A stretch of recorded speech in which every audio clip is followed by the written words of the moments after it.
Wow, it's Emil, baby. How y'all doing? How you doing? How you doing? I don't know if y'all can hear me. I'm trying to put this earpiece in. Hello. Shoot. Let me check my other earpiece. Can y'all hear me? I'm trying to go live. Give me 2 seconds getting this shit together.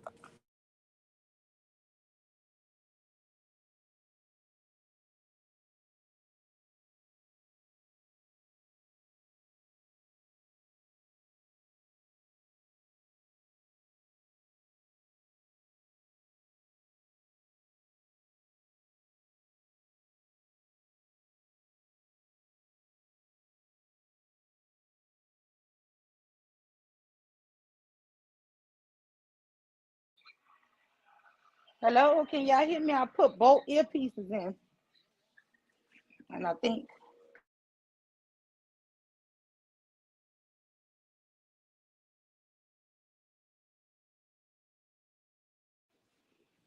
Wow, what's happening, Shazay? Shazay is first in the building. Shazay, girl, I got some little audio I'm gonna play. How you doing today, ma'am? You my sister mother. You know, Tequila is my mom. I haven't had the opportunity to really talk to you and meet you, but she give you the thumbs up of approval, so you know I gotta give it to you as well. I found some reading glasses, y'all. I think these my husband reading glasses, but I'm gonna try to see if I can use them. I think I don't know. I lose reading glasses, and I just ain't never went and bought no more. But because I really don't need glasses per se to see every day. But when I'm reading things, I do. Who is James Kerr? Dusty, the Dusty of the Dusties, y'all. So no wait, let me do this again. So I'm just gonna go ahead and start this video. Take these earpieces out, and let me see. And just let me know if you guys can hear this here, cause this shit crazy.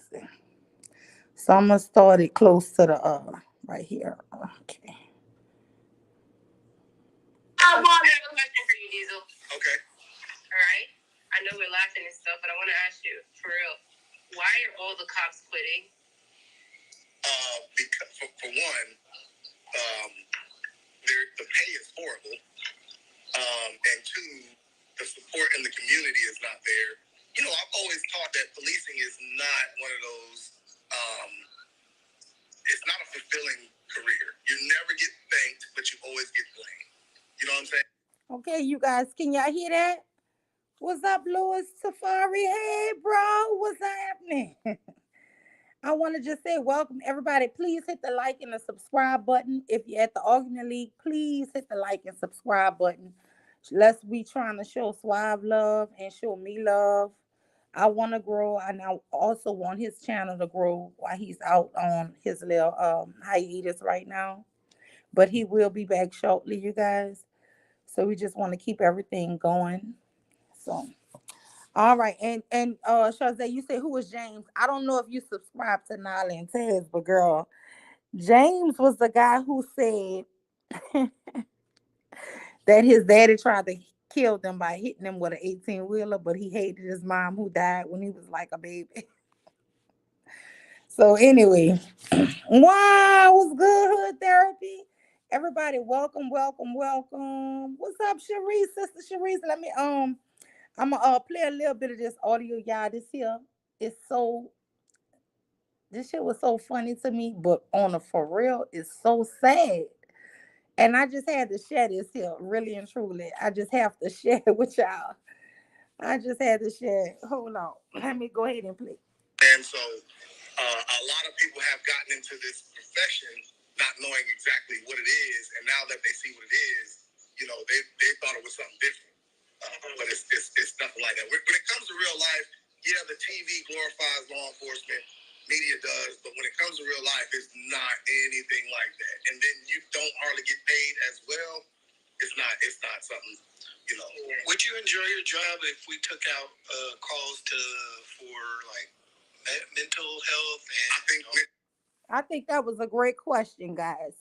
Because I don't think really police should have to deal with a lot of the mental um patients, because I've seen what family members calling because they need help because their loved one is having a mental breakdown, and those people get taken out, and it's because the police have no experience in mental health, right? So okay. Mental health is one of the main things that police does not need to deal with. We should not be dealing with mental health. We should not be dealing with. Okay, so let me give you what I think should happen.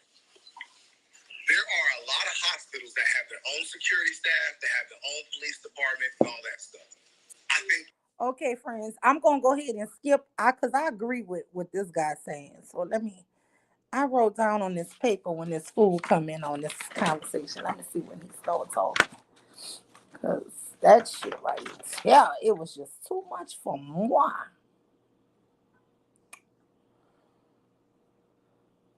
Oh, I really didn't take as good a notes as I thought I did.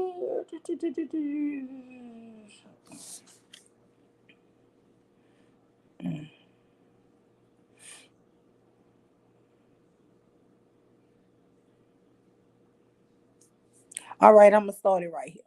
So, Jay Prince, since you keep saying that we need, who do y'all listen to in your community? The dudes that commit the crimes. Did y'all hear that shit? Who do we listen to in the community? Now he want us to defund the police, but this guy is telling us who they want to listen to. Wait, let me rewind it a little. Let me see. The only pushback I ever had on police was when they used to do what's called the jump outs. I want to answer 911. Also in the communities, I think they try to get us. They want to do the little move quick that so people could try to show this fake appreciation for them, and so they're going to come back.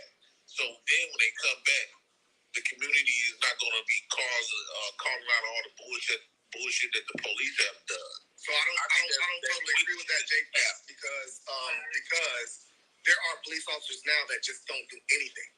They're not doing anything. Exactly. Okay, so this guy Jay Prince is really pushing this subject that we don't need police in the black communities, right?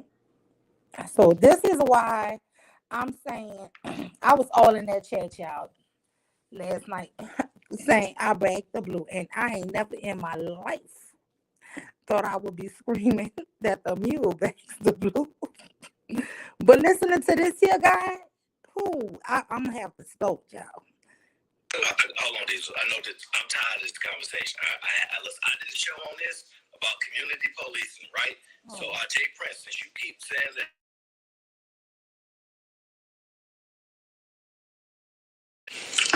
the dudes that commit the crimes. Oh, word. So, okay. So, if y'all can police your own community, why, sister, nobody? Who gonna tell? If y'all afraid to tell now, who's gonna make y'all feel safe enough that y'all willing to tell and get people actually convicted of these crimes that they do? Now this dude said, who do y'all listen to if y'all don't want to listen to the police? This man James said to the people who commit the crimes. So now this other guy asks him, so if you don't have the police, who gonna hold you accountable for the people who commit these crimes? Now here's his answer.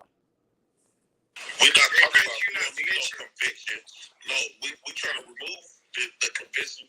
The whole. No, we're not. We don't see. I think we are programmed to believe that we need men, black men, to be because that's all we've seen since we've been here. No, we don't need that. He said he believed that we've been programmed. Negro, Y'all killing each other. Are you saying that y'all programming us? Oh no, he ain't saying that. You know who the ultimate blame is gonna all fall on, right? Right? Right, Sharice, sister nobody? Come on now. We know who the ultimate, we know who's doing all the shit that he ultimately is about to blame. Right? And he's not talking about the murders, the grapes, the molested. He ain't talking about them crimes. Just let y'all listen. Wow, what's up, Sister Koji Malik? That never solved anything. If there was a case with the police. Okay, hold on, guys. Hold on, Diesel. Hold on, Diesel. I know that I'm tired of this conversation. I did a show on this about community policing, right? So, Jay Prince, since you keep saying that we need, who do y'all listen to in your community? The dudes that commit the crimes. Oh, word. Now that's who they listen to. Fair use, everybody. I don't have that disclaimer.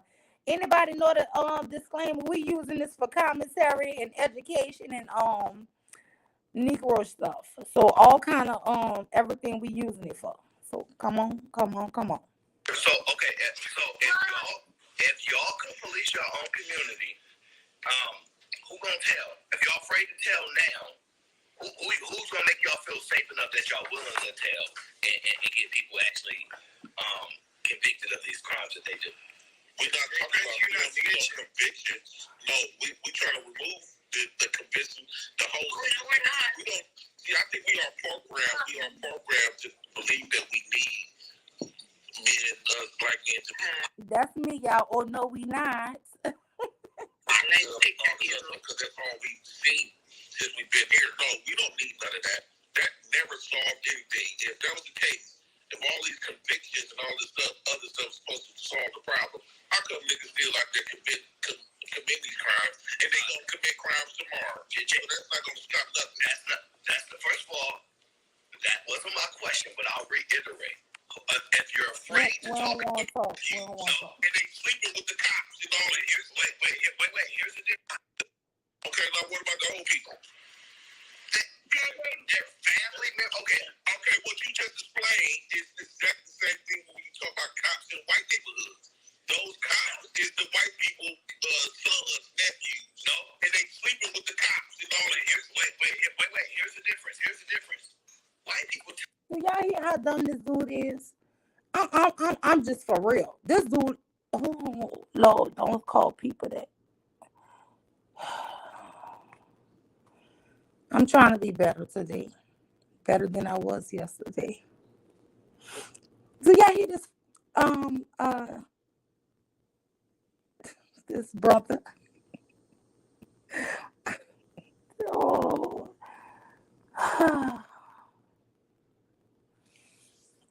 Here we go. Tell on their whole family. White people tell on their own family. But the security of them getting all this ridiculous amount of time. Like, I don't think it should be human up to him.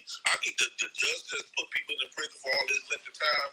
They should do at least 5 years just to see. No, you jumped all over the board. No, you jumped all over the board. You talked about police. You talked about community policing. I did a show on this. Nobody convinced me that y'all listen to anybody in the community. Nobody in the community makes you feel safe enough that to even talk to law enforcement in the first place. So there is nobody to actually police your own community. We got to stop lying. Okay, law enforcement. Let me put these glasses back on. What's up, Sister Koja Malik, Sister Nobody, Sister Sharice, Sister Charzay, Louis Safari, Hood Therapy. Koja Malik said they want boys in the hood again. They want to steal and kill honest working single moms, turn sons into soldiers in gang wars and pimp and pander black girls. Oh my goodness. I agree. They want to run amok over decent people. And that's the whole thing. That is the whole thing. They want to run amok with no accountability. And right now, like it or not, the only accountability these here men like James face is the law. And that's the bullshit that let me tell you something. Girl, he about to bring it full throttle. I just want y'all to hear how he equate this shit to black women. I'm just gonna keep letting him talk. Wow, Sister Incognito in the building. Hey, my love. Hey, my little sis. Koja Malik. Yeah, my baby. She's speaking it. Incognito saying, "What's up, Koja Malik? What's up, Sister Nobody?" Y'all, Incognito, a real one, for real. She's saying, "What's up, Sharice?" Incognito said, "What's up?" Queen Cascade, "What's up, Queen?" Mew, is that you? Yeah, this me, baby. You all fuzzy, sis. What's up with your what's up with my sound? Oh Lord. Cause I'm doing a ghetto production. I don't know. Yeah, Lord Jesus. You don't hear my sound good? Ew. Cause I recorded it on my iPad and I'm playing it through something else. I'm sorry. I don't know. Can y'all all hear me? Shucks. Okay, so I'm just gonna. Maybe I'll speed it up because I got a good amount. Let me go to what he say, nigga scared. Let me speed it up a little bit because I do want y'all to hear the gist of my disgust with this Negro. So let me just play this here, and we won't. Yeah, I'm putting the link out. You know, sis, I'm putting the link out. Hold on. Think that every person in that group was on their own and they didn't snitch on each other. No, it's just like a gang. When a gang does crime together in the community, they don't snitch on each other. And the same thing at law enforcement. Yeah, they call those gangs. Correct. Hold on, Black people. Let me finish real quick. As a collective, when it comes to law enforcement, if an officer outside of that group sees what that gang inside that group is doing, and they tell, they get prosecuted. What I'm saying is, okay, the ones that's in that gang, because police is a gang. They the most deadliest gang because people gotta surrender their heads so they get to get their head blown off. Yeah. But like if they go around and commit these crimes, ain't nobody telling on them. Ain't nobody gonna tell on no cop. And a lot of this stuff, with cops is the only people that can get away with murder. So you don't think police in the community, so the people that just let me just check with Jay. They kill more people today than they ever did back then. Okay, so Jay Prince, are you saying that Crips, Bloods, Hoovers, they're scared of police? Yeah. Oh, okay, so they are. Yeah, they is because they are. Yeah, they is. I wouldn't. Now, did y'all hear that? Let me go back a few seconds. Let me just check with Jay. They kill more people today than they ever did back then. Okay, so Jay Prince, are you saying that Crips, Bloods, Hoovers, they're scared of police? Yeah. Oh, okay, so they are. Yeah, they is because they are. Yeah, they is. I wouldn't say. So y'all, this dude James is admitting that the police are scared of the Crips, Bloods, all these other gang people, right? So, this is why we need to keep the police around, okay? If at least they scared of them, because they ain't scared of us. They're not scared of their family. They're not scared of no other people here in America, but they are admitting that they're scared. Listen, we have to listen to these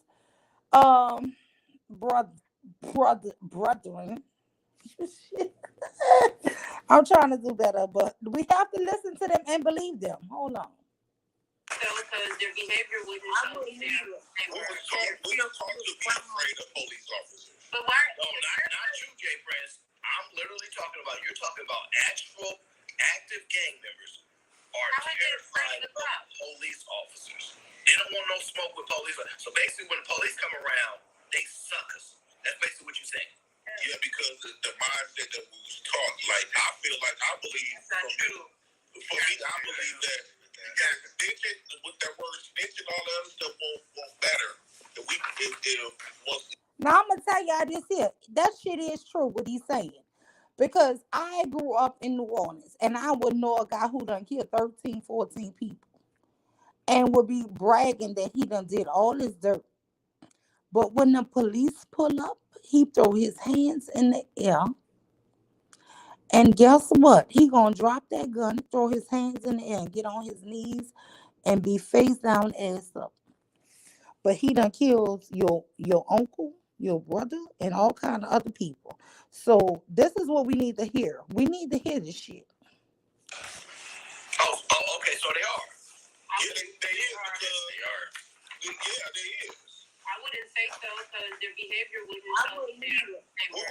We don't talk to be afraid of police officers. But why? No, not you, Jay Prince. I'm literally talking about, you're talking about actual active gang members are terrified of police officers. They don't want no smoke with police. So basically, when the police come around, they suck us. That's basically what you're saying. Yeah, because the mindset that we was taught, like, I feel like, I believe, That's not true. For me, I believe that you got snitching, with that word snitch and all that other stuff won't matter. If they do come around, we should be able to put them in their own fucking jails. Why do we gotta bow down and submit to them? Man, okay, y'all. Thank y'all for coming in. Please hit that like button. Please, please, please hit the like button and subscribe. I'm gonna speed this up. Y'all know I need company. Y'all know I'm from the city and I like company, y'all. I'm gonna have some coffee and tea and some French bread for y'all. So give me a second. I'm gonna speed it up just so y'all can hear this foolishness. Since we've been here in America, yeah, we might have. But let me just tell you this. I want to hear you. I want you guys to hear how these people start capping and over talking this man because they don't want him to keep putting his foot in his mouth. I can't see the thing because I'm trying to work two devices right now. So it's like one device I can't use the reading glasses and one device I am. So I'm gonna catch up with the chat in 1 second. But let me just let y'all hear this here. And also recognize how people are trying to overtalk him to save him. They're not overtalking him because they disagree. They're overtalking him because they want to save his ass. But go ahead. Let me just play this. A lot of black police officers, black judges here and there, but the system itself, just like school, the elected official. I'm not elected, I'm appointed, but I'm just playing. But when it comes down to it, and the point that I made with NFA, and same thing with BLM. All the money from the black community. Like last night. Why do black people always want white to save us and all this? That's come from Jay Prince. Hold on, Jay Prince.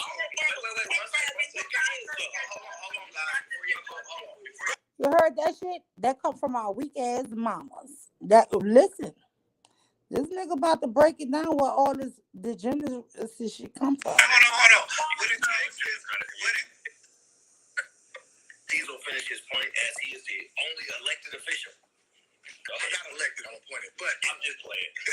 But when it comes down to it, and the point that I made with NFA, and same thing with BLM. All the money from the black community. Like last night. Why do black people always want white to save us and all this? That's come from Jay Prince. Hold on, Jay Prince. Wait, 1 second. Hold on, guys. Before y'all go fuck this up. Okay, Jay Prince. Did y'all hear that? Black women done fucked us up. Black women, we do all the fucking up of everything. We the root of every problem. We the cause of every problem. Man. Oh, Jesus. If Cynthia G is not right, listen to how. Listen, just listen, Pete. Please listen. Why do black people always want white to save us and all this? That's come from Jay Prince. Hold on, Jay Prince. That nigga said that come from our bitch ass mamas. Listen to him. It come from his bitch ass mama. Now I'm gonna tell you, his mama died. And his bitch ass daddy didn't raise him. But let us continue. All the money from the black community. Like last night. Why do black people do black people always want white to save us and all this? That's Jay Prince. Hold on, Jay Prince. Wait. One second. Hold on, guys. Before y'all go, fuck this up. Okay, Jay Prince. Since you have hold on, wait 1 second. Since you have this theory that it's white people, right? No, the nigga theory ain't that it's white people. It's our bitch ass mamas. Our bitch ass mamas done fucked us up. But let me tell you, in about 20 seconds, they all about to jump in to stop him from talking because they see which way he going. But I just want y'all to continue. Please hit the like button. Please subscribe, guys. I need some subscribers. Okay. Stop ignoring that. No. I'm asking you a question. Listen to my question first. Are there any historically black cities that are led with law departments that are predominantly black? No, I would say never because since we're here in America. You say that again? I would say never because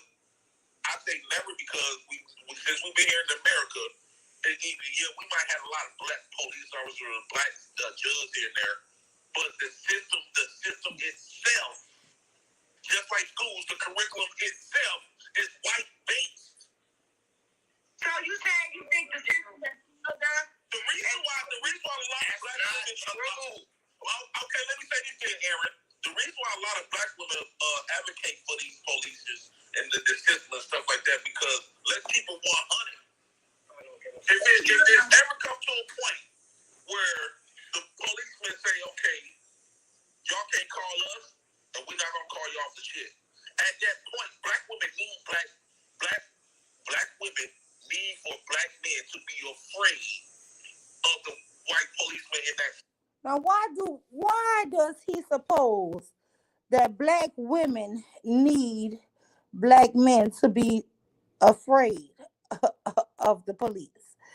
And we're not gonna call you off the shit.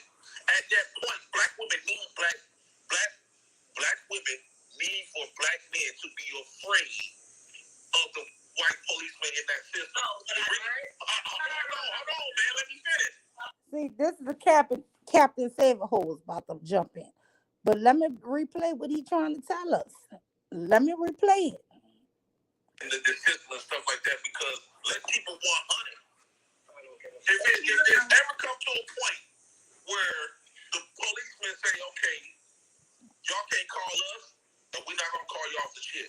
At that point, black women need black women need for black men to be afraid of the white policemen in that system. Hold on, man. Let me finish. They don't want him to finish. But guess what? If y'all could say fair use, anybody have a fair use thing I could pin? Because guess what? I want to say fair use. Because guess what? This Negro, they all about to jump in to play Captain Saverhose. Okay? The reason why black women need Did y'all hear her say he's standing up? This is the type of women I tell y'all we need to be afraid of. Because they all jumping in to stop him from talking.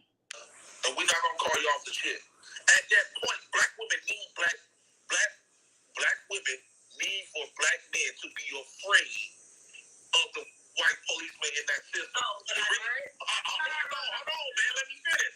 The reason why black women need for us, the reason why black women is definitely need for black men to be afraid of that system because when they want to do their bullshit, when they want to do, how they gonna get away with that bullshit that they've been doing? Why are we blaming black women? Hold on, man. Let me finish my fucking point, though. My point is, like, again, black women need for black men to be afraid of that system because, friends, you be saying, hold on, fam, let me finish my point, anything, man. Can you please allow me to finish my point? No. He's a bitch ass nigga. No. They all jumping in, y'all. They all not gonna let him finish that stupid this brethren. They will not let this brother finish this statement. I'm trying to stop using bad terms, but it's hard. It's very hard for me. I'm not letting you talk. No, that's crazy. No, that's crazy. That's crazy. No, I am not letting him. No, I am not letting him talk crazy like that. No,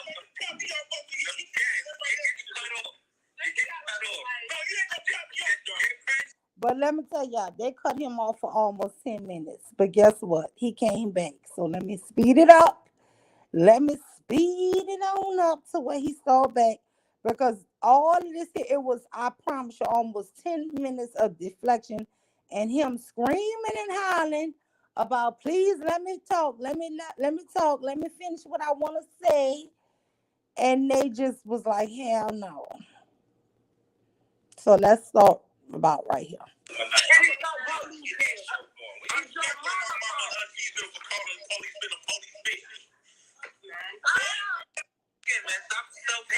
Wait, so the lady, no, so one lady is asking him, so what if your mama needed to call the police? Somebody broke in her house or something happened in her house. What about if your mama needs to call? He, listen.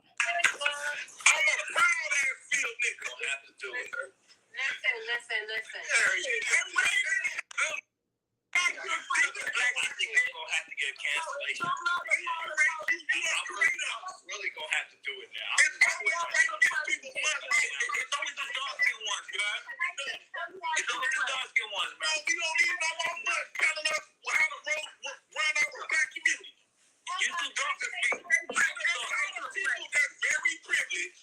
The privilege is no longer always they privilege the man. Fuck that. Right now, again, man. How you know they don't go through?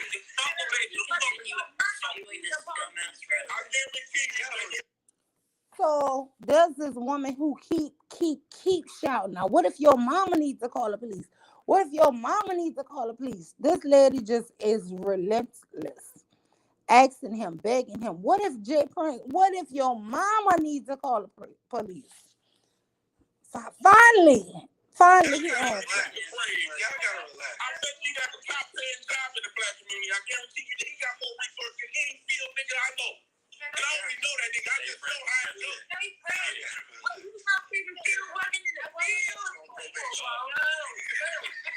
just trying to be top niggas always speak for us. I'm just trying to understand. We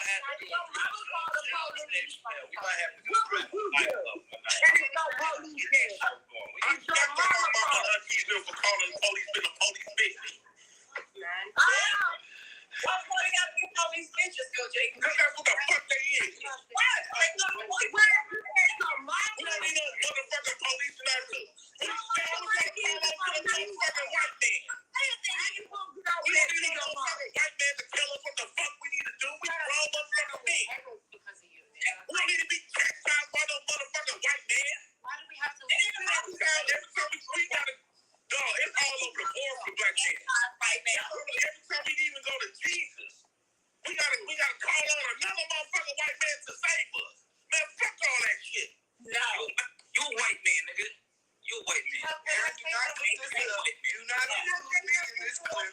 JP, you live in a white neighborhood. Y'all, this dude had me so on freaking fire. Let me speed it up.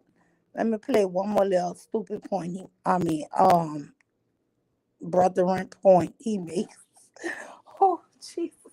Y'all pray for the mule. Y'all pray for the mule. Oh my God, this was a fun panel. I hope you guys enjoyed this conversation. But we're gonna be down one delegation of the dark-skinned people. So already white to me. All right, see you later. Prince for president. I cannot be removed, okay? I just want to make a comment real quick, though. No, black women always try to get they look up to this dude. And he always try to put these niggas on a physical level we should be hollering. Yo, they don't gotta follow no motherfucking white man or no white skin man. It's always, every time we, here it is, a black man that goes through the black struggle, but y'all don't want to hear what the black man say unless that motherfucker super light skin or white.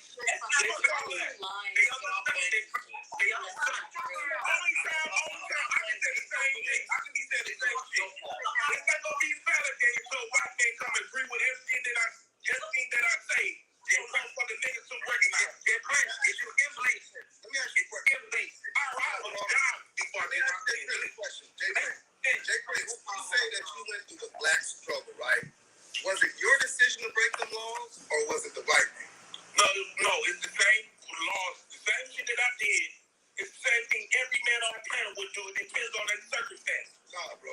It's called human fucking nature. No, it's called human nature. Y'all gotta stop. There's some niggas that's willing to submit and buy out to another race of being. I'm not willing to do that.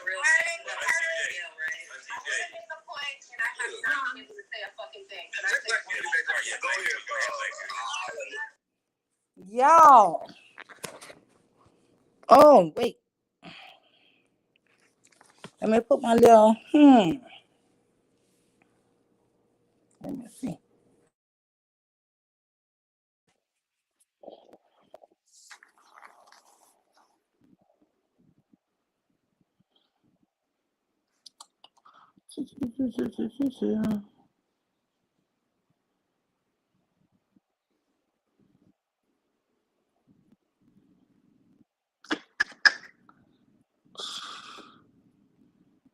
Where is that?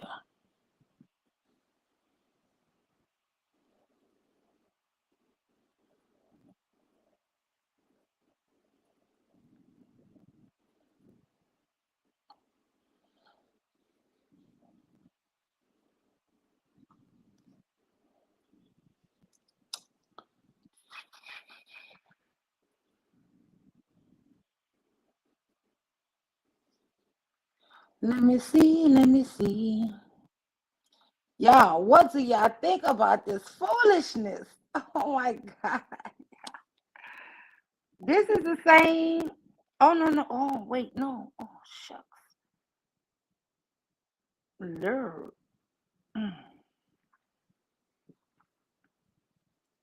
Okay, so I'm back up into the comments. Oh, man. Why y'all made me so happy? It's a bunch of comments.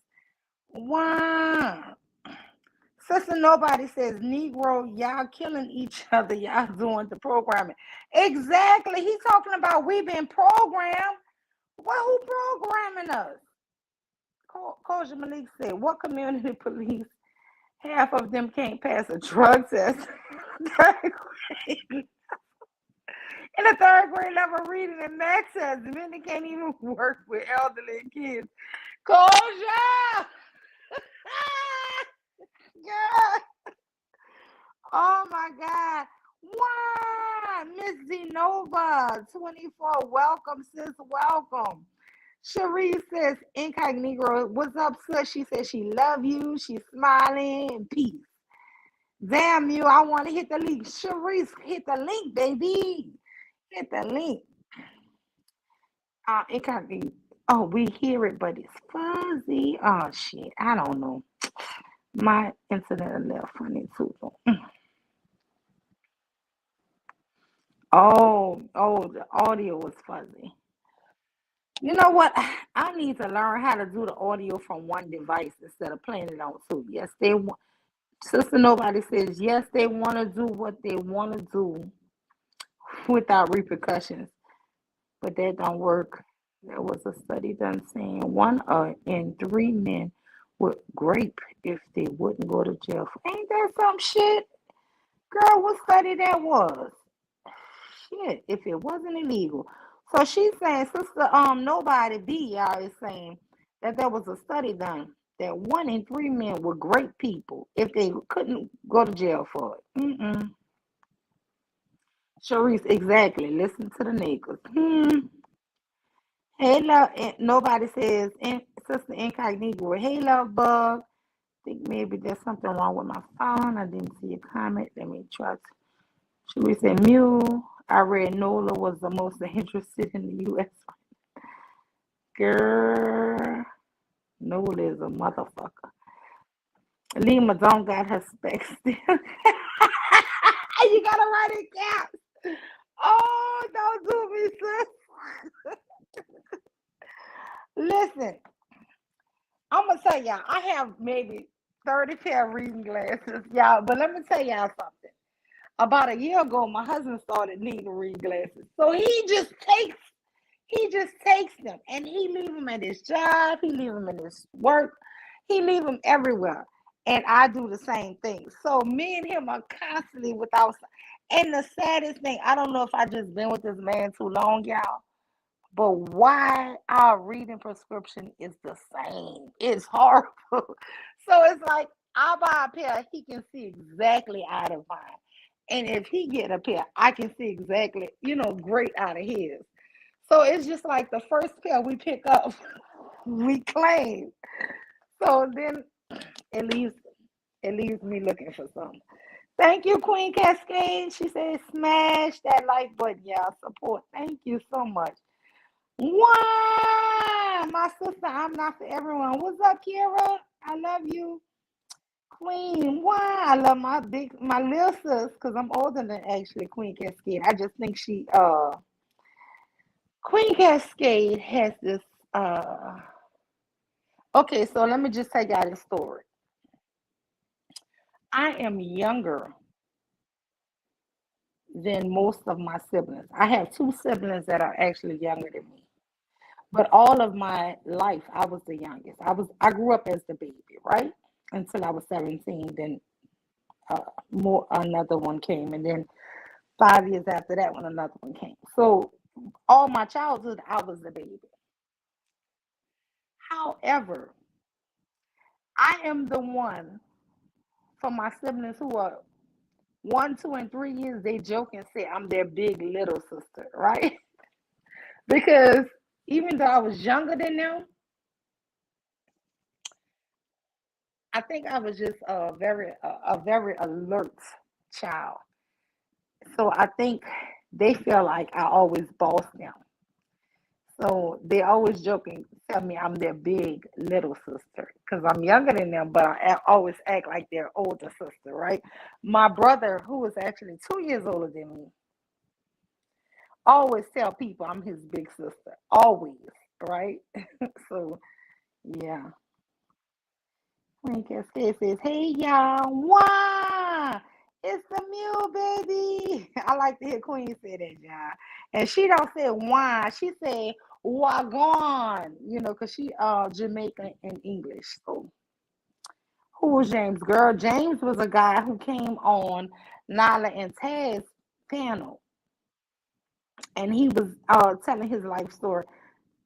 No accountability. Riza Sakaya. Hi, everyone. Hi, welcome, Riza. Hopefully you subscribe and join us for more. I think this is my first time seeing you here. Welcome. Do what? What the F is this? I don't know.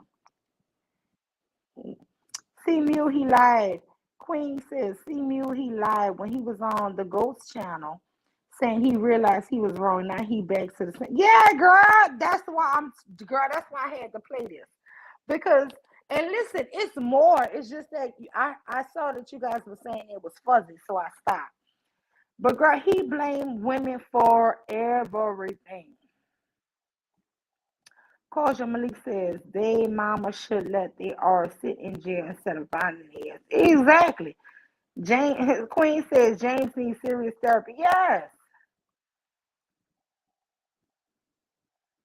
Quita says Quita Ward 1. Jada Prince is dumb. Told police don't call us and we won't call y'all. Did he tell the police that? Girl, that ninja there. I'm trying to do better today, y'all. Nobody. Oh, I got somebody. Hold on, look like I got. Why is my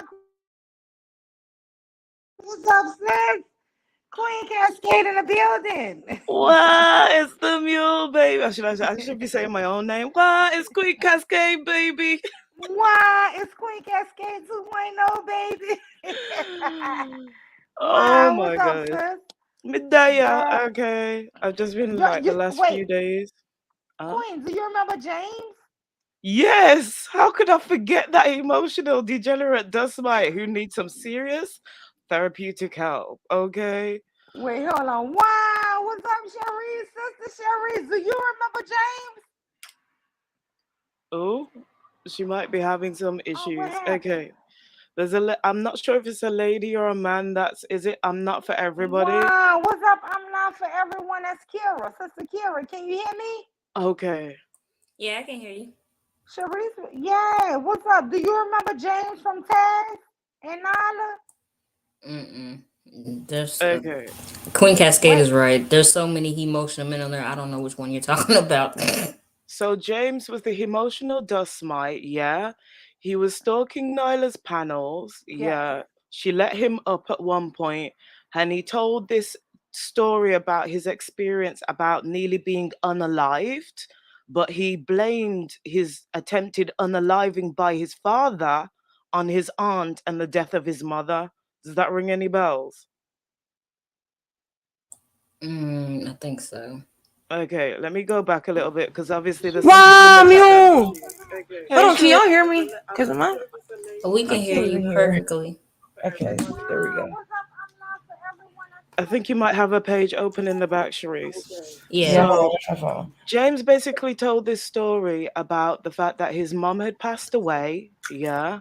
She Yeah. didn't want them staying with the father and had asked for the sister on her deathbed, sorry, to look after him and his siblings.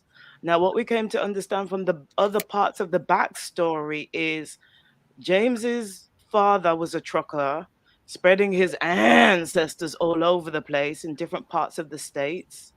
Got James's mom pregnant.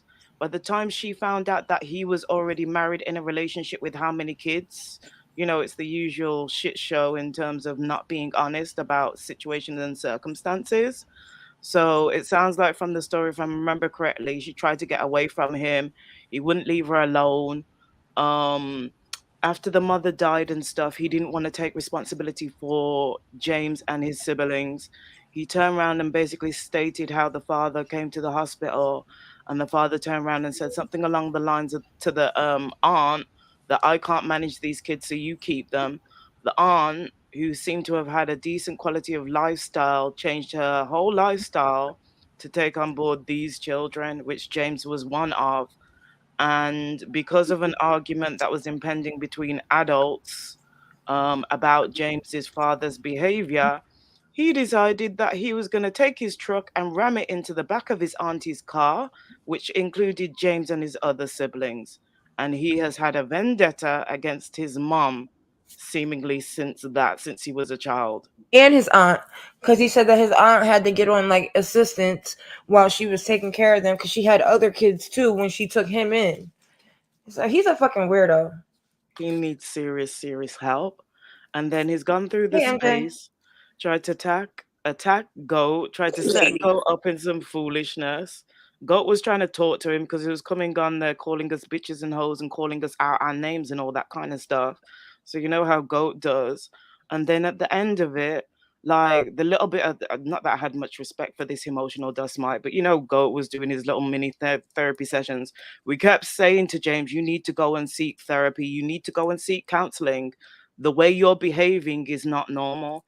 And even Sister Tequila, she was really, really upset at hearing his story about how his dad tried to unalive him. And she sort of, Wait, Queen. You doing what? an excellent rendition. But let me just say y'all this to Negro. Let me just add a few more details. Go ahead, sis, because So mom his just makes mom it has better. 3 kids for a man. Now the man is a truck driver, so he over the road. So she expect him to be going a lot of these. Never knowing that the man actually was married and had 7 kids for his wife. The mom get health problems and died. But before she died, she discovered that this man who she done had these kids for have a whole nother family. So he says the mom started trying to keep them away because she broke up with the dad. But anyway, the mom dies. So he said they asked him, why didn't your dad take custody of y'all? Oh, well, my dad couldn't take custody of us. Not that the dad couldn't. The dad saying he couldn't because he already had a wife with 7 kids and he couldn't bring them to her house. Yep. So the sister, the mom's sister, steps up to take him. And because she was trying to get child support or some type of welfare, and because she was getting some type of services, it put him on child support. The man got so mad that the sister who had 0 children, who took the responsibility of raising her dead sister's children, who had a brand new Cadillac, this lady must have been doing well. because she had 0 children and had a brand new Cadillac that same year. The dad took and rammed his 18-wheeler truck into the aunt's car to say, if I can't have my kids, then none of y'all will. And he almost unalived all of his children. And you know who this Negro blamed? His deceased mom and his aunt, the Yep. one who had to raise him. Y'all, it can't get no sicker than this shit. And he said that his aunt had like 3 kids already when she took him and his siblings in. He Or changed siblings. that story because in the beginning she Hold had on. 0. Can y'all hear she me? had none. But later on in life, she did Yeah, we have can hear 3. you. Yeah, Can I'm hear you. sorry. Yeah. Oh, So you okay. I saying didn't that know. I didn't know if someone could hear me. I'm sorry.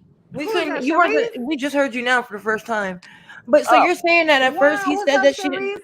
I let you up earlier, and then Hear you me? must have dropped down, and then I saw you came back, so I put you back up.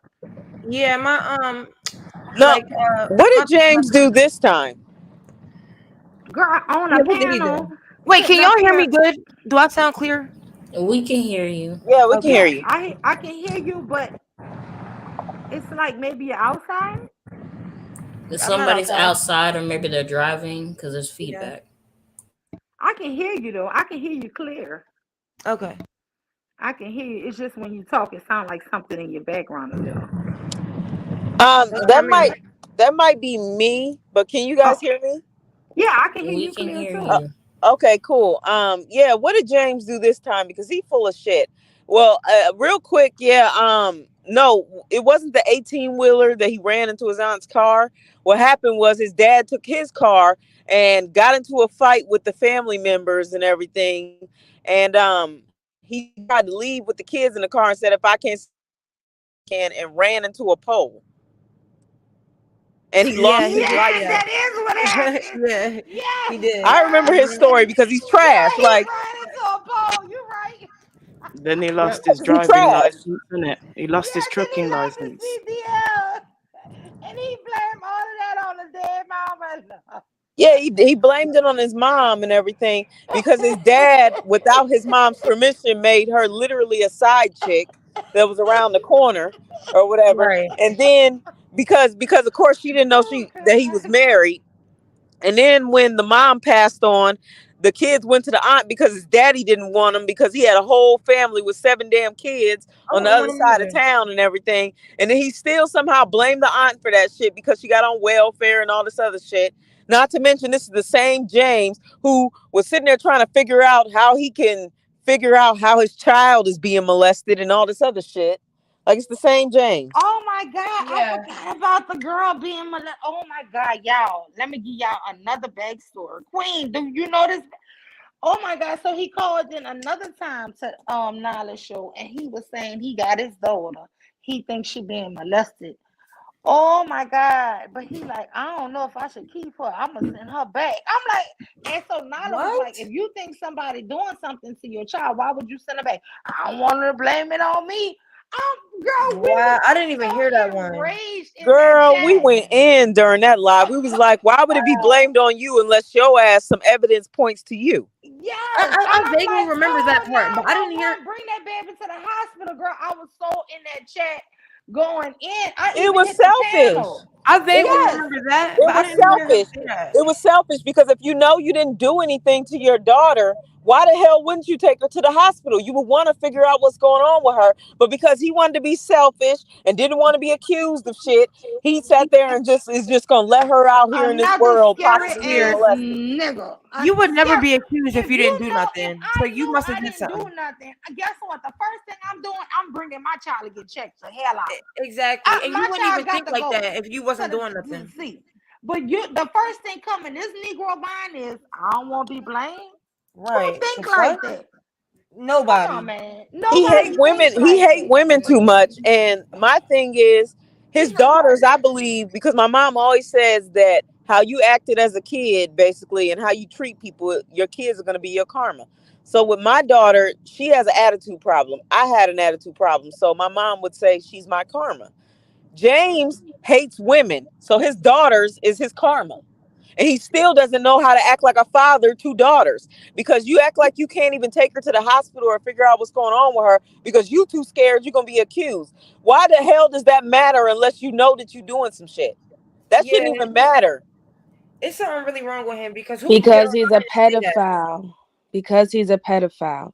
He probably done looked at her inappropriately. He probably done stepped in to the bathroom when she was taking a shower and whatever. Now he probably done try to look at see what clothes she's wearing and try to, you know, paint it off as he's being fatherly, don't want his daughter out there looking promiscuous. He probably have. I mean, a guilty conscience will let you know. You know what I'm saying? A guilty conscience will let you know exactly what they're thinking about by how they move.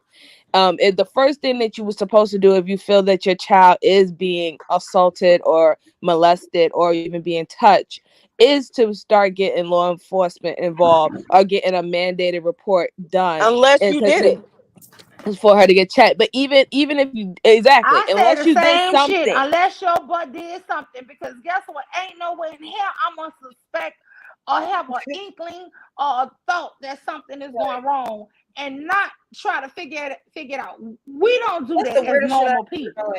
Normal people do not do that. And then, oh my God, do y'all remember Taz had to ask him? He was like, I'm gonna put it on the screen. They was like, please don't put them babies on the screen. I'm like, what kind of man is this? You first of all saying this child been something done to, and then you want to show her face on the internet. He's a man. Yeah, he was trying to force his daughters to basically say that he was a good dad, basically. Right. He's a man who's been exploiting his daughters. That's what he was trying to do. Day one. He was trying to call his daughters into the room so they can prove to Taz that he's a good dad. And it's like, no, you're a trash dad, because you don't even know if your child is being molested because you didn't do what you needed to do to investigate it and everything, because you're so terrified that you're going to be accused of it. But the funny thing is, of course, but this is the thing. Of course, you'll be accused of it. I mean, they usually will accuse the men in their life. They're going to do that. But as long as you didn't do it, then your ass should be cleared of the shit. Even if he didn't do it, Renee, even if he didn't do it, he probably set his daughter up to get molested, and he don't want to be involved in the case, because that's another reason why he probably didn't want to bring her to the hospital, because they're gonna wonder why. They're gonna question him, like, all right, if you had some type of inkling that you was bringing her, allowing her to go someplace, why would you continue to let her go over there? Why haven't you did anything? Why haven't you said anything? Why are you now just mentioning it? Because question the daughter, say, how long have this been happening? She said that this been happening for 2.5 years. Ask him how long he knew. He had an inkling. He said that he knew for 6 months. They're gonna really check his ass about that. That's because didn't he say that he has his daughters every day? So that would then point to who he has in his life that's around his children that could have happened with, since he says that he has them every day. But I'm sure his story would change and he'd be like, I only have them on the weekends. Well, he do be having them though, because if y'all notice when he was on, because I remember that live, I just didn't remember him saying that he wanted to take them back. That's crazy. But if y'all notice, he did have the kids back there. Do you remember the other live where he was on the live for how many hours? And the talking baby shit was about crying black women in the background. The baby was crying in the background during the live, and we kept telling him during the live, go deal with the baby, go deal with the baby. He wouldn't get off the live, and then he took the baby and handed the baby to the younger daughter and got back to the live when we were telling him to get off the live and go deal with your children. Yeah, during that time, he was busy talking shit about black women, even though he has black daughters, talking major shit about black women while the baby is crying in the background. And he couldn't leave away from that and deal with the baby. He couldn't stop talking about black women. And that's what I'm saying. He hates black women so much so that he had daughters, and that's his karma. But he can't even sit there and understand that. He doesn't give a fuck that he has daughters because he doesn't like black women, period. He's not going to like his daughters when they grow up to be black women either. He just doesn't like black women. And then he tried to come on Taz's channel after that, trying to pose like he was somebody else, trying to talk like they need to protect black women. And I'm like, nigga, you James. Shut the fuck up. Quit lying. You're James. Do you remember that when he came back and he changed his name? Because at first he came on as, what was it, James Prince? And then he came back. No, it was something totally different. And then I was like that. And then we went to the back. It was a few of us that went to the back chat and was like, Taz, that's James. And then when Taz asked him and everything, he was like, He was like, no. And then he admitted that he was James. I'm like, nigga, we know what the fuck you sound like. Right. came He's the back only one Mush that says mouth bullshit. curated. Okay, He's the these only are one the that says names. curated too. These are the names I know him by going backwards and forwards on people's platforms. So there's James Prince, there's J Prince, there's JP, and Yeah, I I think remember there's Jay one Prince. other name that I can't remember off the top of my head. But yeah, he kept coming back to Taz's live, trying to change his voice and change his name. It was ridiculous. Well, he tried to change his voice, but he still had that mush mouthery. Yeah. And it was just like it just didn't work. And then we was in the chat and we kept trying to tell Taz in the chat that is James, and he wasn't paying attention to the chat. So we went to the back chat. It was a few of us that went to that back chat and was like, Taz, that's James. And he asked him and he tried to lie and say he wasn't James, but he wouldn't let us up to confront him about being James. So then he just kept asking him about it. And he was like, yeah, this is me. And I'm like, nigga, you didn't change your motherfucking mind frame. Nigga, you the same dusty, ugly ass nigga. Nigga, we know what you look like, by the way. Your crusty, ugly ass sitting there trying to come up here. Why you keep trying to come around when you know Taz's chat is mostly filled with black women and you don't like black women? That's the thing. He sat there and told Nyla that we need to be sacrificed, that we need to be murdered, and all this other shit. He just told mad Nyla all because that black shit, women won't. He just mad because he can't get a black woman, and because when they can't get black women, the first thing they want to do is smite you. They want to take you out. Black women need to be hung. He said we need to be hung if we want to call the police on them. Y'all, it's just really, I stopped playing the audio because a lot of y'all couldn't hear the audio. Y'all was saying it was fuzzy, but girl, I recorded that crap because he said that the problem with a lot of us is that we want to call. What's up, Cameroonian? You sound better now, but low. Yeah. I sound low. Okay, let me try. Earlier, it was fizzing in and out when it came to you, but I could hear the parts of the audio. Okay, yeah, they stay what's lying, up, Candy though. Cane Lane? Wow, what's up, wisdom over feelings? Hey, listen. They stay lying though, just like that one fucking dude that sat there and lied. And then when I went up there and confronted his goofy ass sitting there lying, trying to make it seem like he wasn't the dude that was condoning men sleeping with 16-year-olds if it was legal. Like he was the dude that was saying it, but he tried to lie and say he wasn't the one that said it. They just be lying just to try to come around and be in our space. Like, move the fuck around. You don't like us. We're the Taz whores, according to them. We're literally the Taz thoughts. We're the Taz this. We're the Taz that. So leave us alone. Oh, I'm the suave boss this, the suave that. But you know what? Y'all is some weak ass people. Because guess what? Wow, what's up, Sister Mimi? Hit the link, sis. But guess what? This guy, y'all, he started off because this guy named Diesel is a police officer, right? So let me just give y'all some background on this story. So the guy Diesel hit the link. He was like, oh, is that Diesel? And it was like, yeah, what's up? And he was like, yeah, so a couple people had decent questions like, why do people want to defund the police? And the guy was like, well, because first of all, you don't get paid well and nobody really appreciates you, they only want to blame you when you do something wrong, right? So this guy, James, he just like, I don't think we need, and his ultimate vitriol, because one lady was like, well, what if somebody break into your mom's house and she needs to call the police? You don't think she needs to call somebody for help against the, criminals? You know what this man said? Nah, that's not the problem when they call for help for people breaking in. But if they get a little abused by their man, and then he was talking about his cousin, because his cousin was under 3 strikes. So he already had 2 strikes, one for dealing drugs, one for stealing, and then the third one was for putting his hands on his old lady. Got him 40 years. So this man come up with every reason to hate women. Mm-hmm. Now, Negro, if you knew you was on your 3rd strike, why would you beat your old lady? Because they full of shit. Because this is the problem, and this is what I tell. But wait, he said black women should not have the opportunity. Nobody should come if they beat up her because she should have learned how to watch her mouth.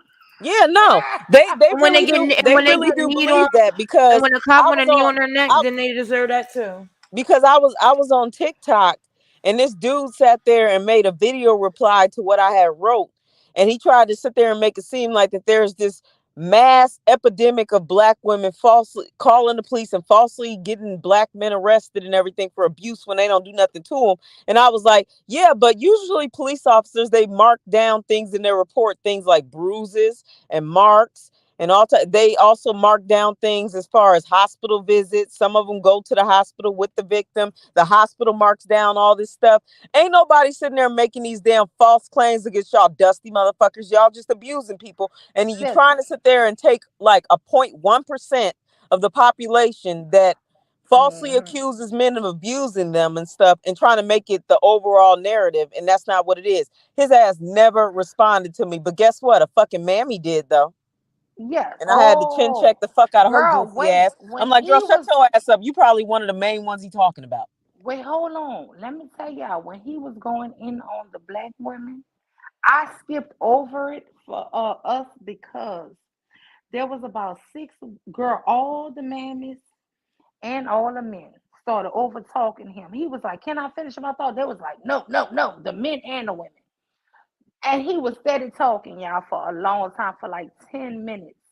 But I didn't want to play that for y'all because it was so distorted. Because he steady, but he going on, fuck them black bitches, fuck them black bitches. What a fool. But they over talking him, saying, "Why you keep blaming black women?" And this is sisters. Right. Listen, he blaming them because that's what he want to do. Stop trying to over talk to him. Stop over talking him and let him get it out. Because But I what is he needed to blaming black record women that for? clip. I wanted that clip. What is he blaming black women for though? Like what, shitting him out and not aborting him? Because His that's what they do wrong. existence. His whole life, because he should have been aborted. Because I'm He gonna should have been aborted, and he would have been much Cynthia happy. G was right, because let me Preach tell him, you Jim. something. This man admitted that his mom did not know she was a side chick. That his mom, after having 3 kids, his mom was just a side chick. His dad had 7 children with his wife. The mom ups and dies. He's before school age, so he's under 5 when his mom dies. And his aunt, who had 0 children, had a brand new Cadillac. First, he said the lady lived in a nice house. Then she had to downgrade, I guess, because she done inherited 3 damn kids. And the kid's dad, who was I guess overwhelming her, because he actually ran her car into a pole or some shit, trying to kill all the kids. It was a lot. But anyway, the aunt wound up getting welfare or food stamps or whatever government assistance to help her with these kids that were not hers. He was like, yeah, and then she wound up putting us out, and she getting government assistance for raising us, and she put me out. I said, and remember they asked, how old was you? Were you? You were 18 and didn't want to listen. She should have put your ass out. She did enough as a sister to get you there. Girl, y'all, there's another clip I have, but I guess it's gonna sound bad. Where he was on this same show. The name of the show is called The Fight Club. This guy comes up there and says all this negative stuff about his baby mama. Do any of y'all watch that? The baby mama actually hit the damn link. When she gets up there, she's so quiet, y'all, and respectful. He's like sweating. He's sweating because you know their cameras are on. He's sweating. Hold on, So Mule. Which baby mother is it? Because didn't he say previously on Goat's one that he's got like, isn't it like 3 he baby has mothers? 3. It was the last baby mother. Okay. And he kept saying, "What you doing?" She said, "Don't you always ask me to come up?" He said, "Yeah, I was asking you that when we were together. We not together, and all of a sudden now you won't come up." She said, "Yeah, because you're lying on me."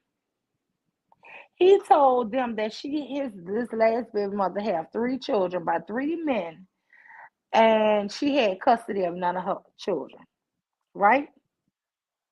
He said he had custody of his daughter with her, and each of her other fathers had their children. So she said, "No, I do have 3 children by 3 different men." She said, but I have custody of all my children. She said, however, my children's fathers live in different states now. So when they come get them over the summer, they all go in different directions. She said, but I have custody of all my children, including the one I have with you. He thought this woman was coming up there to curse him out or discourage him. She just wanted not to be made a fool of. She never cursed. She never, girl, when I tell y'all the chat and even the people on the panel started, what is this girl name? I have to go back and look it up. But they started changing their name to her biggest fan. You hear me? Because she didn't come up there to berate him or anything. And he was like, they was asking him about his credit and do he pay child support. He said, no, I don't pay child support. She ain't never put me on no child support. So she said, no, I never put him on child support. So then they was asking him about his credit. Well, she know I got kind of good credit because she don't want to help me with my credit. Everything good in his life was owed to this woman. You hear me? And this was not some shit she said. This was shit he was throwing out because I guess he thought she was going to say it. Then they asked him another question about his food truck business. Oh, she the one gave me the money to start my food truck. Tell him, baby. She was like, yeah, have you repaid her? Not $1 did he repay her. And she helped him with that shit after they was broken up. But yet, this is the type of men. It doesn't matter how much his baby mother did to support him, to love him, to invest in him, to still help him with his credit rating. It doesn't matter. He hates women. He don't hate women. He hates black women. And let me just tell y'all this here. It doesn't matter if you think you're submissive, if you're this and you're that, and you're helping them build and all of this here bullshit. They hate your ass. That's the moral to this here episode. Exactly. I mean, but I always say that. Like, listen, black men, majority of black men have this mindset where they believe that black women is only purpose in their life is to be their doormat or their torment. You know what I'm saying? Like, we are supposed to be their weapon post for all the things that goes wrong in their life, all the things that they responsibilities that they don't want to basically take care of. Anything that goes wrong, we are supposed to endure and do much. And that's why everything when it comes down to us is you shouldn't open up your mouth, stay silent, don't get nobody in your business. Oh, and when things go bad or south, it's your fault. They even preach that women should stay in abusive, unfulfilling relationships with them just for the sake of being in the relationship with them. It doesn't matter. They'll try to use the kids as an example to get in, or what society will say, or you're going to die alone. They use every manipulation tactic possible to tell you that you are beneath them, you are lower than them, and you are born to be their torment. And this is what you need to accept. You need to accept that I don't want to give you shit. I'm not going to give you shit. I'm going to give you the bare minimum. If anything, if I even do decide to do something, and you are supposed to just endure.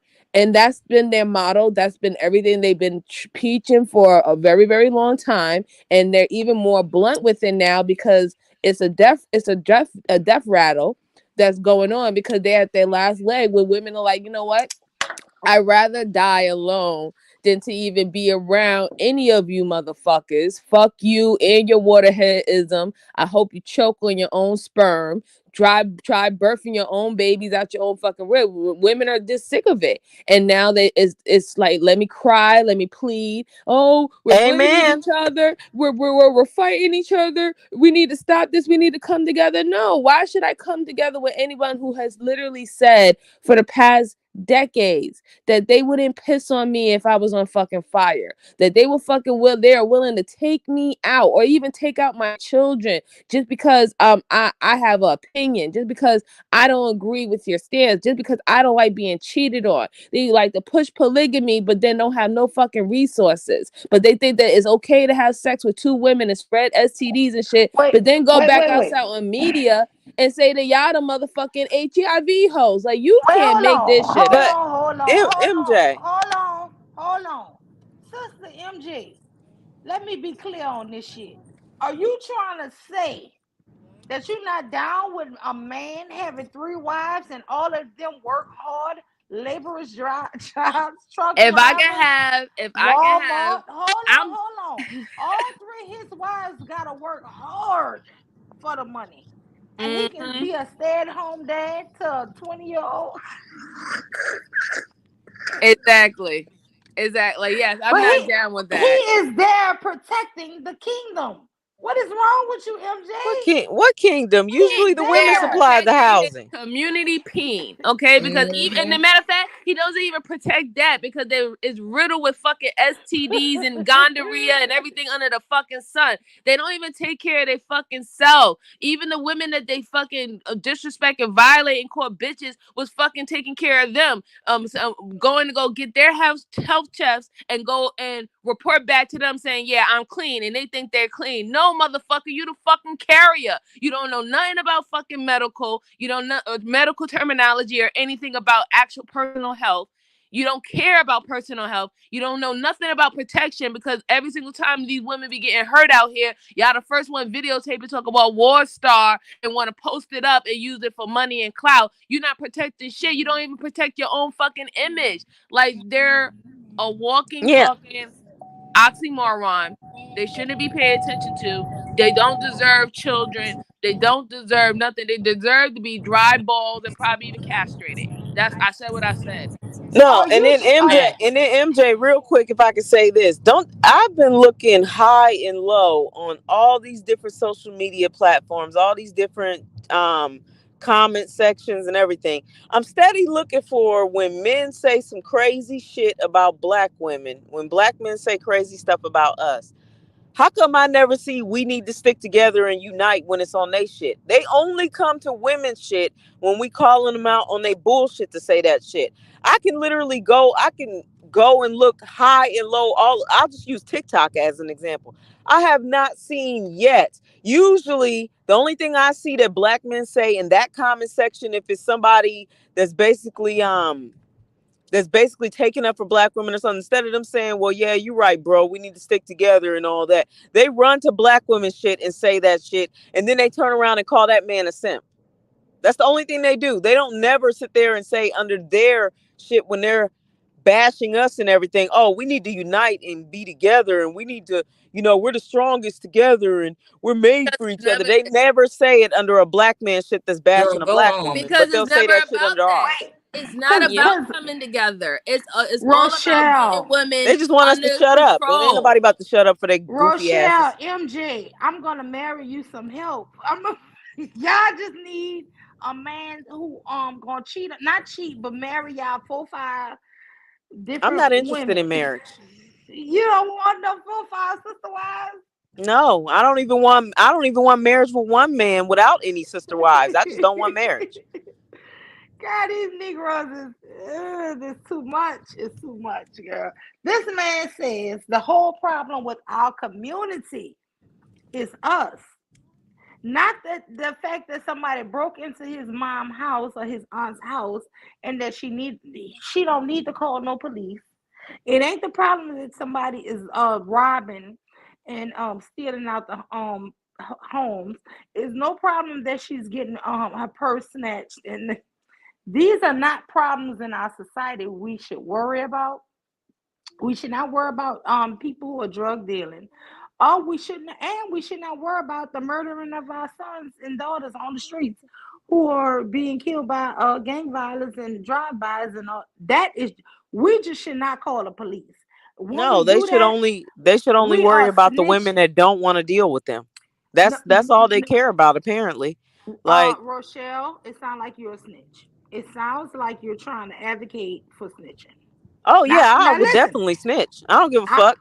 I'll snitch and blow somebody's head away to try to come and retaliate for me snitching. Listen, I asked my husband to buy me a whistle because I was born a tattletale. You know what I'm saying? Yeah, if it's some bullshit where like motherfuckers just don't deserve to be on the streets. That's point blank period. They are a detriment and a nuisance to society. And if you don't deserve to be on the streets, then if I see you doing some shit in the community that I'm in, or you harming somebody that is weaker than yourself, and all this other shit, I'm calling the police on you, and I don't give a fuck. And like I said, if your homeboys want to come and try to retaliate because your stupid ass sitting in jail for the crime that you committed, then they can lose their life too. It is what it is. It's no problem. Let me tell y'all something. Women, ladies, gentlemen, men, even more so on the men. I'm gonna tell y'all this here because as a woman, as a mother of boys,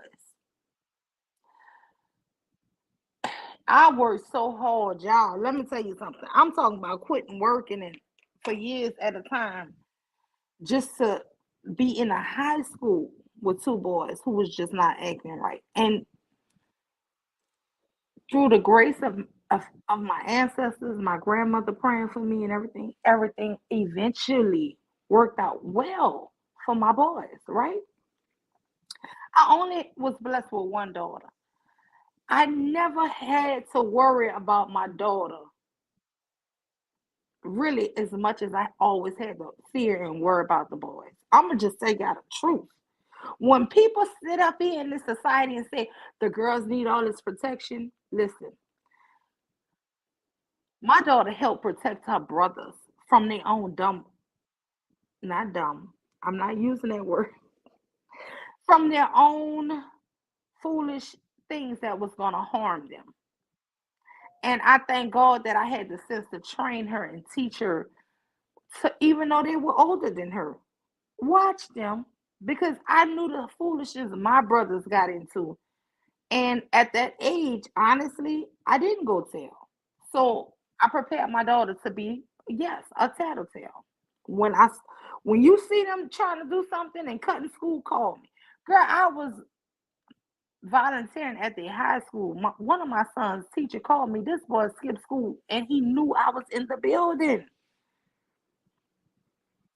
Let me tell y'all something. It is not about your parenting.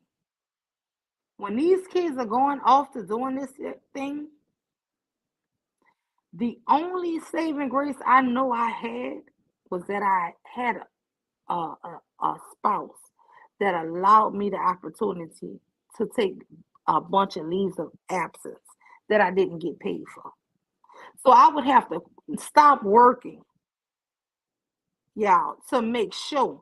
And now the reward is great. I'm going to be honest with you. To sit up here and say I don't have one child that has, so far, let me knock on wood because I got a 12-year-old left, that has never been to jail, never been arrested. Let me knock on some wood. That is because they were all going in the wrong way. When I tell y'all, one day with one of my 15-year-old sons, I was ironing clothes, y'all, and drinking coffee. And I saw one of his best friends who had just slept at my house the weekend before on the freaking news for murder. When I tell y'all, it is so stressful for a married woman raising sons. I can't even freaking imagine the pressure of a single mother raising sons in a bad environment. And I won't say we lived in a roughest environment, but because my husband was in the military, we would move into different apartments, in different states. And when I tell y'all, the friends in the areas that you put your kids, that shit can be horrible. And when I tell y'all, it don't matter how good the home is. It doesn't matter how much you love your kids.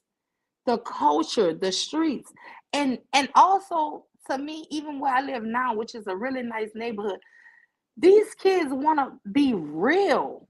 It's like T.I.'s son. His dad and mom are millionaires. It's something with the culture, y'all. They want to be real. Yeah, it's the culture. That's it. Because like most of the negative shit is promoted anyway. Like, if you think about it, anything that's really positive is considered whack or lame or corny. I mean, it's what they want. So, like, I don't give a fuck what Waterheads say anymore. They can cry, they can whine, they can bleed all over the fucking place. This is what you want. This is what you asked for.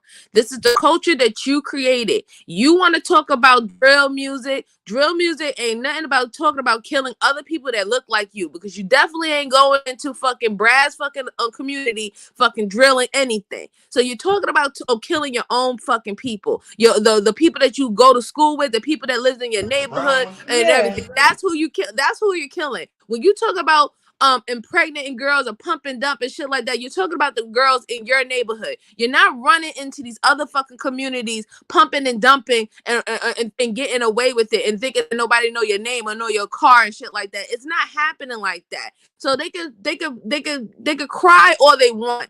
You created the narrative, you created the culture. Now you want, when it's time to take accountability, now you want to say it's all these fucking ghosts and gooby goblins out here like it's fucking Halloween every fucking day that's doing all these things and taking over your spirit to make you do these things. But you promote it, you get money for it, and you don't care unless it hits your house.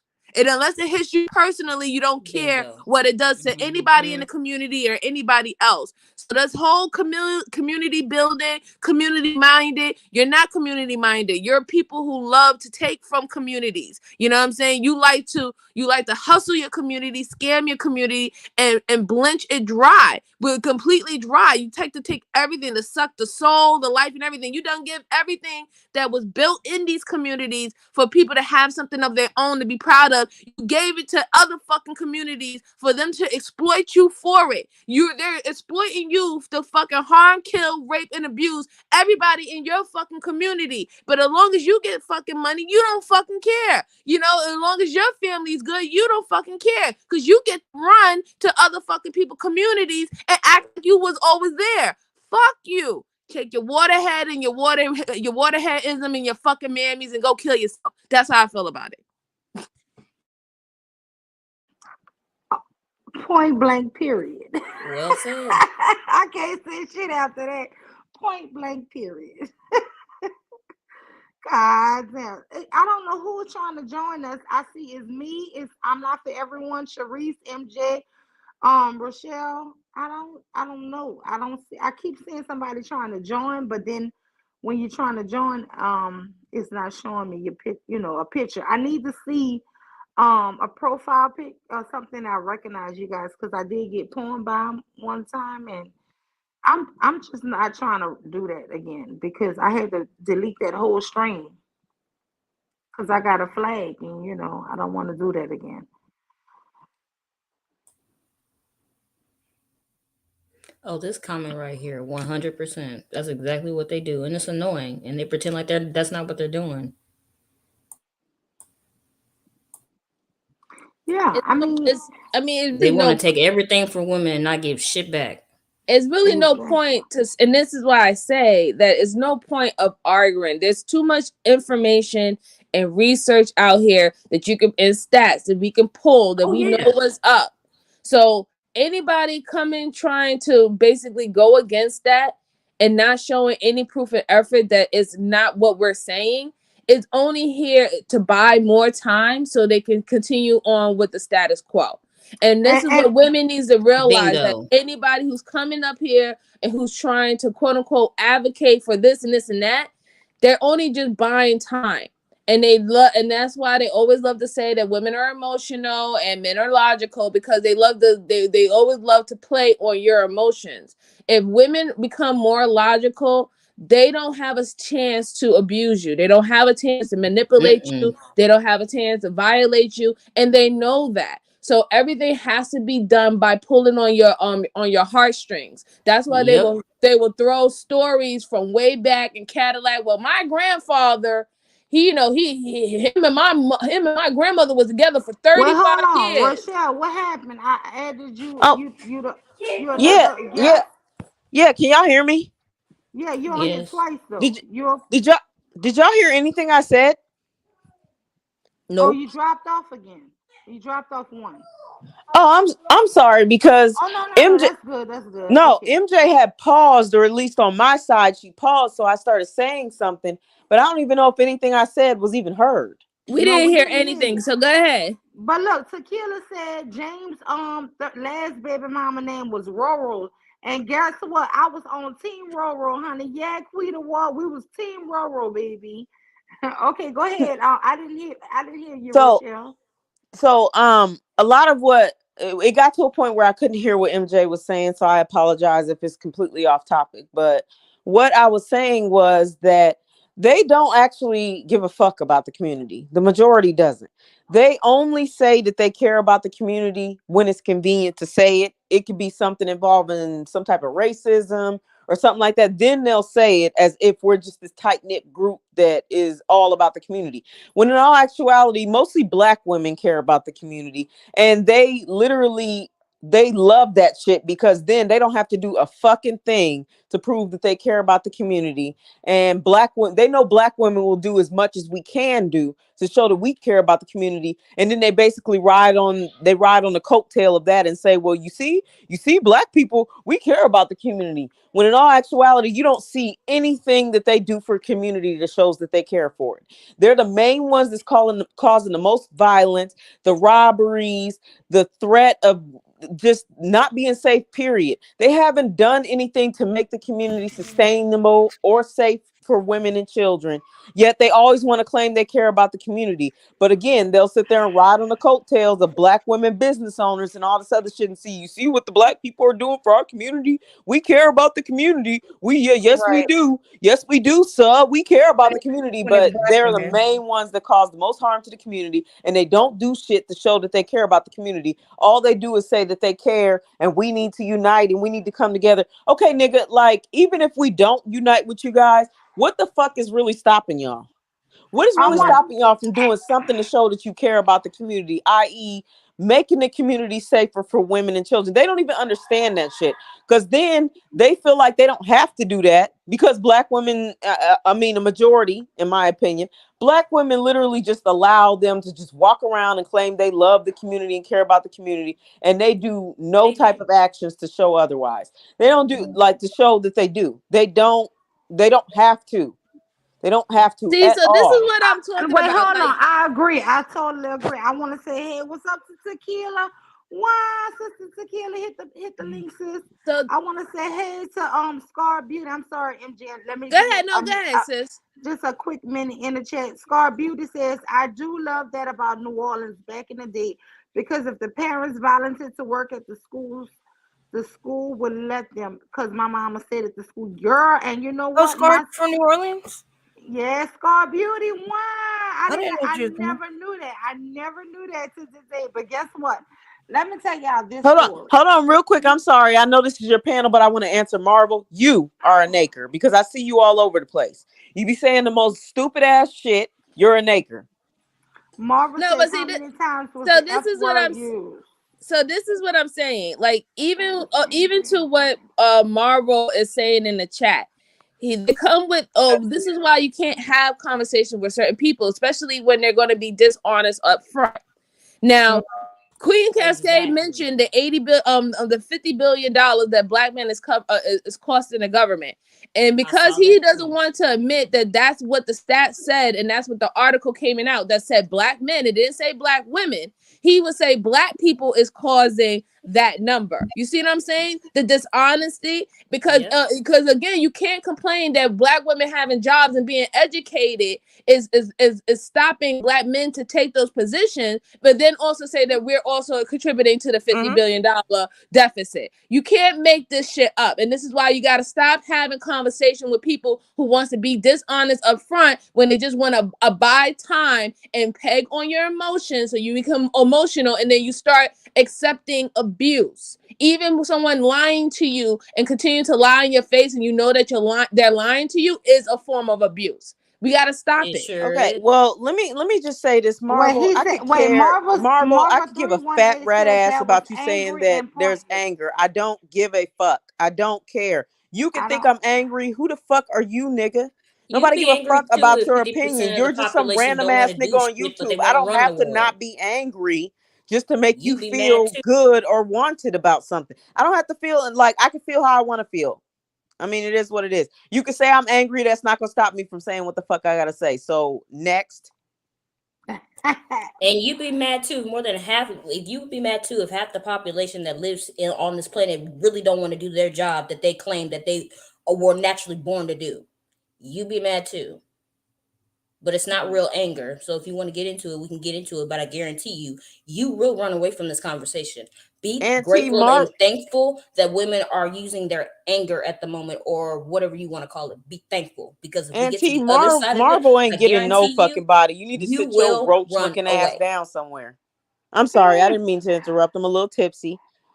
That's the thing. The funny thing about it is when you be dealing with basic ass females, anything that someone who's intelligent has to say, especially coming out of woman's mouth to misogynistic men, will deem as anger and trigger. You don't know. I don't know if Marvel want to come on what real anger and triggers from. When you deal with basic ass bitches, then yes, them even having an opinion is being anger and trigger. So I can understand why they would think that.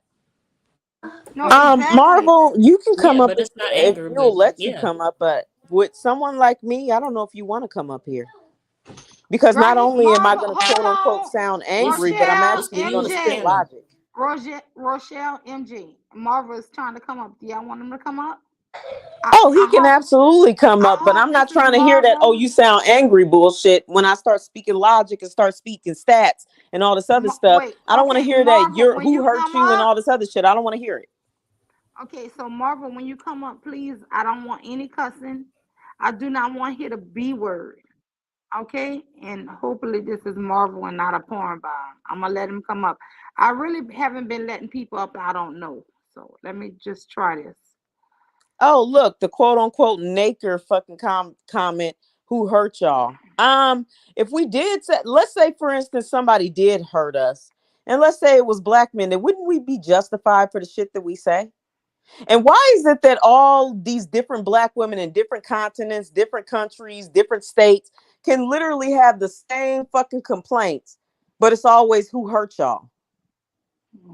I don't know. Auntie said so much aggression. Wow, what's up, Auntie? Auntie. I don't know. So let me see. Go ahead, Marvel. I'm not even gonna comment to Auntie anymore because he looks like a fucking roach, and I can give a fuck. No, Auntie, I done spoke to him before. He kind of cool. I'm gonna be honest. So just let's see what Marvel got to say in real life. Let me see. Speak up, Marvel. Are you not on the panel? I'm here. I'm here, Moo. Too, y'all. Moo coming. Yay! Hey, Moo. Hey, Tequila. Hey, brother Moo. Hey, Tequila. I just had to hit the panel and say I love y'all. I miss my family. We love you too, Tequila. And here come my bro Moo. Hey, that's why I came up. What's up, y'all? I came up to see what this dude Marvel got to say, man, because you ain't finna be playing with my sister Rachelle today. So what? You on here talking brother. Hey, brother, don't come on here trying to threaten me. Don't come on here doing that. Don't come on here doing that nonsense, man. Who you think you is? Nigga, first and foremost, don't call yourself trying to threaten me. Y'all don't know me. He didn't threaten you. All he said was you ain't gonna come up here with no bullshit. But I'm not granted, I appreciate that Moo comes up and I don't go around disrespecting women. Y'all don't know me. Okay. Did nobody say we did know you? What are you talking about? You sounding real slow right now, so go ahead and make your point. What you came up to say? We're not all right, nigga. I sound slow. Bring your ass down to Shreveport, Louisiana. I sound slow. Oh, bring your asses to shut your bitch ass up. Ain't nobody got time for that shit. Like, what the fuck are you talking about? Why y'all always trying to climb on panels acting like somebody gonna take a fucking road trip or get a plane ticket to come and fucking fight with y'all stupid asses? Sit your ass down somewhere. That's exactly why it's enough violence in the fucking community already. Because nigga, you need to come see me in Shreveport.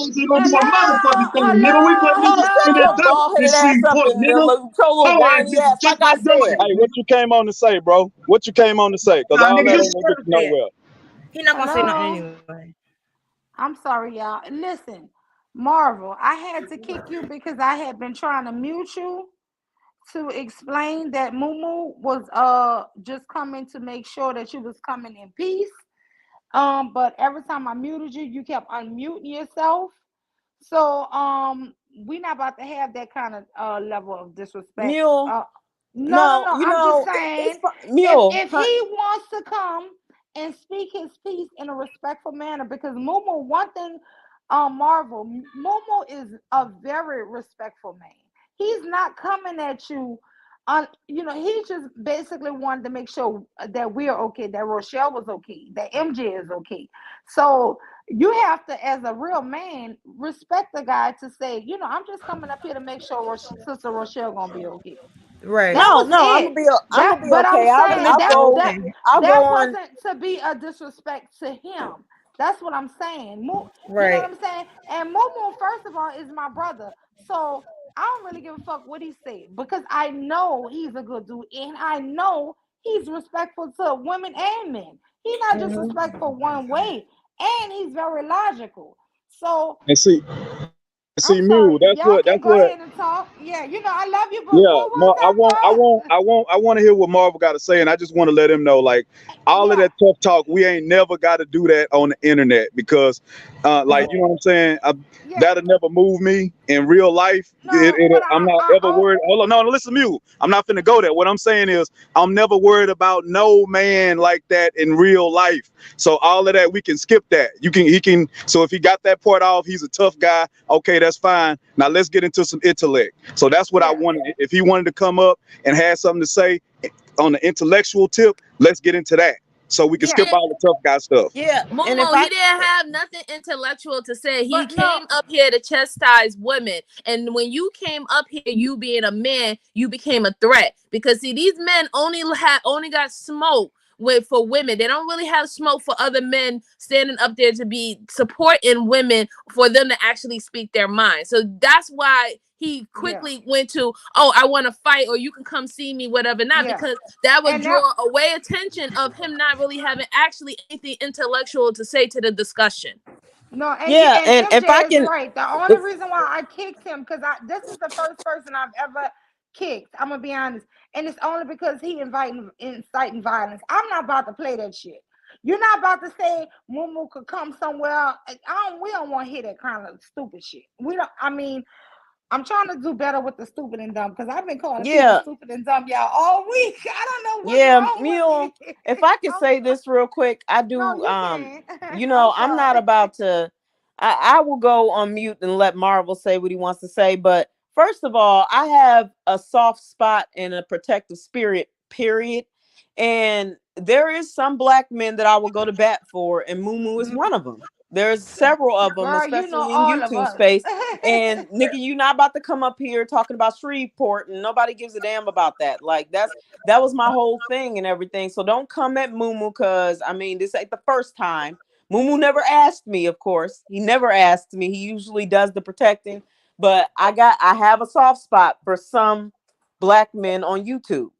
I mean, in real life too, but some black men. Okay, but see, this is where I said about the disingenuous conversations, because Marvel clearly said, he just said in the chat that he don't disrespect black women. However, you disrespected me by trying to say that I was emotional and that I was angry. You also said that to Renee. However, when Mumu came up here and clearly said to you, I just want to hear what you had to say to my sisters, you took that as disrespecting you, and that's why you went off. So if for you not to even see the correlation that you could do something to someone that you don't know, but you take defense when someone do it to you when it's a man, that's where the disingenuous come from, and that's why I don't have conversation with disingenuous people. Yeah, because he didn't expect Mumu to come up. That's what it is. He didn't expect Mumu to come up, so he thought he was gonna come up here and say, "Oh, sisters, y'all sound so angry. You guys hate black men." Exactly. That dumb shit. He was gonna come up and probably say all that bullshit, and then Mumu put a monkey wrench in that damn plan, and then so he got sidetracked by it and decided he wanted to represent Shreveport and all this other shit. That dumb shit that we don't care about, because guess what? It ain't where you're from, baby. It's where you act, and when you act, you need to know how to act. So on this here channel, you need to know how to act. Let me tell you something. There's some men who I'm gonna let go a far away, because I know their character and I know they're decent men.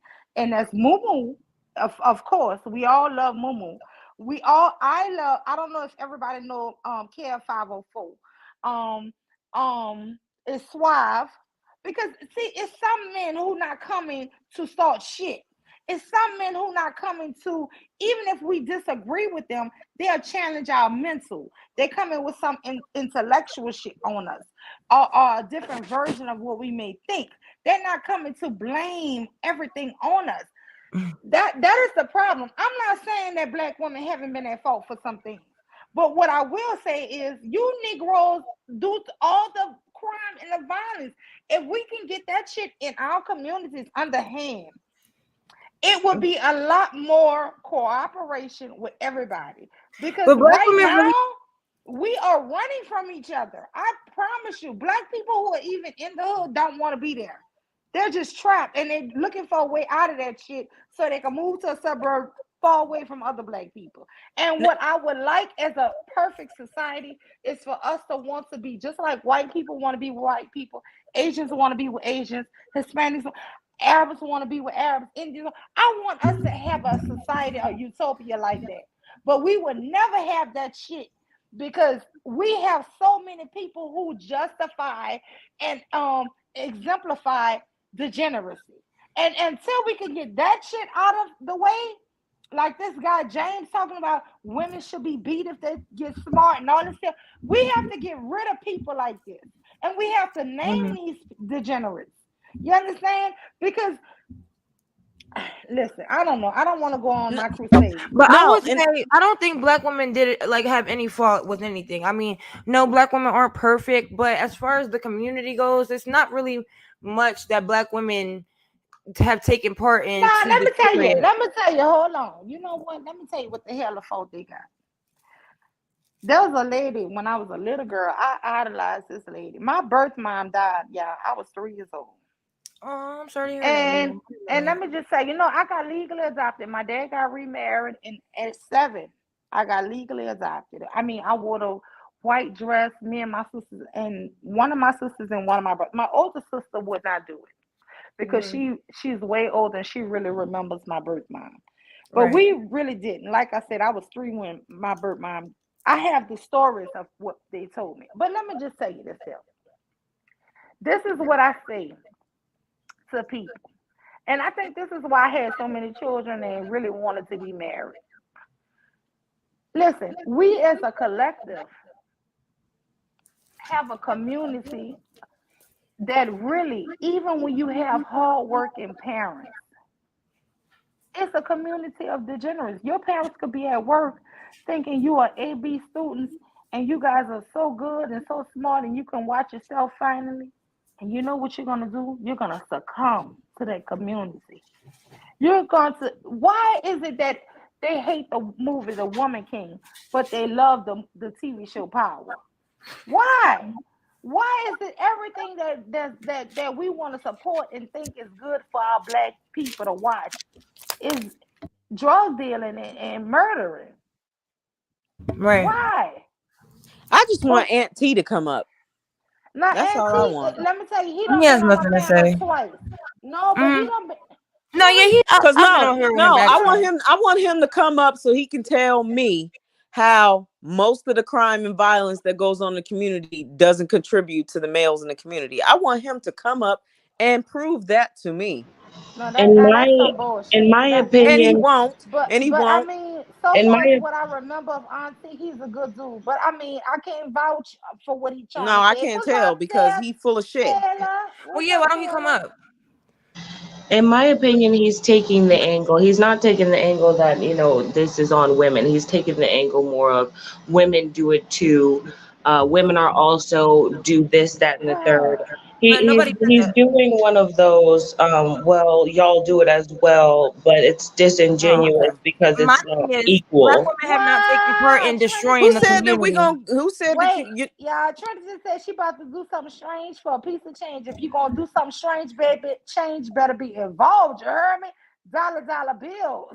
I'm like, what you talking about change? You don't need no jingles. You need some paper flapping. Don't do nothing. But how have Black women destroyed the community? Can he answer that? How have Black women destroyed the community besides giving birth? Girl, let me try to go. Taylor, through bitch, I don't know who the fuck you are, but shut up. Shut the fuck up. Isn't the one that was saying black women are destroying. The Marvel dude was taking that approach. The auntie dude was taking more of, we're all at fault. We all do it type thing. And he's wondering if he'll be able to talk. There are many women on this panel who don't mind letting you dig your own grave and will mute the fuck up. So feel free to come and talk. And I'm not saying that black women haven't done anything. What I'm saying is black men have done the most destructive. And let me tell you something. You know, you guys want to be our leaders. You don't know how many. Let me tell you something. For all of the damn prostitutes who have pimps, you got to look at it. Those pimps are the fucking leaders of those prostitutes. Let me tell you something. Even if they don't have pimps. No. They're still Then who was you talking to, Taylor? Who was you talking to? Is you guys all want to be freaking leaders, but what the fuck y'all leading us to? Destruction. This is what I'm saying. But Mule, even the prostitutes that don't have pimps, they're still selling sex to men. So if they didn't have the demand, then there would be no supply. But so that's my whole point. Like I don't think that they can really put the finger to the destruction of the community at women. The whole video that off the plantation, these men were basically kidnapping women and making them into prostitutes for fucking white men. So prostitution, they still are, and the black men being pimps to them. Let me tell you something. We as black women have followed black men for a long time, y'all. I don't know if you ain't follow no damn man. No, not us today, but I'm saying our ancestor women. And guess what? It got us to what? To the lowest point and to what? Welfare. And then when you finally took the welfare, the men blame you for taking welfare. So I am tired of women talking about that they need men to be leaders. I advocate, if you're a woman talking about you need a man to lead you, you are a fucking failure as a woman. You need to lead your damn self. And that's just point blank, period. But anyway, I'm not knocking anybody who have a man as a leader. But what I'm saying is you need to be able to think for yourself, sister. Because I have seen people be led. I'm talking about, I'm telling you, I idolized as a kid. I had started this story earlier and stopped it. Listen, there was a woman I idolized. She was a school mom. She used to be a PTO president. Her husband was the biggest dope dealer. As a girl, I didn't notice about my friend's father that he was a big time dope dealer. All I knew is that the mom was immaculate. Her hair was always long and beautiful. She was a chocolate woman, real petite. She came to every field trip. She volunteered in the school. I admired this woman.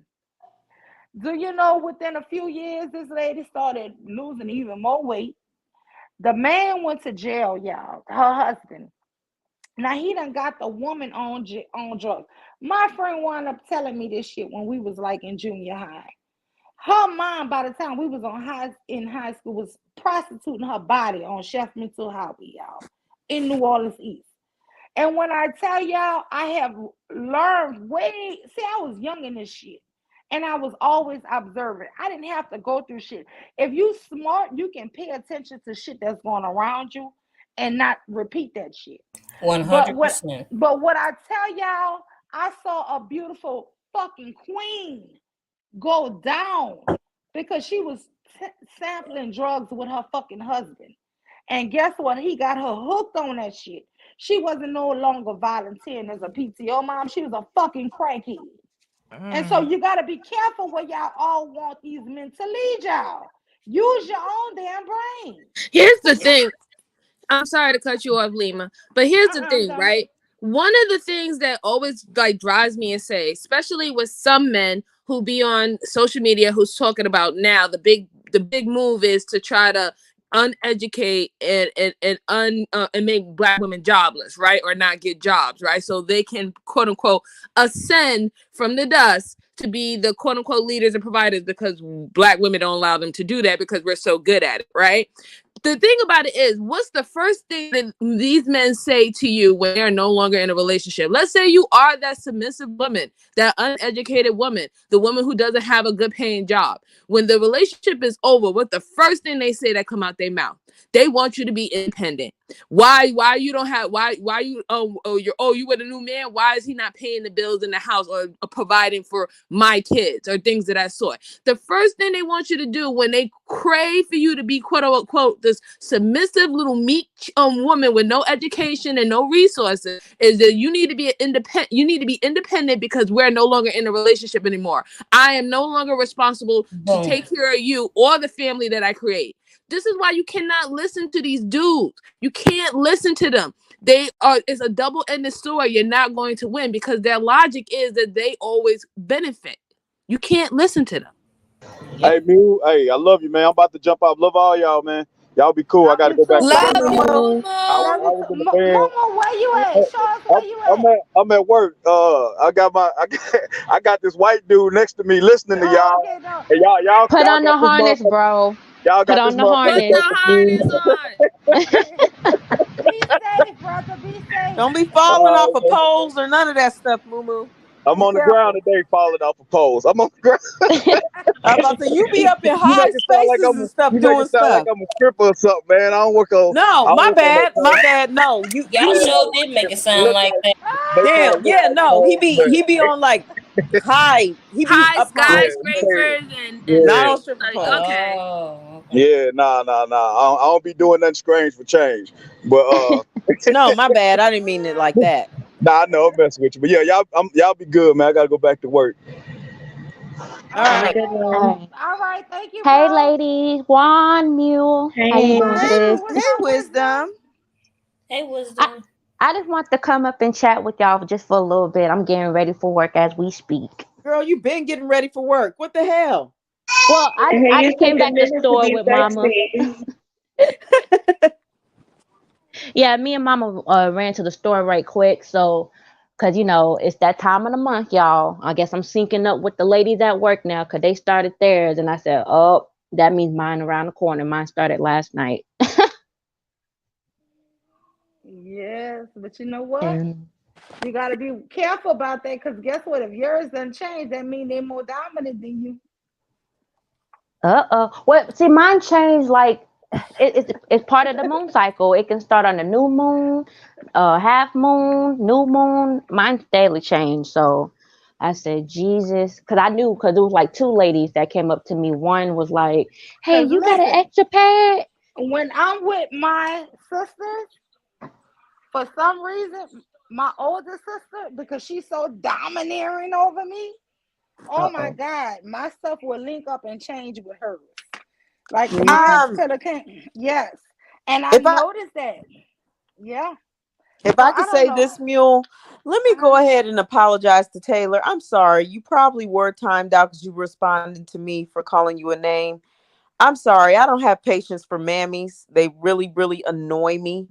No, and so I just don't have patience for a mammy at all. So you definitely got called a name for how you are, basically. So I don't have patience for you guys. So I'm sorry for calling you a name. No, I can't deal with mammies. I just can't. Rochelle. Yeah, Rochelle, Taylor, cool. Taylor, cool. That's cool peoples. Is she? Oh, she really is. Cool. Well, she sure as heck came in mammying for Marvel, though. Listen. All right. So here's the thing with Marvel. I don't know what he was talking about today.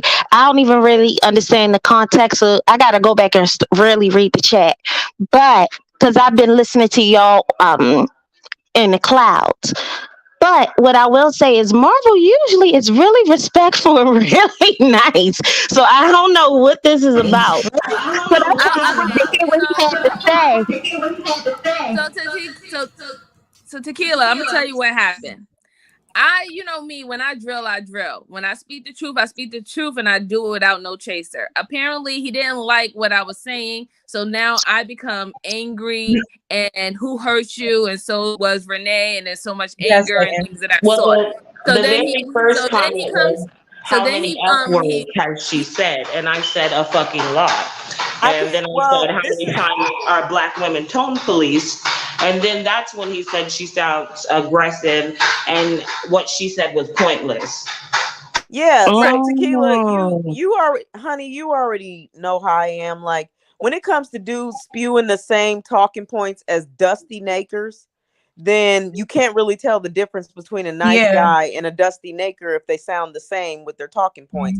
Saying someone sounds angry, someone saying who hurt you, that all sounds the same as what a Dusty Naker would say. So it would actually drive me to think, are they really the same? And they just pretend to be nice guys, because it's like you say the same things Dusty dudes say, except they go a little bit further with their dustiness. And he just didn't go that far. He didn't talk long enough. The panel, and he didn't talk long enough. A very cool guy. So let's hear what's up, brother Auntie. You have something to add? What's up, Mule? Can we do one at a time, please? Yeah, and we're gonna keep start getting cut off. Yeah. Well, can I, host just asked me. Before you talk, Auntie, let me say one thing.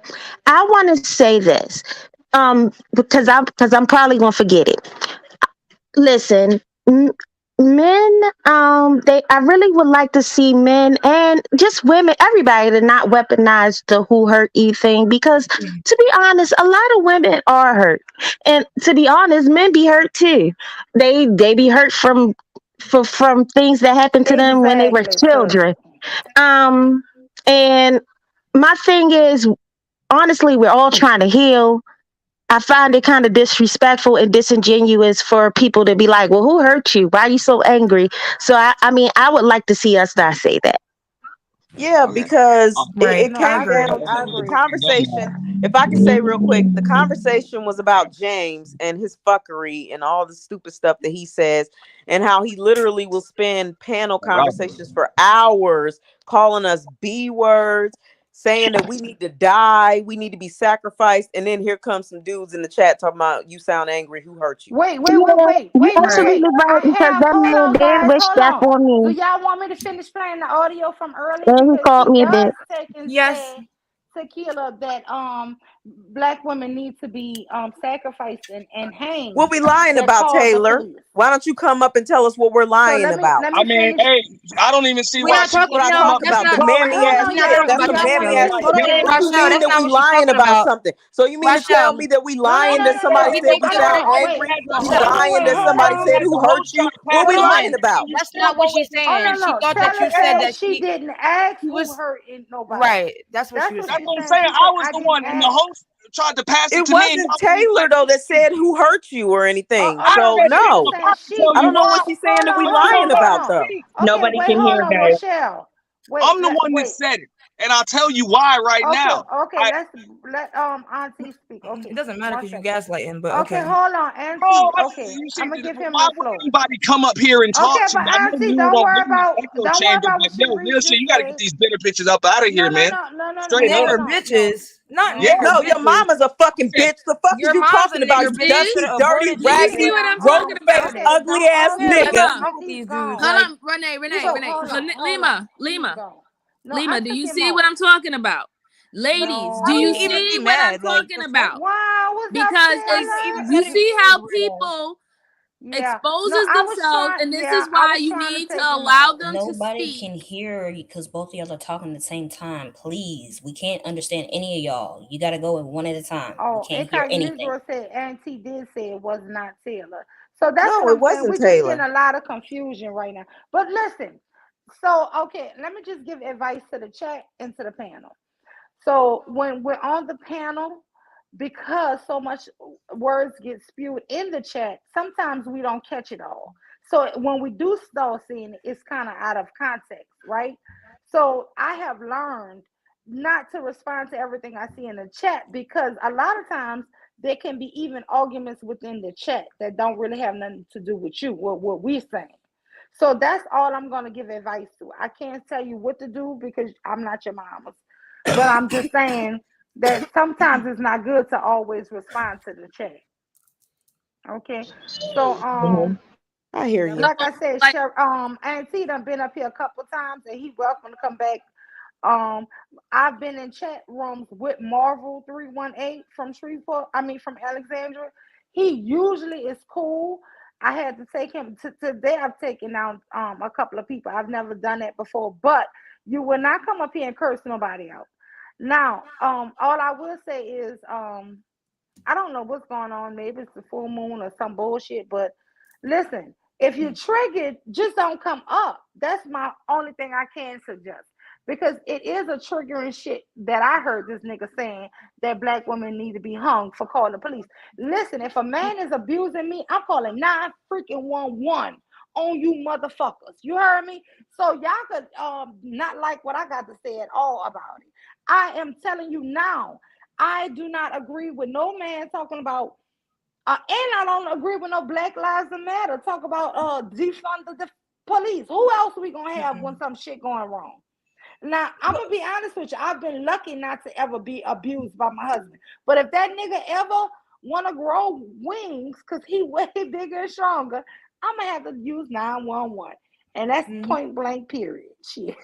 But why would he just come up here and call us nigger bitches? Like, what is he mad for? Because women are talking over him? Like, that was just really because that's who he is. That's who he is. I know. And that nice guy act and coming up on panels, being nice and everything. When women don't sit there and bend to his will, aka listen to what he say, because the black man is God and they're all knowing and all this other shit, then they get mad and all of a sudden we nigger bitches.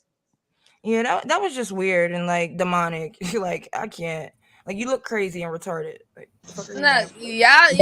my opinion, and I ain't caping for nobody, but my opinion is we do gotta let motherfuckers talk, whether we know they're gonna talk dumb shit or not.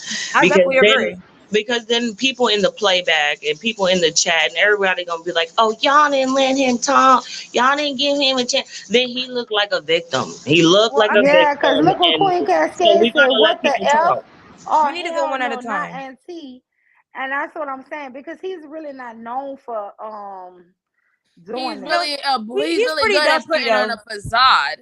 He usually says dusty shit though. Like, he's really good at putting on a facade. This is what you got to understand. This is why it's very important to allow people to speak and allow people to actually really be themselves and be in the zone, because so many people will come up here and they will put on a facade of who they really are until you get them, something triggers them, and then now we're nigger bitches. But aren't you a nigger too? He didn't even get to speak well, yet look because what Taylor said. Everybody that knows me knows that I give niggas that business, and she does. She give them the business. Save me with that mammy shit. I don't know what happened with the whole Taylor thing. Like, I don't know what happened with Taylor either. That's what I'm not understanding. I think it was a miscommunication. Yeah, that's why I'm saying sometimes it's hard to be on the panel, and then you look down in the chat, and then you be like, "What the fuck you said, B?" And that person not even really talking to you. You know what I'm saying? So that's what I'm saying. Like I had to learn that a long time. I learned the hard way. Being on the panel, keep answering the chat, and the chat talking to each other, and you thinking they talking to you. So sometimes the chat. No, she talking about me. She talking about because she wrote something. She wrote something in the comment, and she came in with the cape swinging for Marvel. And then when I said something about it and everything, and then she said something. I wish we can go back up on the chat so I can really see exactly what she said, but it was something that was smart mouth. And then I said what I said. Now, yes, I called her a name. I did.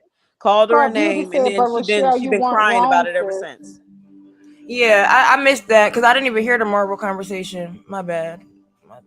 Well, Beauty said right. I don't know what really happened with the whole Taylor situation, but the simple fact is, if you're triggered and you don't like what you want to hear, then you know what you could do. You can either, speak your piece and try to have a discussion, or you can click off. There's a big X on the right. But when you start disrespecting, calling people out of your name because you don't like what you want to hear, that just shows that there's really no conversation with you. Like, why would we even want to have a conversation with someone who finds it so freely to call us nigger bitches or bitter bitches? Because you got some people saying that he said bitter instead of nigger, but bitches in general, when nobody which is another dusty talking point. Nobody calls he said nigger, and don't try to. But they love saying that. But to feel so confident and comfortable to think that you can call somebody out of their name and somebody's supposed to sit up on a panel and have respect for you, you got me all the way fuck up. Right. It's okay. Yeah, he's just a So weirdo. I Like, will say. So I will say. So I'm if on the I panel. I'm not let me gonna lie. I let me thought he say said this real quick. bitter. Let me say this. I'm gonna be the bigger woman about it because maybe I did misunderstand the caping mamming for Marvel. Maybe I did. No. So I mean, I'll be willing to apologize for that. If I called her a name and I can admit that, Yeah, you should and never maybe I Oh, admit thank you, misunderstood. Rochelle. Yeah, Yeah, because I maybe think I it is. Because misunderstood that Taylor she was go in caping and on them mammying niggas. for I'm like, Marvel, even wait, though I know what caping and Rochelle, she mammying has looks nothing like. you. I'm like, Yeah. now Tay go in on them Negroes. I'm like, wait. I didn't know. Like, I mean, I don't know her like that. And like a lot of But people I'm gonna in be this. honest, I've never heard Marvel speak. I've never even seen him hit a link in my, in my life. So today would have been the first time. I think I have I've too. never, but I've been with him in different chats, and he's usually real cool with me. So, But no, you're right. But this is the problem I had because okay, Mumu, he came up on a panel full of women. I didn't didn't like how he expect came Mumu. up to address Mumu. I did not like that. That's why I dropped him No, down. like he didn't know Mumu was gonna come up, so really he was just gonna come up and address women. So when Mumu came up, and Mumu said, "I just want to make sure that my sister is good, blah blah blah blah blah, and my other sister is good, and all this other stuff." Then all of a sudden he gets angry and offended by it, as if he didn't want a man to come up to defend women. That's the problem I have with him, and also the bullshit he was saying in the chat, the dusty logic of, "Oh, you guys are angry," and all this other crap. Like I already had like a bone to pick with him to begin with. And then of course, since he irritated me or whatever, because he's just another typical, in my opinion, then I mistakenly thought that someone was mammying or Taylor was mammying for him. And again, I'm going to say I apologize for that. If she was not mammying for him, because honestly, everybody that knows me, I absolutely cannot stand pick me mammies. I can't stand it. Like my radar goes up immediately and I get very angry because it's like, why are you so damn dumb to be pick me and mammying? Like, so I get really angry about it. And I can admit that I may have misconstrued what she was talking about or what she was saying. And I just picked up and thought that it was mammying because we see enough of it already. And it drives me absolutely nuts that Black women don't know their power. They don't know that they deserve to be loved. And they just want to come and mammy for some man. And so I got angry and I said what I said. And I apologize for saying what I said. And I'm tired of I Scam Goofies Part 2 or whatever the fuck that is. Anyways, I'm tired of that motherfucker too. So, but Taylor, if you weren't mammying, I don't know you. I shouldn't have came off the way I came off. Again, I've already expressed how I feel about mammies, and I kind of just took it that way and everything. So I immediately jump on mammies and Dusty's behind. And I apologize if you weren't mammying for him. I should have never treated you that way. Oh, thanks, Russia. Oh, thank you, Rochelle. That's real woman shit right there. You heard me? Well, sister, I'm nobody. I'm really sorry. Like, I'm sorry. Like, I really, like, y'all know, like, these women on this panel, besides the one in the top middle part, I don't think I recognize her. That's but the Kira. rest of them know how I am. Everyone. Like, I She's can't just stand real it. chill. She kind of like tequila. She's just a sweetheart. But look, sister, nobody came back in. You had something you want to add, honey? Hey, I'm sorry. No, I just I had to get off because I had got a phone call, but I couldn't stop kicking because this a little off topic, but people will act real funny with you, especially when it comes to Black men. But as soon as you get emotionalist, they get real scary. Motherfuckers be calling you, talking about, hey, do you want me to bring you something from the store? Can y'all hear me? No. Did she go out? No. Exactly. Once you ignore his ass now, huh? Wait, I couldn't hear anything she said. Like, I think maybe I went out. Shit. Like, is it I'm me? sorry. Yeah, you probably went out. Oh, okay. Because I was doing that. Can you hear Sharice? Yeah, I heard Yeah, you. I can hear y'all. MJ, I can hear everybody. Okay, now I can hear everybody. I couldn't hear anything nobody said, so I didn't know if it was me or if nobody else could hear her. I'm sorry if I interrupted. I didn't mean to interrupt. No, you didn't.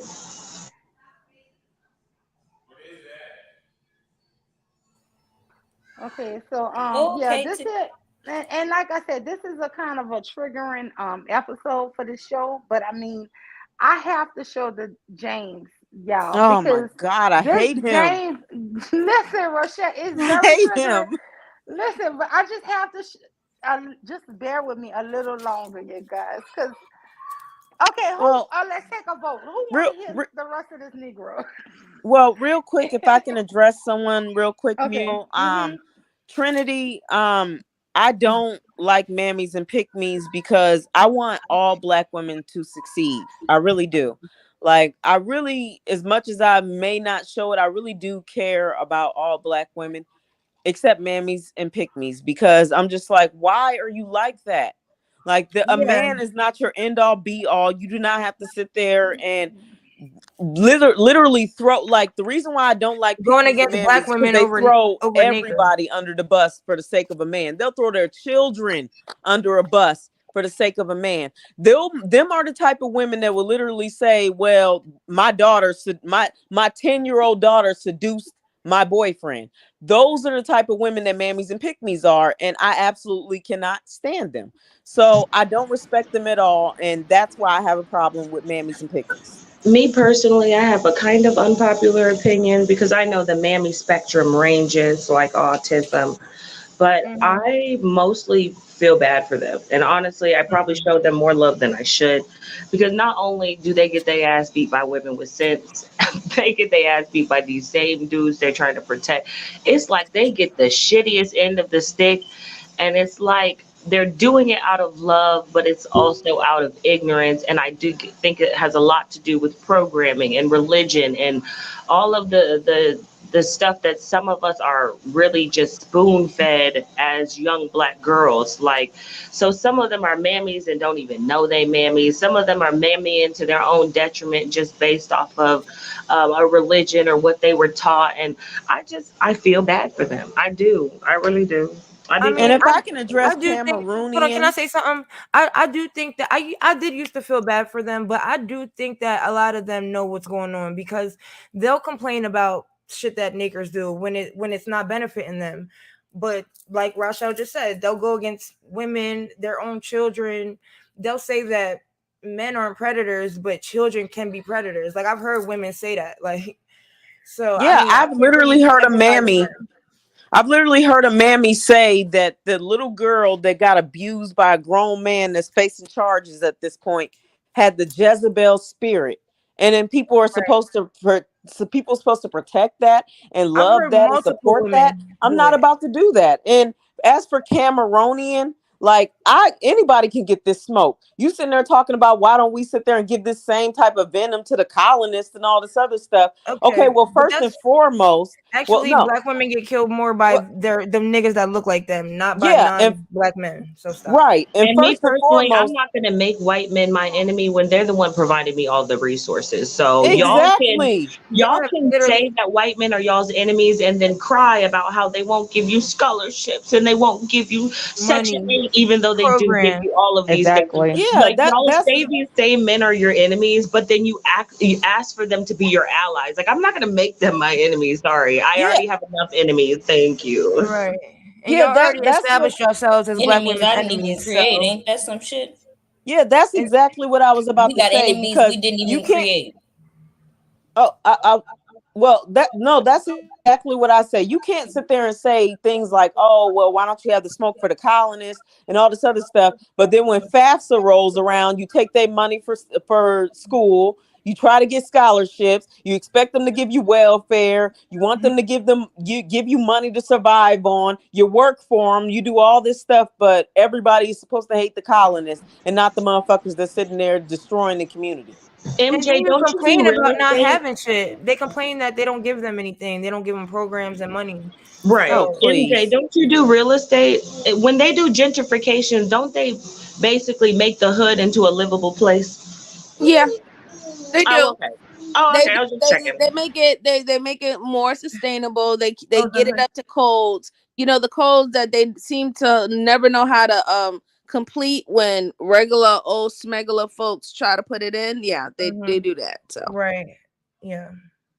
because no, it's just there's money that's being invested into that community. So it's more beneficial for projects and contracts for them to basically uplift the value of the community. See, a lot of people don't know about REITs, right?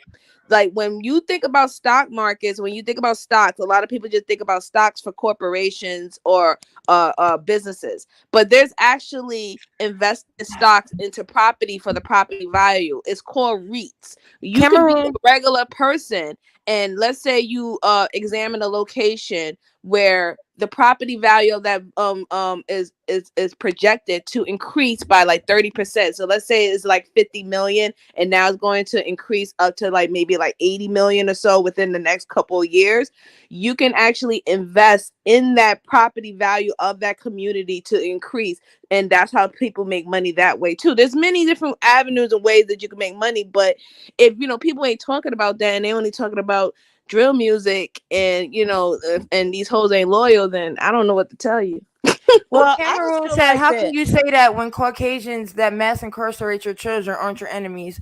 But y'all are the ones killing black men allow it. They're supposed to be the leaders of the community and they're allowing children, it. Black women, and everybody in between. So how are y'all not the enemy? Like, y'all establish yourselves as the enemy out in the streets. Y'all establish yourselves as the enemy online when y'all say y'all are our enemies. Like, what are you talking about? Like, y'all are really gaslighting. Well, what I really want is for Cameroonian to come up so I can basically spank his ass like I did another pro quack. Him or her, whoever that is. And then they bring up abortion like there's not a full spectrum on abortion. Like I really hate when we try to oversimplify things. Abortion is very broad. If we'll just use the term babies, that's perfectly fine. Some of these babies are dead when they're aborted. Some of these babies are killing their mother, and their mother already has 4 or 5 living children that actually depend on her solely. Some of these, like, we don't go into depth. We just only want to act like these are viable babies that are about to come out the womb. They advocate for abortion anyway, so it's exactly. I was about to say that they pay for the abortion. Saw a black man dragging a black woman into the abortion clinic. On video, they pay for the abortion, abortion. and they're making it seem like that they're lied about hollering to stop abortion. They're not. Women that have lied about being pregnant, and men have given them abortion money. Like, Kim. And real quick for Cameroonian, like I'm not even gonna sit there and stunt. Like, seriously, stop trying to make it seem like that white people are mass incarcerating children that do nothing wrong. You mean to tell me that there's plenty of kids out here right now got gangs that's literally stealing cars and they don't deserve to get incarcerated? But see, this is why I say you have to stop. You have to ignore people like this person in the chat because because he won't come up. They're trolling. They're distracting from the conversation. They're spewing misinformation because they like to have you misinformed, because you can't make an educated decision when you don't have the proper information.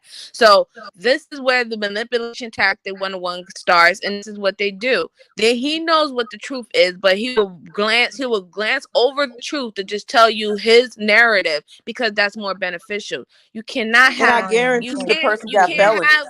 You can't have genuine conversation to actually fix anything when the prime is in, but we have to just realize is that they don't want to fix shit. They like shit the way that it is. That's just something that we're going to have to accept and move from there. Exactly. They do all this crying about. They need to really stop pretending that white men are their enemies. When they love white men, all they talk about is how they just want to be accepted by them.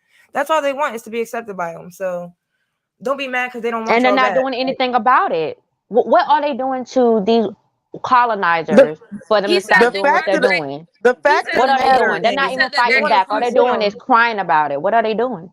He's saying that they're incarcerating your children, but you fail to believe that these quote unquote children are out there doing things that they're not supposed to do. You fail to believe that a lot of them are actually doing crime. Like, there is a small percentage that a lot of people was incarcerated now today, or maybe even for like 20 years, going so far, have went to jail for doing something that for not committing a crime. There is more people in here who have went to jail for doing crimes. So you want people who do bad things to not go to jail. That's what you're saying. But if that's what's happening, what are they doing about it? Especially And especially if they're doing these crimes in your community that you're talking about crying over gentrification for, then how are these people who doing these crimes of helping the community? And what are y'all doing though? Y'all are not doing anything to change it, and they're your kids too. They're not just black women's kids. Like Right. Black people are moving out of those communities Okay, guys, to get I away think from we that should mess. stop acknowledging him Exactly. because this Stop dude said talking that to him. enslaved You're doing it. human He's beings, trolling. people with no rights and no ability to do anything, chose to sleep with. So you're saying that enslaved people chose to sleep with colonists? You mean enslaved people that's where were that's where raped? they got the They whole were Jezebel raped narrative for, right? like I mean, when they call children, black women, minors, enslaved people. They do when not they have call black choices. women, Therefore, Please they not cannot entertain people consent. in the chat. and this is why Can I'm we just I'm sorry. continue the I won't be conversation? acknowledging him anymore. That was absolutely Don't disgusting. acknowledge him anymore, because like I said, if he's sitting up here talking about enslaved people or enslaved women and girls being forced to have sex and to mate with other races, especially at that time, and that's where they give the narrative of calling us a Jezebel. That's where the name comes from, because they feel that you were supposed to die, and then what Afro descendants chose to fight, huh? What? Right. Okay, It's really yeah, dumb, I'm done. I'm done They responding to were this really the person ones because getting now they bent just making over, up and they shit. loved it, but they want to try to put that shit on us. Like, fuck out of here. Well, they're not talking about what they're doing to the women over there in Africa. Okay, are we talking Yeah. about how oppressed they are, the genital mutilation, and how those women being oppressed? Like, y'all want to talk about that, but y'all want to say, well, we need to go back to Well, Africa. he For doesn't think what? they're being It's even oppressed. worse. He thinks that they're sleeping with them at their own will. That's what he thinks. No, them women are being raped, being stolen from their families. You got black women or black African women that's setting up programs or standing up to fight this mess, but like nobody want to talk about that though. He's talking about I'm not He's gonna have talking a about George conversation. Floyd again. You talking about George Floyd, the one that robbed the pregnant woman? Hold on, guys. Pistol whipped and robbed a black woman, though. Wow. Like, that's the wrong person to use that as an The host example. is talking. Please mute up when the host is speaking. Let me just tell you this. You're right. So please, I am Goofy says to please subscribe and make sure you subscribe to me. But let me just tell you this here. The George Floyd uprisings. I'm gonna go back to that. I was one of them dummy women. I was what you call a crash car dummy. I was one of them people out there, you guys. Me, my husband, my daughter, 3 of us flew. We actually caught a plane, y'all, and flew out to protest the murder of George Floyd. When I tell y'all, George Floyd murder, when I finally saw it, I didn't see it for almost 4 days on purpose. When I saw it, I threw up for 2 days. I cried for 2 days. My husband was so mad with me. Right. He was like, I told you not to watch it. And when he knew that I was throwing up and couldn't, function behind the shit, I said, I can't do nothing. I couldn't go to work. I couldn't do nothing, y'all. I was throwing up. I was sick in my stomach. He booked, my daughter found out how much the flights was. My husband paid for them, and we went out there. We protested for 3 days straight. We were out there. We would leave the hotel early in the morning, figure out where we were meeting, and we were out there. And when I tell you guys, it was a white woman, his wife, his girlfriend, each day would tell us to go home. And each day we defied this white woman. His choice, his preference. Right? We defied her because the absolute horror of watching this tall brother with a knee on him murdered like that, it just outraged me. And when I tell you, my daughter and my husband did everything to try to bring me some kind of peace in my mind, and my mind still haven't wrapped around how it's okay to kill somebody just blatantly like that, You hear somebody saying they can't breathe. You hear somebody calling for their mother, and you don't get off their fucking neck. But I will tell you what's more egregious to me. This shit I've been hearing on YouTube from this manosphere. I'm telling y'all, when I learned about this manosphere, that shit has sickened my stomach even more than George Floyd murder. And when I tell you, if black men do not want any allies, if they keep this shit up with this J Prince, this James nigga, and they keep this hip ideology going, as if black women have not been with you from the fucking start, from your birth, from the womb with you, you will one day be by yourself.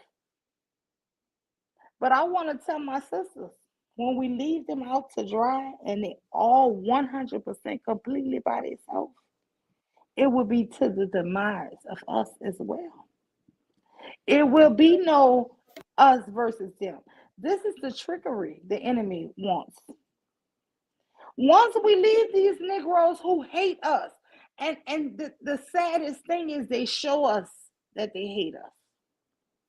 This is why I can't blame the sisters for doing all the shit they do, right? Because it's petty shit women do to get back. It's monstrous shit the men do. I've only been robbed at gunpoint by black men. My house has only been broken into by black men. Mine too. Wait, hold on. Let me just tell you this. All of the negative, horrible things. Oh my God, me too. Has came from black brothers, right? But because we don't have a system in place to correct these black brothers, we only have the government. Now, I have not physically, I'm not saying my sisters, I have never physically yet been molested or raped by a man. And I think I have never physically been abused by a man. I have. As of yet, I'm just saying.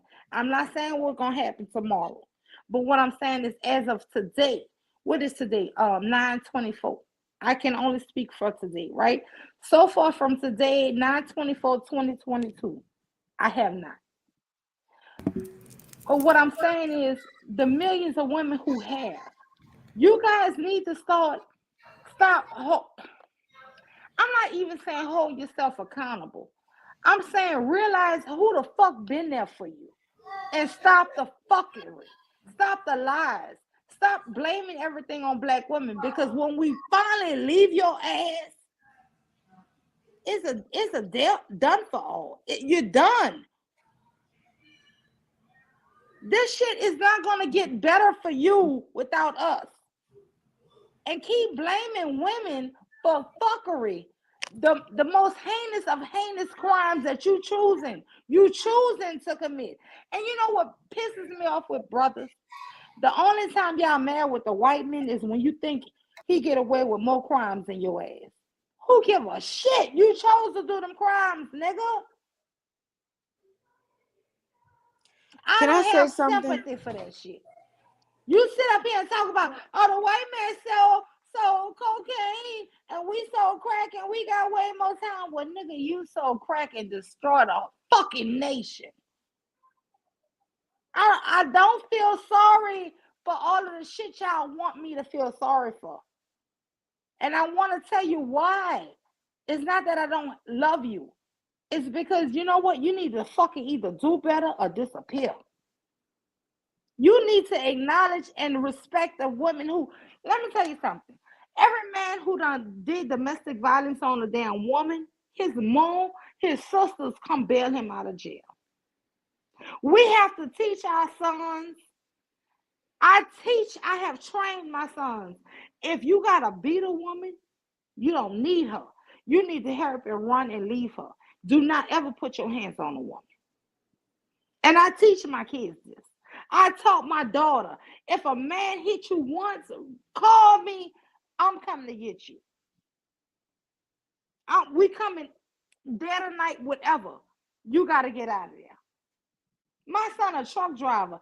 Child, they told him to put chains on his 18-wheeler truck to drive up north in the fucking snow and ice. I told him, park that shit, I'll fly you home. You understand? We have to be there for our family members so that they don't do wrong things. But what I'm trying to tell y'all, we need to make some type of a stand here in America, because guess what? This shit about to get really worse. And it's going to get worse for all of us. The women, we're going to sit back and we're going to say it's going to get worse for you men first. And you niggas keep talking about winter is coming. It's coming.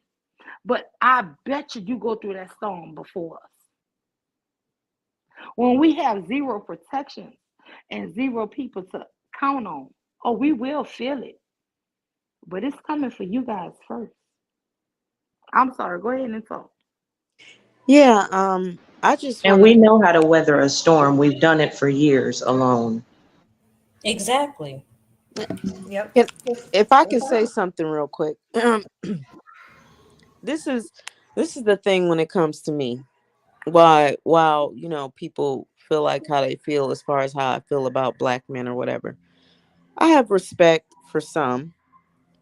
I don't have respect for the majority. As a matter of fact, I'm gonna be honest and say I don't like the majority, because for me to sit there and grow up and be on this big pro-black type of way of living, in a sense, and then even when growing up, I have been molested as a child by a black man. I have been beat by a black man. I have been emotionally, mentally, psychologically abused by black men. I just had to deal with, I've been picked on by the way I look by black men. Even though I'm light skinned, they talked about my lips, all types of stuff, because I have fuller lips. Just different things like that. Even after all of that, I still was one of those ones that felt like that I could only marry a black man. Until I got to the point where I was like, I really don't even want to marry. It's really not worth it. But for me to come on in certain spaces and stuff and see how they talk about us, how they mistreat us, see all these different stories from all different black women in all different parts of the world saying the same type of abuse, that is what made me say I don't like the majority of them. So I mean, they can call me whatever they want to call me as far as being a feminist or whatever the case may be, because I care more about black women than I care about black men.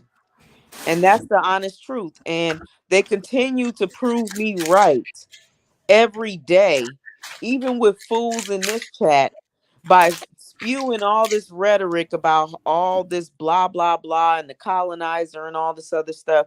Well, guess what? I'm successful. I'm not on any type of assistance. I'm not on any of that type of stuff. And I didn't get any of that from a black man. So for them to sit there and say all this, what have you, like, I haven't been abused by men of no color. I haven't been molested by men of no color. And I've dated all types of different men, but I've never had to deal with this mess other than my own kind.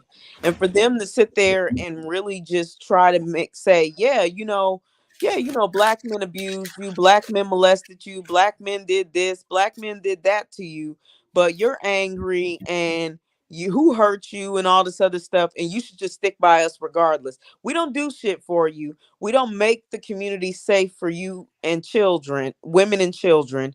We don't we down talk you. We uplift other races of women. We do all this shit.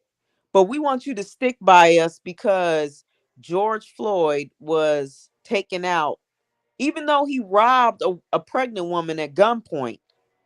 And even though he chose a different race of woman over his own race of women, we want you to just stick by us because we're just black. I think that's a crock of BS, and I can't get behind it. And it's just, as hard as it, like, yes, I know that not all of them are like that. And that's why I say I respect some. I definitely respect and care about and love some of them. I don't just write off all of them, but I don't owe you respect, and I don't owe you love, and I don't owe you concern because you are a black man. Because guess what? You don't show us the same type of grace. Y'all don't give a damn about us. You down talk us. You treat us like shit. You abuse us. You say our problems don't matter. You don't want to listen to us, and you expect us to ride with you. It's not going to happen with me. I don't care. And I have a son. And if my son was to treat a black woman the way they treat us, or to sit there and treat me the way they treat us, my son will be fucking written off. As much as I love him, he will be fucking written off. Because how dare you, after I raised you and took care of you and pushed you out of my womb, that you treat black women like shit. I'm not fucking having it. I'm not. And it hurts because I'm over it at this point as far as me, and I've already made my decision. I'm not fucking with the majority of them. I don't give a fuck what they go through. I don't give a fuck about how much they're harmed by the police. I don't give a fuck. The bottom line is, until they start treating more black women with respect that they deserve, they can kiss my fucking ass on a shitty day. And that's it. That's all. And I stand on it. And they're still saying dumb shit in the chat. I care about some of them, but I don't like the majority of them, and I just stick with that. I don't care what the fuck they say the colonizers did and all this other shit, because they keep crying and bitching about what the colonizers do, but they do nothing without the colonizers. They do nothing without them. And then they want to cry about all this mistreatment and slavery and all this other shit, and most of these niggas that wasn't even born. Matter of fact, all of them wasn't even born during the time of the ancestors being truly brutalized and disrespected. They didn't even have to suffer that trauma, but they sit there and they take that trauma and put it on themselves like they were the ones that were traumatized behind it. They literally, they just basically, they take that type of trauma and say, well, you know, I should be able to rob people. I should be able to kill my own. I should be able to kill colonizers. I should be able to harm children. I should be able to molest women and children because the colonizers harmed my ancestors over 100 years ago. Mm-hmm. I'm tired of that shit. I'm sick and tired of listening to complaining. If y'all don't want to do shit to make a sustainable community for us and the children, that's fine. But don't come here expecting us to sit there and sympathize with your plight, because I personally am not. I feel way more sorry for black women and children than I do for black men. And that's the realest shit that I can ever say. How can you feel bad for grown men, especially that are calling black women coons in the chat? Mm-hmm, you can't call us coons when you're at the very bottom and you're not doing anything about it at all. Like, especially in a world where pretty much they all have a crutch. How you have a crutch in a world and yet you still can't do nothing? But yet the women in your counterpart who is deemed the least desirable, the most unpaid, the most unwedded, the most children, yet somehow she's now the most educated and has the most businesses. How is it possible that she did that, but you don't have any children and yet you couldn't lift a finger to do anything for yourself? Well, that's their problem. They're mad because you're doing shit. They're mad because black women are getting degrees and they're not. You're a coon because you're actually like trying to do something. They don't want to do anything. They want you to be at the bottom with them. Exactly. Right. And did you notice that wasn't nobody talking and crying and whining and complaining about black women until they started exceeding and excelling again across men? Hold on. If I can respond real quick, because first of all, I'm sick of this bullshit. Like, first, I don't give a fuck about the next dusty, raggedy, broke, trash bag ass motherfucker calling me a coon. I don't give a shit. But this is my thing. You still ain't did shit for the community, but somebody got to be cooning because we out here trying to get our own, because y'all don't do a fucking thing for us. Y'all don't do shit for us. You don't even make the community safe. Y'all don't even fucking grab these niggas by their neck and say, hey, stop shooting people. Stop doing this. Stop doing that. But somebody got to be a fucking coon. Nigga, I'm successful because I got myself there, not because your broke raggedy ass. So I don't give a fuck what you say. Yes, I have a black son. My black son is well taken care of, and he sure as fuck isn't going to be in a chat room calling people coons and shit. But your raggedy, broke, dusty ass that ain't did shit for the community, but get on the internet and call people coons. You ain't did shit. I think that's like an illiterate way of saying queens. I think he's trying to say queens in a like derogatory manner, and so he wrote it like queens.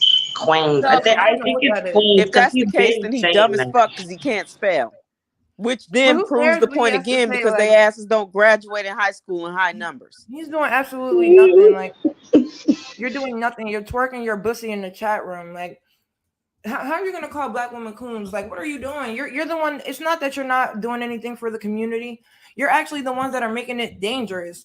Hold on. It's the hood because of y'all. Hold on, Sharice. Y'all are killing everybody. Hold on. The men. Like hold the fuck up. How dare nigga? I'm nothing like Harriet Tubman. Nothing like Harriet Tubman. Because for one thing, I wouldn't have the patience for y'all niggas if you decide to stay in slavery. So I'm nothing like Harriet Tubman. So don't try to compare me to a great woman like that. Hell no, I'm not about to save y'all motherfuckers because y'all don't want to be saved. Don't compare me to her. She did awesome, great things for motherfuckers like y'all. And y'all sat there and basically decided most of y'all wanted to stay in slavery and shit. So as far as I'm concerned, she did way too much. So don't ever compare me to a queen like that. By black men? Yeah. They didn't give a fuck about what she was talking about. They was too scared to do any fucking thing. So don't compare me to her. And I'm nothing like Assata Shakur either, because for one thing, although she is I would say a lovely woman, she shouldn't have never helped y'all them niggas in the Black Panther Party because they was abusing black girls and black women and then practicing so they can go abuse white women. What is he talking about? Like, why are you comparing her to a woman who had to save the black community? Like, where's the men that are doing it? This is none of them are doing it. That's why he keeps bringing up women's names. This is the same man who does not know what grape is, okay? This is the same dude. Everything he's saying about how women do the most abortions, black women are killing all the babies. Everything he's saying, mind you, I need y'all to know that about 15 minutes ago, he said if black women and men don't stay together, then there'll be no more black people.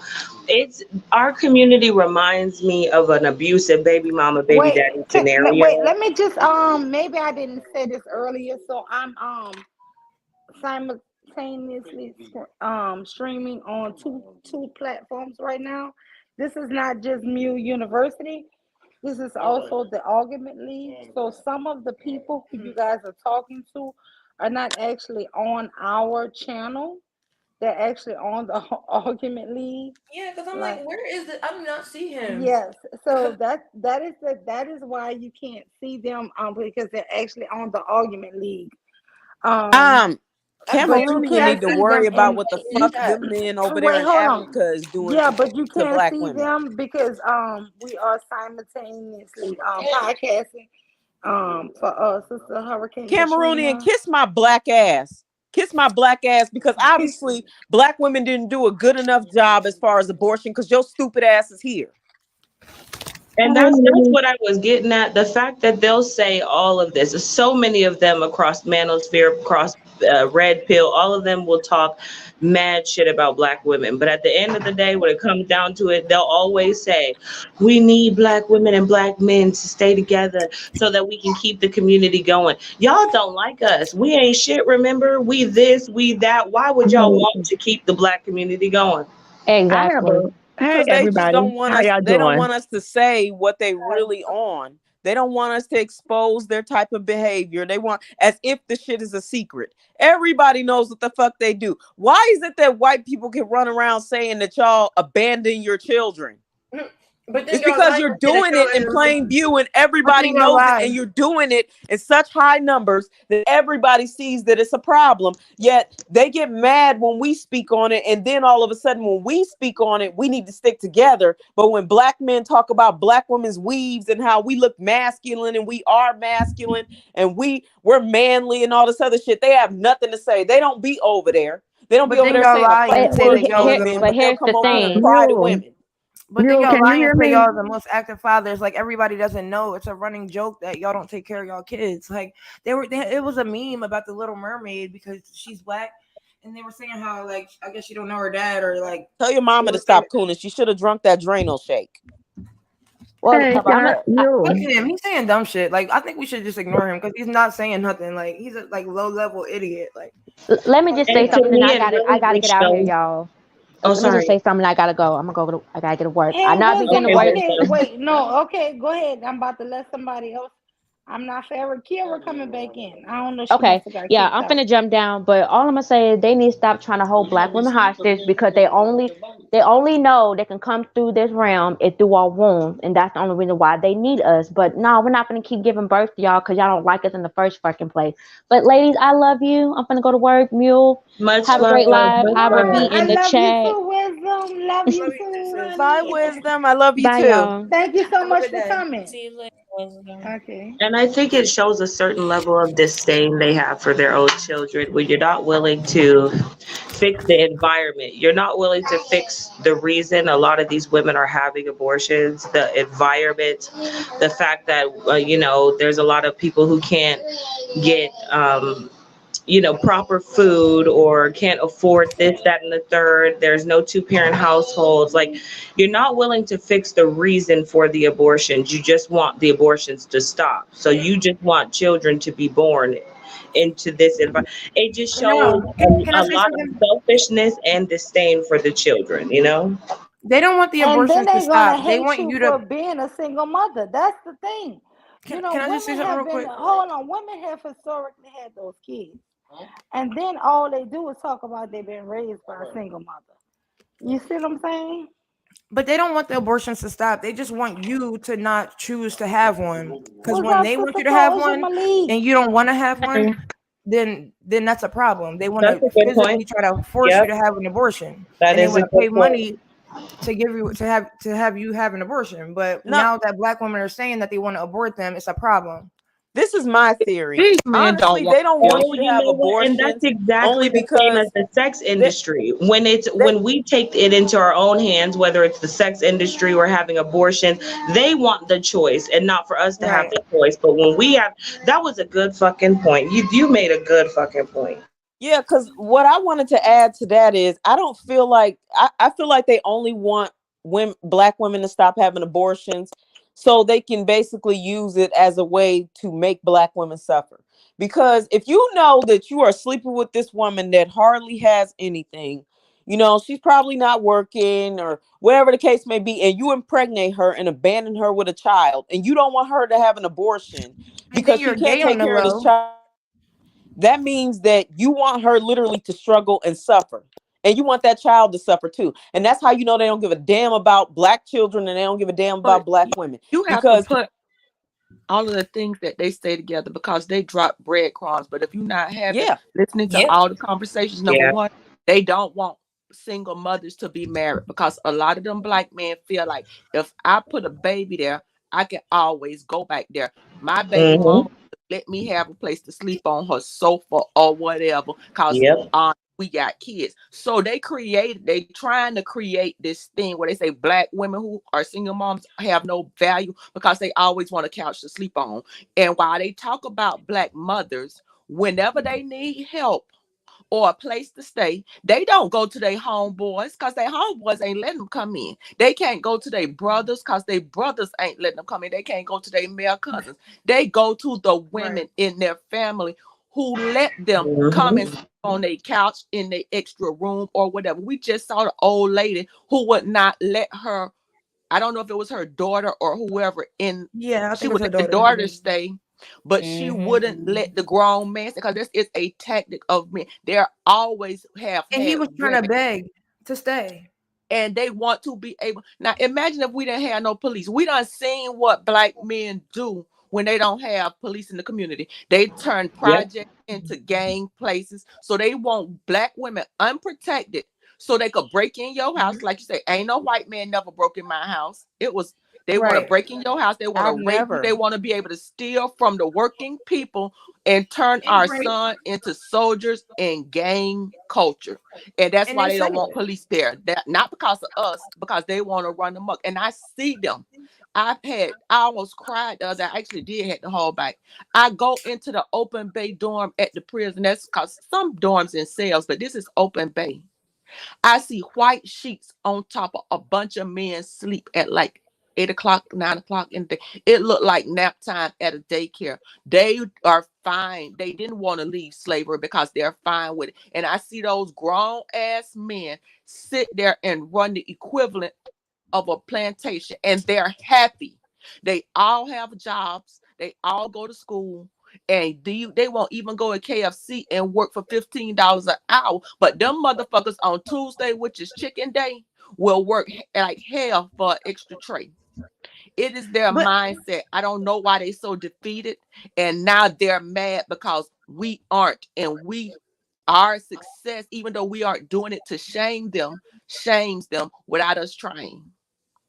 He's saying he wants black women to stop killing future generations, but it really like irritates me when they do this because it's really fake and gaslighting. Like y'all are killing everybody. So why it definitely is, because he's not going to be the one that's going to take care of those kids that don't get taken care of. Yeah, they don't care about So future for him to generations. run his mouth and sit there and say things like "stop this" and "stop that," okay, well, you take care of all of those kids that are that's unfortunate. They have unfortunate lives. You take care of all of them. and grown But his adults. broke Like, ass ain't y'all gonna do shit y'all but stop cry abusing in a children chat and room. sexually assaulting women and children, and stop killing men, Wow, women, what and happened children. to you, Y'all stop MJ? doing that, and maybe people will want to give birth to y'all. But, Oh, you know. my Okay, bad, y'all. Lima. MJ came And back, then he y'all. kind I of don't know really what just happened. showed his hand. Africa, they Yeah. stole Right, children. like Them people girls say the can't most even low go to level school. shit. Like The I girls had can't even I go had to a school phone without them call, stealing so them off the bus.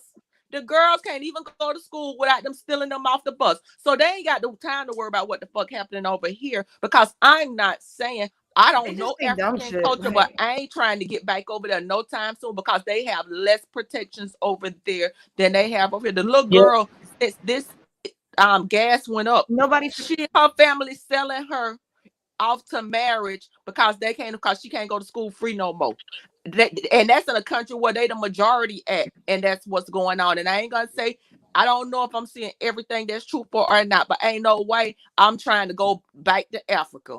I'm not. I would have been Nobody out of Africa. Listen, nobody's killing. Nobody thing. is. Listen, nobody's supporting killing black women babies. Nobody said abort black female babies. So I don't know am what a the fuck single he's mom. talking And about. this is but this is my Nobody said that. So I mean, if listen, the y'all. dad doesn't want to be around, if you can't black afford female, it, black if, women are if not the it's issue. risking your life, if you decide that's what you need to do, then that's what you need to do.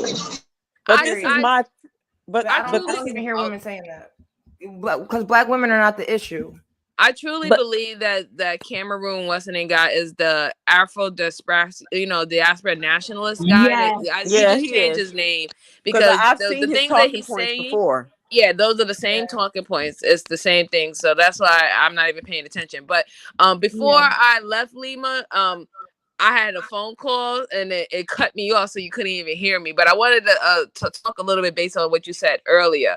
Like, we have to get out of this scarcity of what's going to happen to us if we remove ourselves from black men. And the reason why I say that is because we're dying almost at the same level as black men. We are the womb holders. If we're not here, there ain't gonna be a black race regardless. So if we're getting killed by black men, I Let's think say this, the least long as black men sell plasma, long as they sell plasma, they'll sell sperm. And I ain't advocating for nobody to be no single male. Me personally, if I had to live life over again, I would still become a mother I would just go to the sperm bank and get it, because I ain't got to let my motherhood go because y'all want to eat food. I just want to be connected to no man, but I'm a different breed, I totally agree. I totally agree with you, ma'am. I totally agree with you, ma'am. I'm sorry. I don't know. I can't see your name. Can I have your name so I can call you? Koja. I'm sorry. Oh, Koja. nice to meet you. Koja. Oh, Koja. My apologies. Yeah. Nice that's to meet Koja you. Malik. Yeah. Or I think that's how you say it.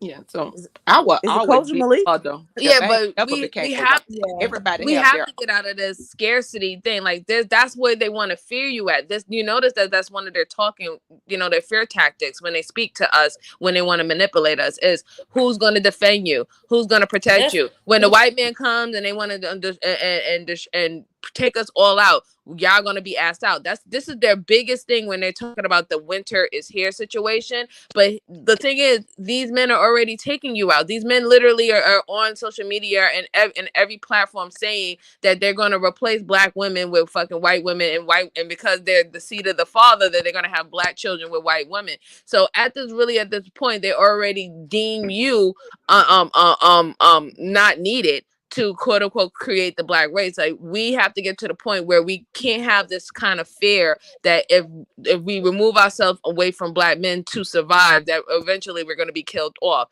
We got to get out of that mindset, and we got to stop letting them manipulate us to think that that's why we have to basically endure the shit that we do with them, because that's what they want.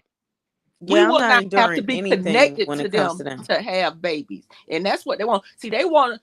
I wouldn't have no baby from if I wanted to be a mother and I was 40, and I say this all the time, and I was approaching the end of my fertility, I would go to that sperm bank. See, when you go to that sperm bank, you don't have a connection with them, but they are reverse engineering this custody system, so you will have to be attached to them, and they can suck off of you through that. So I wouldn't give up my fertility, but I'm a different type of bitch. I wasn't concerned about becoming a wife. I always wanted to be a mother, a wife, not so much, but I would never give up my fertility. And black men, get it right. We can't survive without y'all, bitch. Y'all take y'all ass to the fucking plasma bank and sell blood. So y'all ain't got no problem doing what y'all like, jacking off in a cup and having somebody pay for it. And you will not have a connection to me or any resources that I have. So we ain't in no threat of not being here if we want to, because we can survive without you. And I would not even want to be legally connected to you to have a child from you. I would pay the 20 grand so I don't have to have that legal connection to you. If I wanted to have black children, the black race can survive without y'all. FYI, if y'all didn't know that. And they're always talking about numbers as if they're waging a war. Like, nothing. They ain't never having a war. Y'all Like, not they ain't never doing gonna nothing happen now. So even if we had 5 million more people, what the difference? It would be 5 million more nothing. Like 5 million more of them killing each other. Like that's really just one of those things that they use to gaslight and try to guilt trip you. Is they, like, first of all, if I have a child, my child ain't about to be fucking going to war with somebody else to help y'all niggas. Like, y'all ain't even all together when it comes to like unity or anything. So my child's supposed to go out there and give his life or her life or whatever the case may be, just because y'all dream of having a war. Like, y'all never are going to have a war. If they didn't have a war back in the day when they really were being brutalized, y'all aren't having a war now. Y'all are way too comfortable, just like it was said before. Y'all sit up in them damn prisons and shit, hella comfortable, 3 hots in a cot. You don't do shit. You don't pay for shit.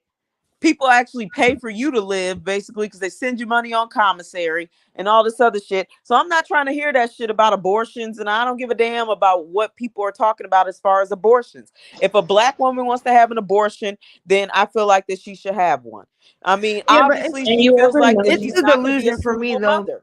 It's the delusion, though, because you're saying about a war, like, y'all don't even want to do that. Like, y'all want to be comfortable. Y'all want white men to do things for y'all. Well, they want us to do it. Look at and if you ever notice, every time they talk about a war, why are we involved? Why do they want us to fight with them? Like, it's not fight with them, it's fight for them.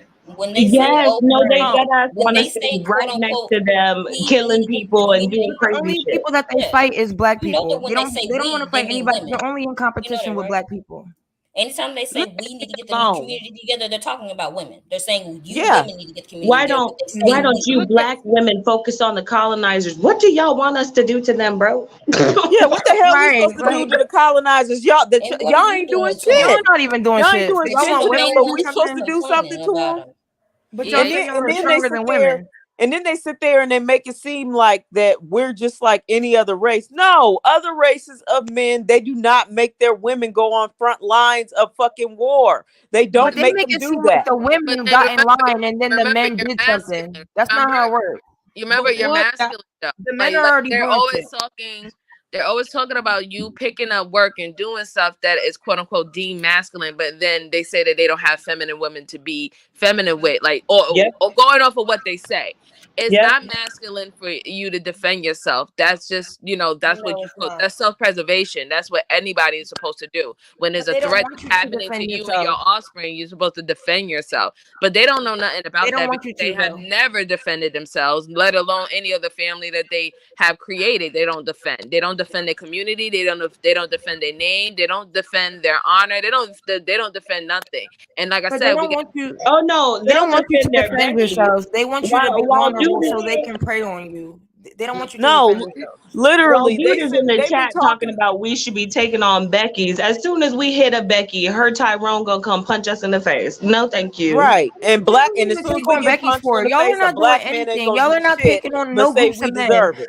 So, but listen, it's so contradictory because one minute they want to call black women masculine, then they're saying you need to take on Becky's. Like, y'all want us to do something and y'all are not doing shit. They want to sit back. Y'all are not busting one grade.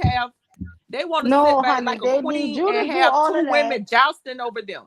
Like back in the day when a knight had to fight for the queen. They need you to let them to go ahead and beat up on everybody, so you could be the woman king. Then they can turn around and hate you and call you masculine because you are, because they had to make you the woman king because all of the men were gone. And then once you become the woman king, then they got to tell all of society how you're too masculine and too this and too that. And so they can make you so unattractive and all this other BS. And then when you try to hit Becky, oh my God, he gonna hit your ass right, left. And that's why I said it's pointless. Well, and then when he hit you with that right, left from Popeyes, then he gonna take and say it was all your fault, and you don't need to have no value to call no police. But they so embarrassing. They don't even know how feminine they sound. You remember, like when the princess was being fought over by the two knights, they literally want to sit back like some queens and have two women fighting over them. That is so unattractive as a man quality. They're just bitches. They're not even feminine. Yeah, they want two. Yeah, and I don't even know if they even recognize how. Do black men know we live in a patriarchy? Do they realize that even black women and white women got into a war and we fought and one won and one lost, that wouldn't change shit because we live in a patriarchy? As a matter of fact, if you really look at shit that's going on in the social media spaces and stuff, you will see more black women putting hands on white people than black men. So I've seen black women literally give a 2-piece and a biscuit to a white bitch, and black men they get called N-words and they don't do shit. I've seen black women as the human shield at protests and riots and stuff. Like, they don't do anything and they don't want to. They're always behind black women. In every situation, legal, physical, anything. When it's a knee on the neck, they look at the 17-year-old girl that was recording and say that she should have did something. Right. Not the 6 or 7 grown black men that was standing there. Yeah, let me just say this. Let me just say this to knock this out the way. Okay, you can call me a coon all you want to. No, I'm not fighting for black men. I'm not. I'll fight for black women. I'll fight for black children. I'll knock a bitch out in a hot second, or whatever it comes down to. If it comes to black women and black children, nope, I'm not fighting for black men. I don't give a damn. I'm not fighting. Y'all got the wrong generation. So maybe that'll just nip it in the bud, and then you'll understand that nobody's scared to fight anybody. I'm just not fighting motherfuckers for you. No, y'all need to be fighting off them. We want you to fight the women that are mass incarcerating your children. The men are mass incarcerating the children, and you won't fight them. Do y'all watch Atlanta's? Do y'all watch? That's why I say they don't understand patriarchy. Kev 504. These here Negroes here, Mr. Kev, they do the most. Did y'all watch? Yeah, Cameroonian is a clown. Like, he really is just a clown. I'm not fighting the women that you lay up with and you claim is the most beautiful among them all and stuff like that. Nah. I don't give a damn what he say. I'm not fighting shit for them. I'm not. I don't care. I'm not fighting nobody. I mean, but I even wanted to make it clear. The non-black female police officers that mass incarcerating your children. Give me the numbers of how many that is, because most of the police and the non-black female judges, mule. Most of them are men. Nice conversation. Yeah, Do we really I'm have to not go saying through nothing this? else It's this really nigga not gonna say necessary. because you know what? Because it's nonsensical. Yeah, it's nonsensical. That shit don't make sense. Yeah, for real. Because even if we But his dirty indulge ass his won't come thought up here and say process it. and say that we do go to war, even if black women That and shit black crazy. men, black women and black and white women went to war, and one lost and one won. No matter who lost or who won, it would not change anything. We live in America in a patriarchy. So even if we did what they said, Thank you, Sister it wouldn't Taylor. matter. She said I'm extremely low. I need to turn my mic up. Thank No, you. Yeah, you but Can y'all hear me now? yeah, A but little better, nobody. yeah. But you keep going far away after a Even if we while. was to go to war and we was to win, the fucking Asians will take over power. Black men just don't have power, period. So And I even don't in know the if I want them to patriarchy, have they're it, but not I'll going say it. to Serious, I'll say it. step up and be the powerful leaders of He's not anything. serious So though when he's Asian saying men will this. step up and take over when white men are taken out. Honestly, So the only wait, representation let me we just say have. this here. Cameroon, why the hell you keep wanting only women to do this here? Why He's aren't a you bitch. He doing got too much free something? time. Well, he said, why aren't y'all confronting the You're far away non-black again. female judges and state's attorneys as mass incarcerating your children? Are they You're not far your away. children? Cameroon, why don't you sound go to low. hell? Why don't you worry about Are what the these Cameroonian children women not are your going through? own children? I don't listen. This nigga here. Listen, I'm trying to do better. I'm sorry. But you gonna make me say every bitch motherfucker. Listen, stop coming in this chat. Can you block him? Because I was trying to I'm because kicking he his on motherfucking ass. Suave. He's so weird and he on stupid, Suave and he's fucking so chat, weak. y'all. But he just coming through my shit. We He not just on saw. my shit. But he's He's dumb. weak. So I I really just wish. saw two I want y'all to instances. protect y'all energy because he's really dumb. Like he's not even saying nothing. No, he's I weak. just saw two like I instances said. in which it was black men. The Atlanta street interviews. This black man had got out of prison, and he was saying he hate his brother, but more so he hate his brother wife. Now he done fucked up his life. He want to eat shrimp and lobsters, and he feel like the people should give it to him so he could help other people. He had so much vitriol for this man, his sister-in-law, and his brother, probably because they didn't want to take care of him, and he was still homeless. In addition to, we just had a black man, and it was on YouTube, that went and killed his brother's wife and children. His black brother, wife, and children. Because So his brother's kids. What'd I Yes. tell you? He's a felon. Wow.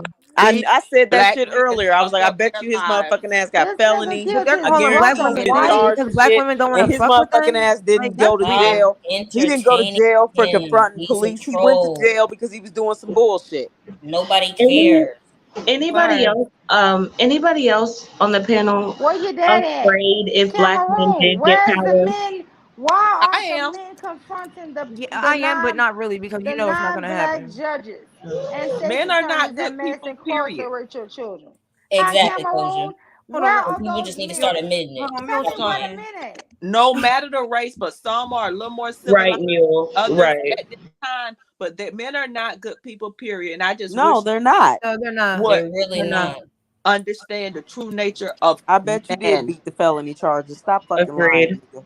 Mm-hmm. And he I agree. bragging. He bragging that he beat the felony I charge. beat those felony charges. When I You know, sat there and I robbed could somebody, say I He's a beat him. But you're felon. not telling me I where could I say told you he's a why felon. I could are He have all went talks to these like him. a We children get your dusty energy ass, on him though. pro and quack the men ass are not felon. That's how he protesting? talks. But But we he can have said, like I a could different sit up there conversation. and say Yeah. I could have been arrested for a misdemeanor. I could have Nigga, been stop arrested lying. for You a didn't defeat misdemeanor. shit. I Hey, ain't Stacey bragging that I Dash, could have been how you arrested doing? for a felony. Everyone, And that's I they don't bragging know point. He bragging because about Salutations, the felony. y'all. Was wild for the night when I I, came but in. I So said hi. it earlier. I what's up, guarantee Stacey that he's a Dash? fucking Thanks for coming felon. through. I Just said they want to can't build a breathe. bridge with I knew Oh, it. that's what with Taylor I meant. knew it. Texas Mule. He's like that goofy and ass show the dude that world be in Hold on, prison y'all. that wears the Mule, we kufi and can't all hear this other you when shit. everybody else is talking. You guys, Right. when she's talking, we gotta be I got quiet. to tap out. It's time to go to work. It was nice meeting all you lovely ladies, and I will try to visit that other platform, the Argument League. And it was nice meeting you. And I will check out y'all channels if y'all have channels. Drop it in the Well, chat. thank you. All right. Have Good a good night. day at work. Thank Bye, you so much, goddess. Koja Bye. Monique. Bye, Love See you later, Koja. you. Kojo. Bye. But y'all, like, can we get over him because he's not saying anything like worth Yeah, you're right. Like, I'm gonna I'll have to keep going ignore back him to because him. he working my fucking nerve. And girl, I'm trying to do better, y'all, because my sister told me I'm cussing too much, y'all. I'd rather talk about Mr. Hope. Okay. I mean, okay. Oh, we were talking about Mr. Hope. No, I said I would rather. She called him Brother Hope the other day. Yeah, I think that was wisdom too. Yeah, Yeah. Wisdom and Sharice is so funny. Yeah, calling him Brother Hope. That is Brother was Hope. hilarious that day. I was crying. He's a better class of woman. What are y'all talking about? That ain't no, but he ain't shit but a man. That's what he is. A man with an artificial vag that he had created strictly for sex. I had to go because on he his can't Twitter get birth. and respond to him because he was just y'all seen what he was saying. He was saying like the reason why black men have to be on the DL is because black women don't accept them when they say that they're bisexual. Y'all call them gay, blah blah blah. It's like really getting like very scary that they're really trying to force black women to accept gay men. Like y'all are not going to And do then that. if you're I'm bisexual, sorry, like, you are gay, and you are straight. You're both bi.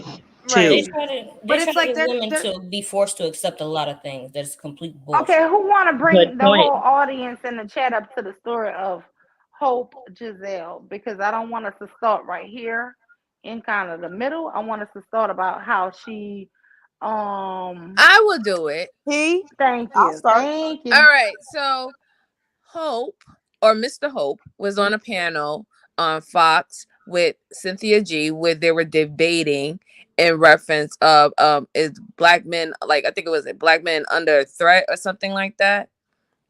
And pretty much there a war on black men? Yeah, there you go. If there are war on black men. So she had a lot of things to say. But at the particular time, a lot of people did not know that she was a transgender woman.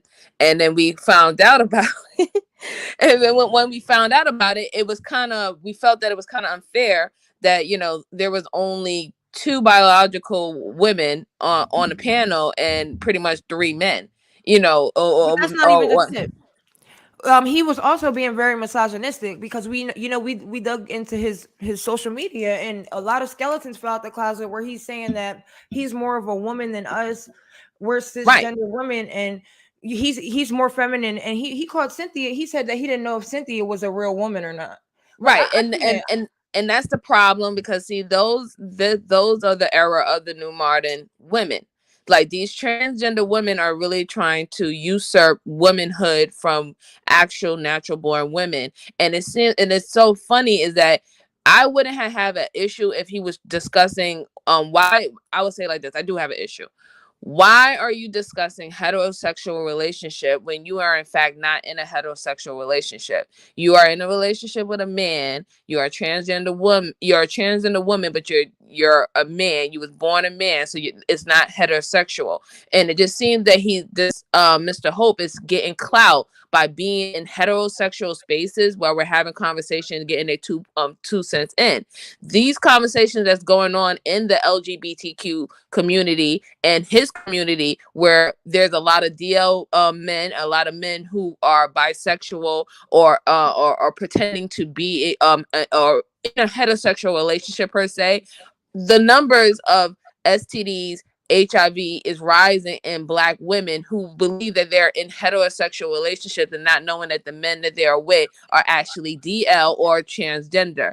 And I have a problem with is like, why are you not talking about what people in your community are doing to heterosexual women, but you're really, really, really comfortable about talking about what's going on between heterosexual relationships between men and women. So that's what I have a problem with, because now I'm going to look at you suspect that we can show the reports, we can show the numbers that the numbers are rising in STDs and all that stuff for black women from men in his community, and for him not to address it.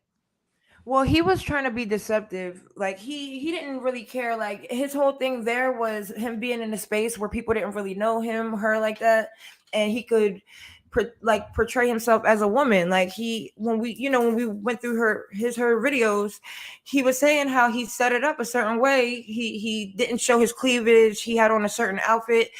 so he would portray himself as a certain way. So he was trying to be deceptive and trying to step in. He's a misogynist, in my opinion. Like, he doesn't care about black women at all. He's trying to step into black women's space. Even when he came into Taz's chat wait, that day, hold on, let me finish this. Even when he came into Taz's chat that day, Taz, and they was like, "Oh, you don't like black women, you hate black women." He was like, "How do I hate black women when I'm trying to be one?" Like, you are. That shows how you hate black women, because you're trying to be us and you're trying to bogart or your elbow, your man elbow into womanhood and say that you, a man, is more feminine than us women. I don't care if it's Young Ma. Like, you're not more feminine than any woman walking the earth. Like, I mean, it's really misogynistic. I really wish he just would have, like, when he came into Taz's chat, I wish he would have answered the question that I had, like, what did you change your genitals for other than sex? Like, because I don't understand. Like, you spent thousands of dollars to change your genitals to women's genitals, and all you can utilize it for is sex. So to me, that still puts him in a man's role that is hypersexualized. Well, he did it to pass, I think. I don't even think, because I don't think sex is as pleasurable as it is when, you know, they have their original part. Because if anybody's had a C-section up here, you know that shit gets numb for a long time. So I would imagine that wound down there is numb for a very long time as well. So that's what I'm saying. I think it's more to pass and be deceptive is why the surgery is like a necessity for them. The whole thing is, it's just like, okay, well, even if you use it to be deceptive or whatever the case may be, who the hell else is going to look at it unless there's some type of sexual activity going on? Like, who else is going to see it other than you? So it's just like, you paid all this money for you to look at it in the mirror, pee out of it, and have sex with it, because you can't push babies out of it. So it's like, that to me is very hypersexualized. That's the top. That's the top reason. That's the top example of hypersexualization. Literally, in my opinion, a lot thousands of dollars to change from a penis to a vagina. For sex. In my opinion, a lot of them don't change the bottom half. They'll do the top half for the, because they're trying to assimilate better, or whatever the word you want to use. But a lot of them don't change their bottom half. To me, if you change your bottom half part, then you were serious. You really did think you was a girl, and I'll let you pass. I'll go ahead. You can go ahead. If you're gonna cut your whole dick off, then you can have it. I cannot let them pass. I'm sorry, because a lot of them will keep their, you know what? Those are the main ones that literally talk the most shit about women, even though they try so hard to flex to be women. It's like, they're the main ones that say that they're the better women. They talk about the way our lady parts smell. They do all this shit, even though they have a fake rot out fucking genital. Like, literally, your realistic genital that you were born with is dead at this point, because it's been cut and flipped and all this other stuff and folded inside out. So now you have a dead genital. And now you have to have a permanent dildo forever that you have to wear. But damn, I forgot what I was gonna say. Somebody else. Yeah, no, I'm sorry. Like, this is my feelings. And of course, transphobia, the word, it just doesn't move me in any type of way. They can call me that all they want to, but I'm never going to accept somebody that was a natural born man to be a woman. And to be realistic, I'm never really going to accept a natural born woman that turns into a man. I just won't accept it. That's not what you are. Your chromosome doesn't change. You don't become, just because you think or you feel like that you're an XX, that doesn't mean your XY is going to turn into an XX. I mean, for me, I agree. Like, for me personally, if you're a dude, you're a dude. And if you're a chick, you're a chick. If you want me to call you she, sure, I'll call you she. If you want me to call you he, sure, I'll call you he. I don't care. That doesn't affect me one way or another. But as far as the whole us being replaced, at the end of the day, there's a good amount of black women willing to give up our identity. There's almost all the black men are willing to give it away for free to anybody. White women, trans women, anybody can get it. And then everyone is trying to take it. So at the end of the day, it's almost a losing battle. So I found my relief in thinking of it more like this. Like, you want to be a black woman? Sure, you can have it. That's fine. I'm still going to be a black woman. At the end of the day, you're still not going to be. But good luck with the treatment. You can go ahead and ask Becky how her trying to replace us is going for her, the highest growing group of single mothers. You know, you want to be a woman and you're a black woman and you're a black trans woman, you already have bad rates when it comes to dealing with black men. You already know what they do to you guys. But if you want to take our spot in this abuse Olympics, feel free. And not only that, but when she was in Taz's chat, he sat there and was like, so what should I be then? When Taz basically was saying, like, you're not a woman. Like, I'm never gonna look at you as one. You're trying to take over who they are and everything. You know, Taz was being Taz, basically. He was saying the stuff that he was saying. But he sat there and responded at one point and was like, well, what am I supposed to be? So I simply wrote a man that likes men. Right. You're a gay man that likes men that happens to like to wear dresses. Like, yeah, that's what you are. Like, at the end of the day, that's what you are. Like, I don't think he has a real, like, I personally don't think he has a real, like, love for black women, because I feel like even if you thought that you wanted to change into a black woman, you would still respect real black women.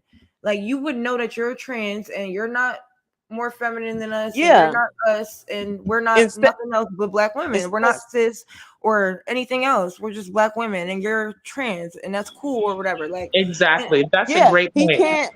That's a great point, because it shows that they do see themselves as other. They don't see themselves as black women. That's why they're competing with black women, or else they would not do what they're doing, because they would feel like they're hurting themselves when they hurt us. That was an amazing point.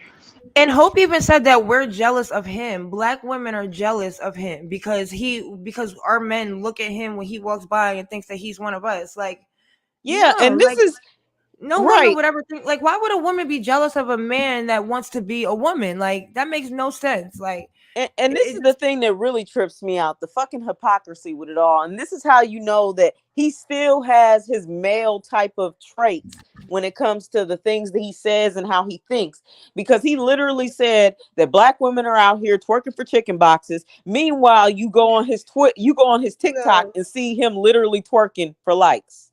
I can't. Mule, you remember and that? He's portraying himself as a woman, a black Mule, woman. Are you there? I didn't know that she was a he. I didn't know. I thought she was the daddy's girl. Right here. You know. Have you seen his hands? You remember that twerking video? I thought she was a daddy's girl. You know, some girls look like their daddies, and I don't like when people call black women men. So I just didn't want to assume she was you know. Right, me too. Exactly. Honestly. So I thought she was a chick. I thought she was a daddy's girl, though. Yeah, no. The thing about it, and has she even talked to Nyla yet at this point? Because ever since she came into Taz's chat, she has not gotten to the point where she was going to do the question and answer with Nyla, because when she sat there and said that bullshit about the chicken boxes and the twerking and all this other shit, black women twerking for chicken boxes and all this other stuff, but he's sitting up twerking for likes on TikTok. Yes, like that stuff really just blew me. The BBL was trash. Like, I couldn't. It blew the hell out of me. I was like, he was saying that in the video, so of course he wants to come and defend himself. I guess you can say, quote unquote, defend himself in Taz's chat and everything. And of course he threw out the transphobic and, oh, well, you hate trans people and all this other stuff. And I'm like, no, we hate niggas like you that literally run around with this stereotype that black women are out here twerking for chicken boxes. Tequila said her ass looked like a man.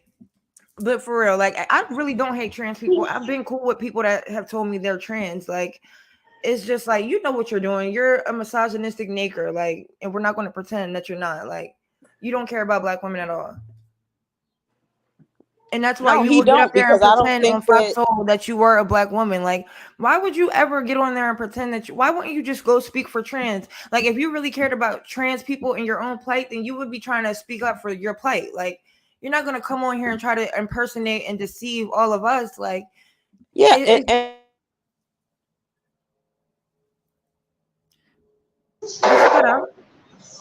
Yeah, it cut out a little bit. I don't know who cut out though, but I'm about to get off. I got 5%. Tequila says she's in the back. Yeah, but okay, girl. the chat. See you later, nobody. Love you too. Have a good day at work and be safe. Thanks, Yeah, babe. that's why you can't take them seriously. Like you gotta like. Wow, what's up, Sister Tequila? Love Black you, women sis. got to get better at knowing, you know, people who are not here for you. You know what I'm saying? Like we really have to have a stronger sense of discernment because, like I said, like you said too, Cerise, if your plight as a trans person is, you know, being accepted that you don't want to be your gender and then pretty much trying to start a whole new life as another gender even though you wasn't born that way, right? And then for example, for that other guy that was on Chaz's channel who had a kid, had married, got kids, and then at the age of 50 he decided that he wants to be he's transitioning into a woman. Like for you to not have that be that dishonest, you know what I'm saying, and live the life and the privileges of being a man. And then now you just one day you have an epiphany and you're like, you know what, I want to also dibble and dabble on both sides of the genders. I can't take you seriously. And still that's women. Wait, hold on, MJ. Hold on.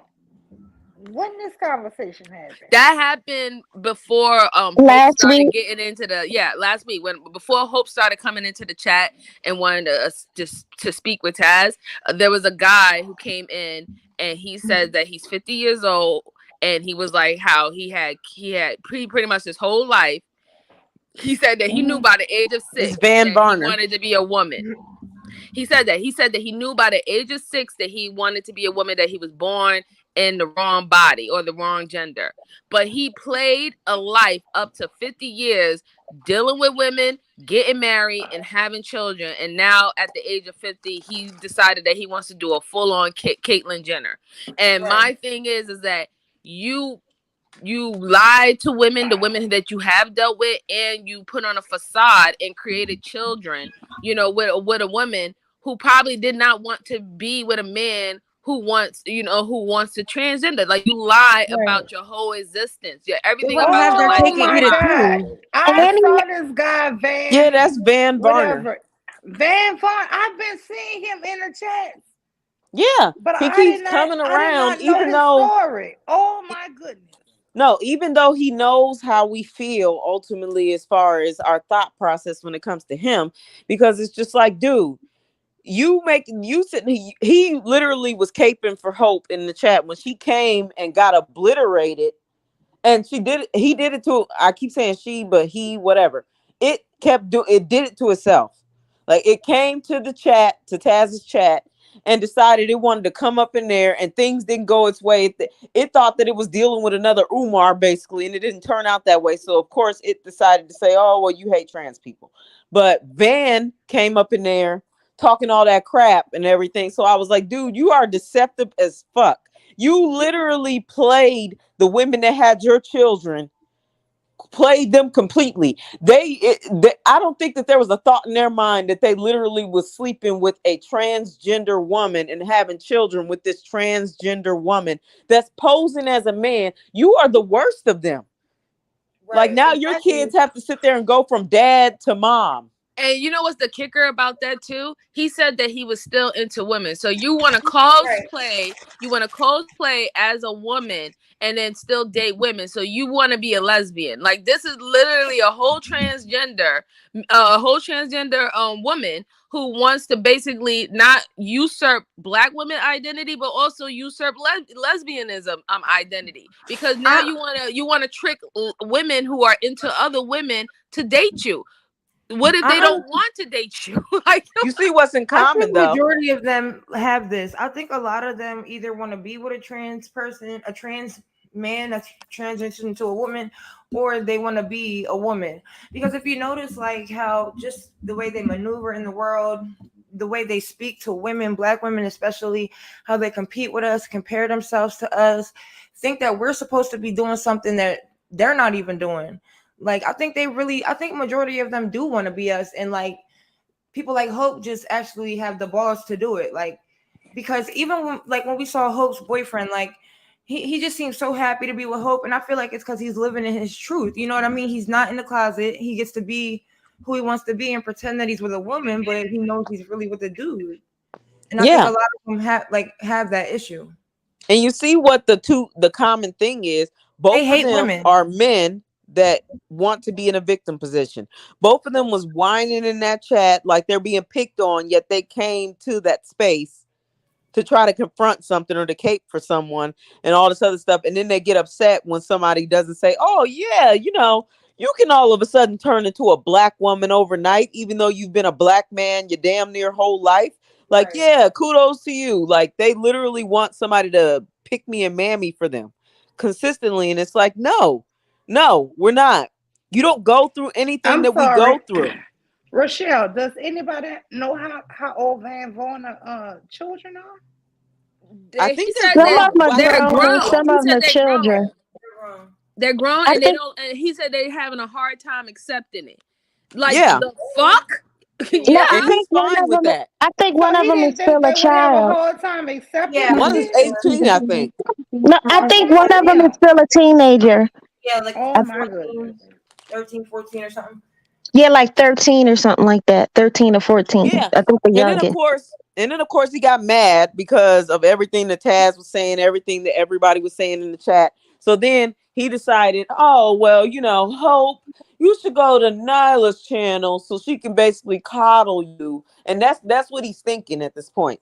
So he encouraged her to go to Nyla's channel. Then he lied and was like, well, you see, Taz is saying to go to Nyla's channel so you can talk to a woman because you're a woman. No, he was saying go to Nyla's channel because he already knew there was something set up with Hope and Nyla. And he's gonna treat you like a man. That's what he said. Like, and if you go to his shit, he's gonna treat you like it's just disingenuous as fuck. I'm it's sorry, like, shut y'all. your ass up. We not letting him up over here because I can't talk to him. I'd rather him go to a man's platform where a man can treat him like a man because he doesn't want to be treated like that. To him like that. I can't. I just can't do this. My head hurt already. Yeah, and Andrea, he did say he wished he had a period. It's just like, dude, but you can't have one, so you're not a woman. He don't wish that. He don't want that. He don't wish that. He was being condescending. He was being condescending really was. because that's why these guys, like these particular type of people, they love to like play in women's faces, and this is why we gotta put the brake on that and tell these people to listen. You're not gonna come here with your bullshit. I don't even want to even hear it. Like, don't even give them the opportunity to speak their nonsense because all they want to do is play in your faces. He's trying to usurp black women's identity, and when he want to usurp black women's identity, he always want to pin it back to all the negative stereotypes of black women's identity. But then yet you're fighting to be that, and then you're also saying that you're the better woman. And then you also want to manipulate women to support you to help manipulate men. Like, motherfucker, we got our own problems with these fucking dudes. Are you kidding me? I'm not helping you. Yeah, I'm not helping you're a whole you. man out here. Like, you have the benefit of being able to put on a dress and play like you're a woman. Yeah. Then he sat there on one of his videos sitting there talking about because when the women decide they want to say this and say that, and my sisters, aka the other trans women, my sisters, they sit there and when they slap one of you in the mouth, and I'm like, and if he slapped me in the mouth, I'm gonna treat him like a man and I'm gonna blow his face off. I got the bullets, I got all of that for it. I'm gonna treat him just like a man in a dress. You still a man. So if you slap me in the face, I'm gonna treat you like a man, and you ain't gonna have a life anymore. Well, that's what I want to say, y'all. See, honestly, I miss the old transgenders, like the ones that I grew up on back in the day when I was younger. They had a respect and a reverence for women, and they didn't really try to compete with women. They just they might have dressed like women, they might have looked like women or kind of look like a woman, but what I'm trying to say is they had their own community, they stayed in their own lane, and they had a respect for women. Right. The newer transgenders, they're really different. They don't like us because we are natural women. They talk about our periods, the fact that we, can give birth, but they can't. Like it's just a lot of little slick stuff that they say. They talk about our boobs after we've nursed the baby. Say they call them saggy. Like, they always just throwing digs at us. So I mean, I don't know. I feel torn when it comes to that community, because like when I say the older ones, I actually did I liked the older ones. I cared about the older ones. I know what you mean. Like, yeah, So, that's what I'm saying. I've met some that were cool. You know what I mean? That definitely have respect for women. Like, and I definitely know what you're saying. Like, so I relate. Like, I don't think they're all like that. Like the older generation, the ones that are not online and on TikTok. But like, like, cause I've been knowing some, cause my godfather, he does hair. And I've been knowing drag queens and transgenders since I was young. I ain't even gonna lie. Well, since I could since I would say a teenager, a young teenager. And like I said, they always had a respect and a reverence for women. And nowadays, like the newer girls, as they would say, the younger girls, they just disrespectful. Because the pathology of hating Black women is not changing just because they want to cosplay as Black women.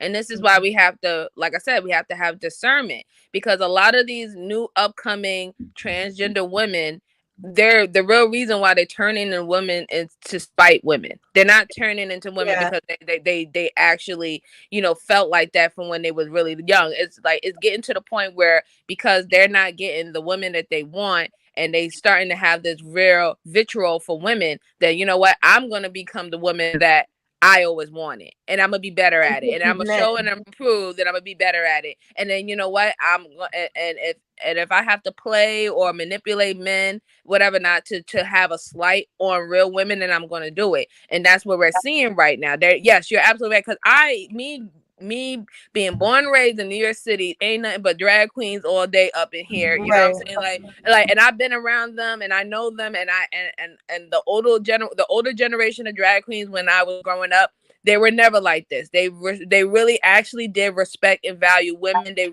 value womanhood.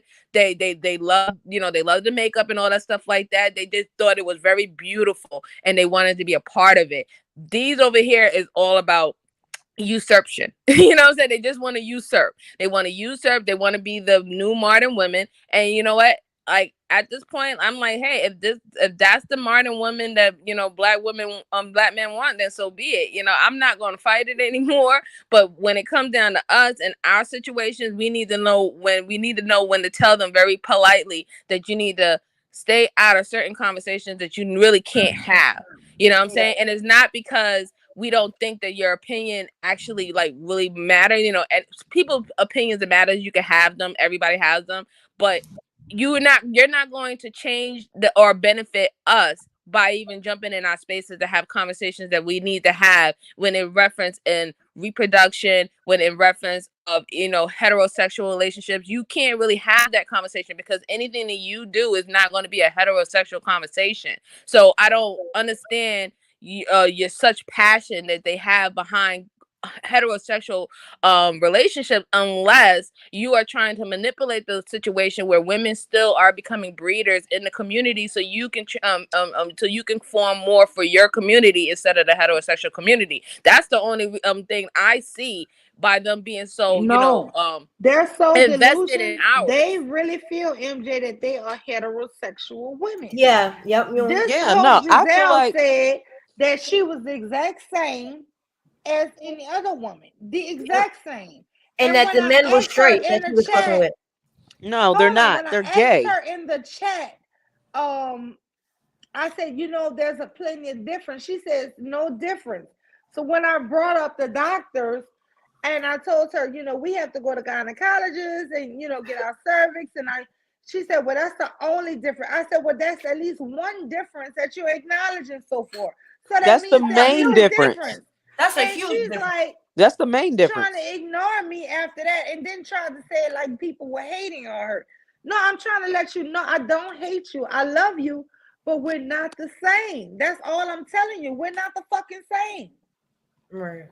I feel like that those men, honestly, I just feel like that those are the ones that are a severe case of men that don't want to be men and they don't want to take I'm on starting to manly feel that this shit responsibility. is getting dangerous with these motherfuckers. I'm gonna be Yeah. honest. If you that damn delusional, Yes, it's I no think they're way you that don't know delusional. that we're not the same. Come on now, we didn't transition to shit.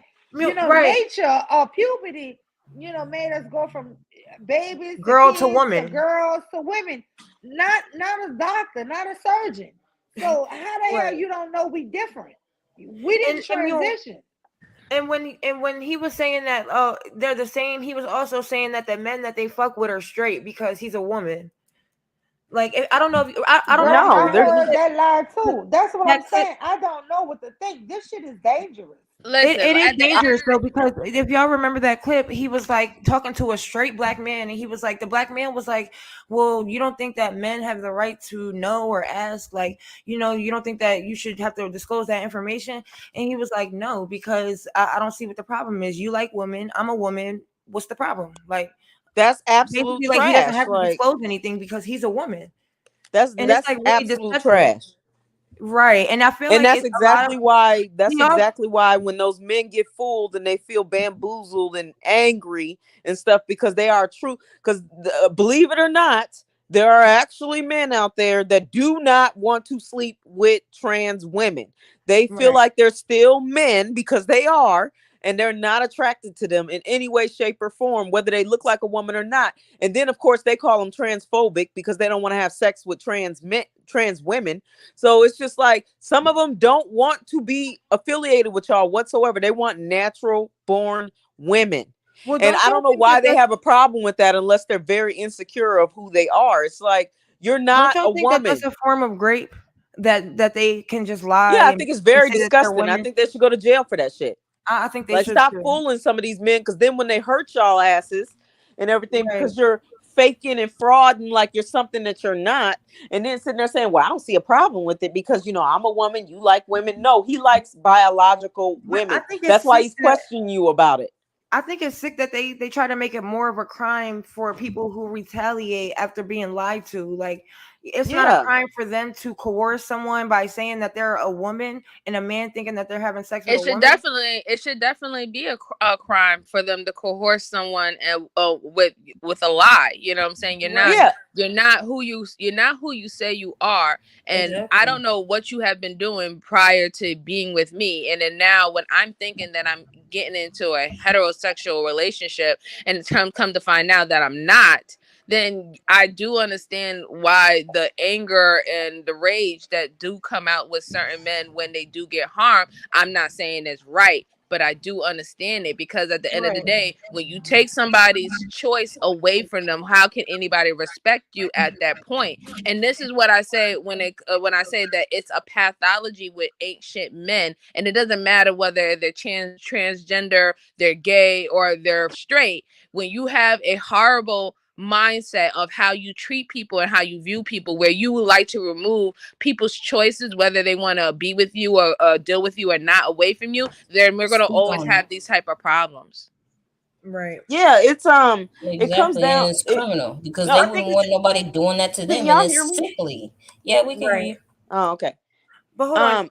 Yeah, I agree. And I feel like it's more of a crime of passion, if anything. Like they make it more of a crime for people retaliating than them lying. I don't see how it's not a crime. It's like they're protected with everything. Like, it's kind of they really are.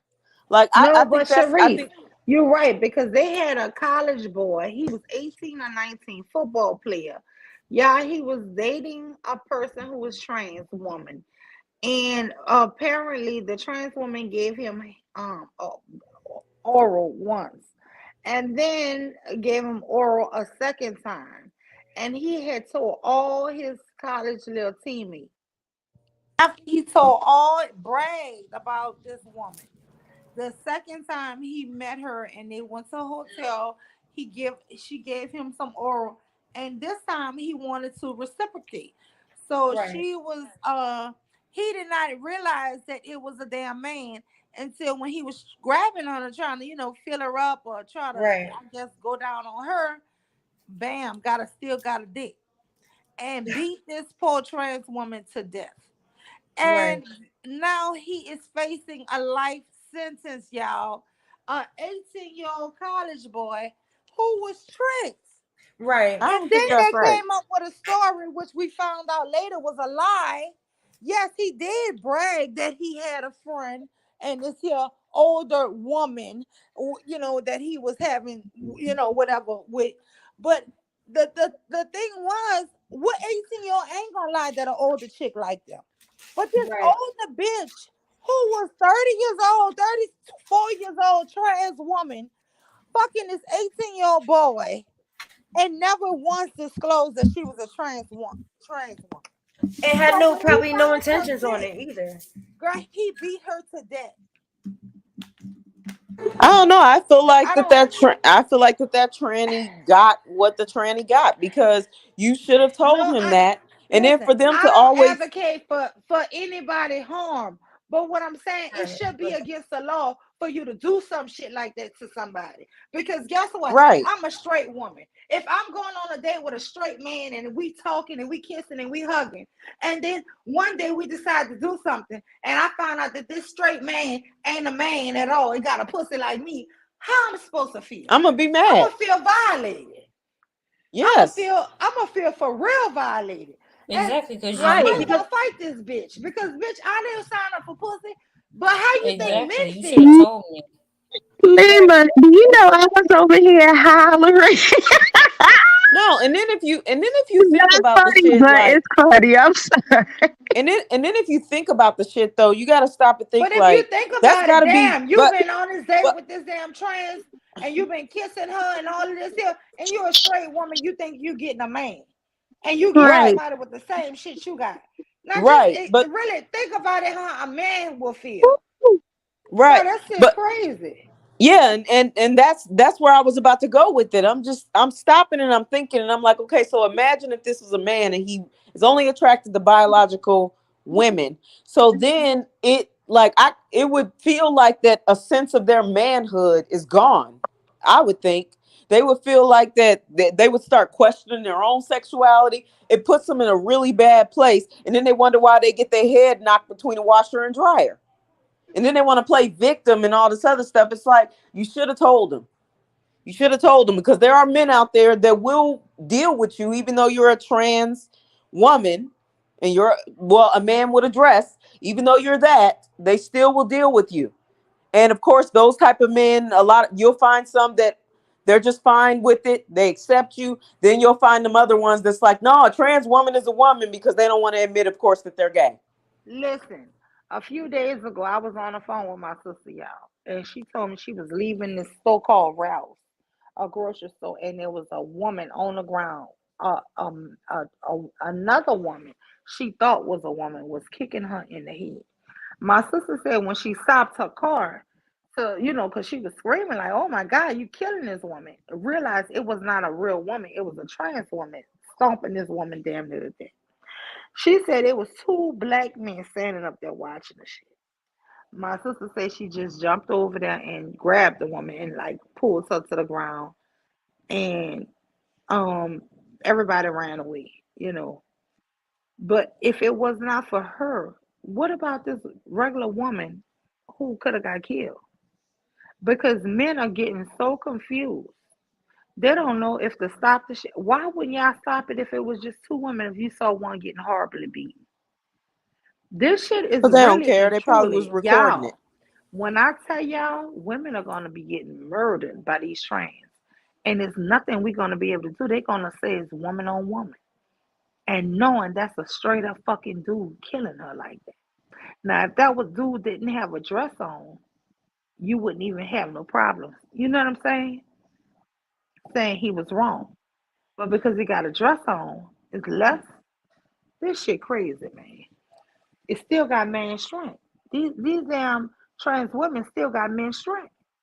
We not bigger, we not taller, we not stronger, but we sitting up here having to acquiesce and play dress up like we all the same type of woman, and we not. That's why I said if they want to say they're a better woman, if they want to say they're a super woman, I'm gonna let them have it because guess what? Bitches, you hoes is bigger and stronger and everything and taller and everything than us. Your hands, your feet, everything is way bigger. And y'all can be the super bitches.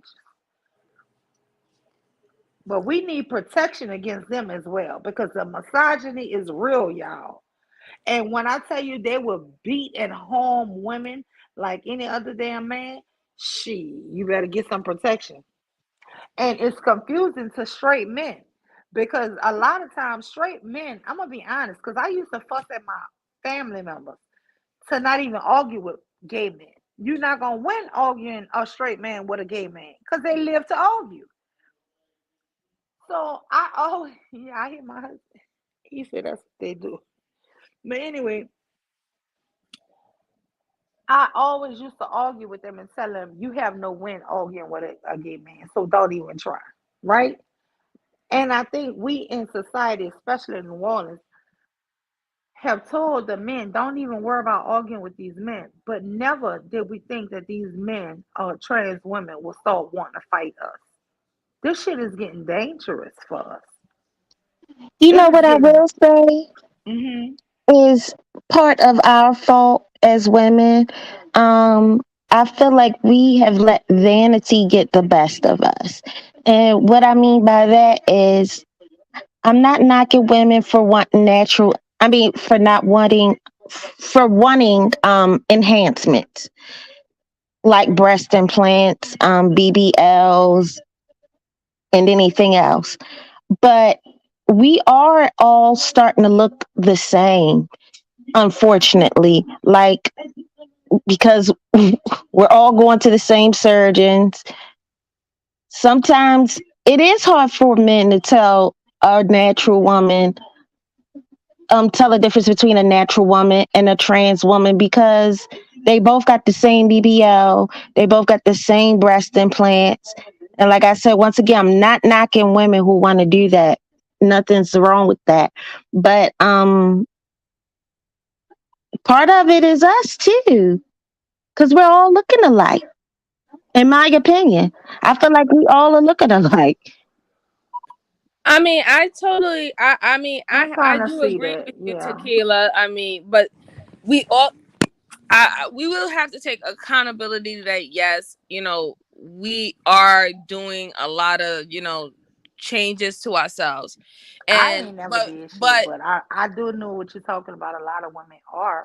Yeah, and I really don't even knock the sisters that are, So I don't either. Absolutely. I don't please do what you have to do. You only got one life. You should live happy. But we have to also go by most of the time these women who are getting these new aesthetics are doing it for the male gaze.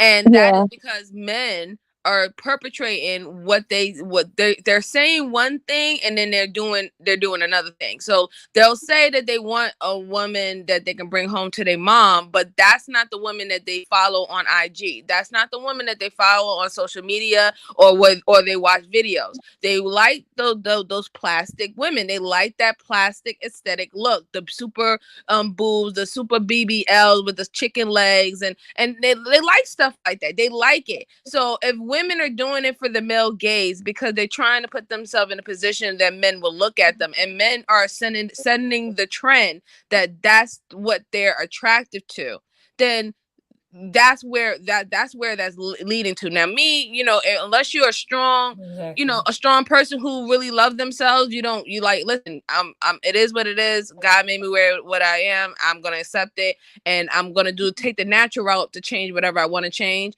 Then so be it. And then if women who do want to take the surgery route, go ahead, girl, do your thing. You got one life, but we can't change what is seen in society as what is acceptable or what people are gravitating to. And that's where I think some women who are having problems with their own identity and how society view them or how men view them.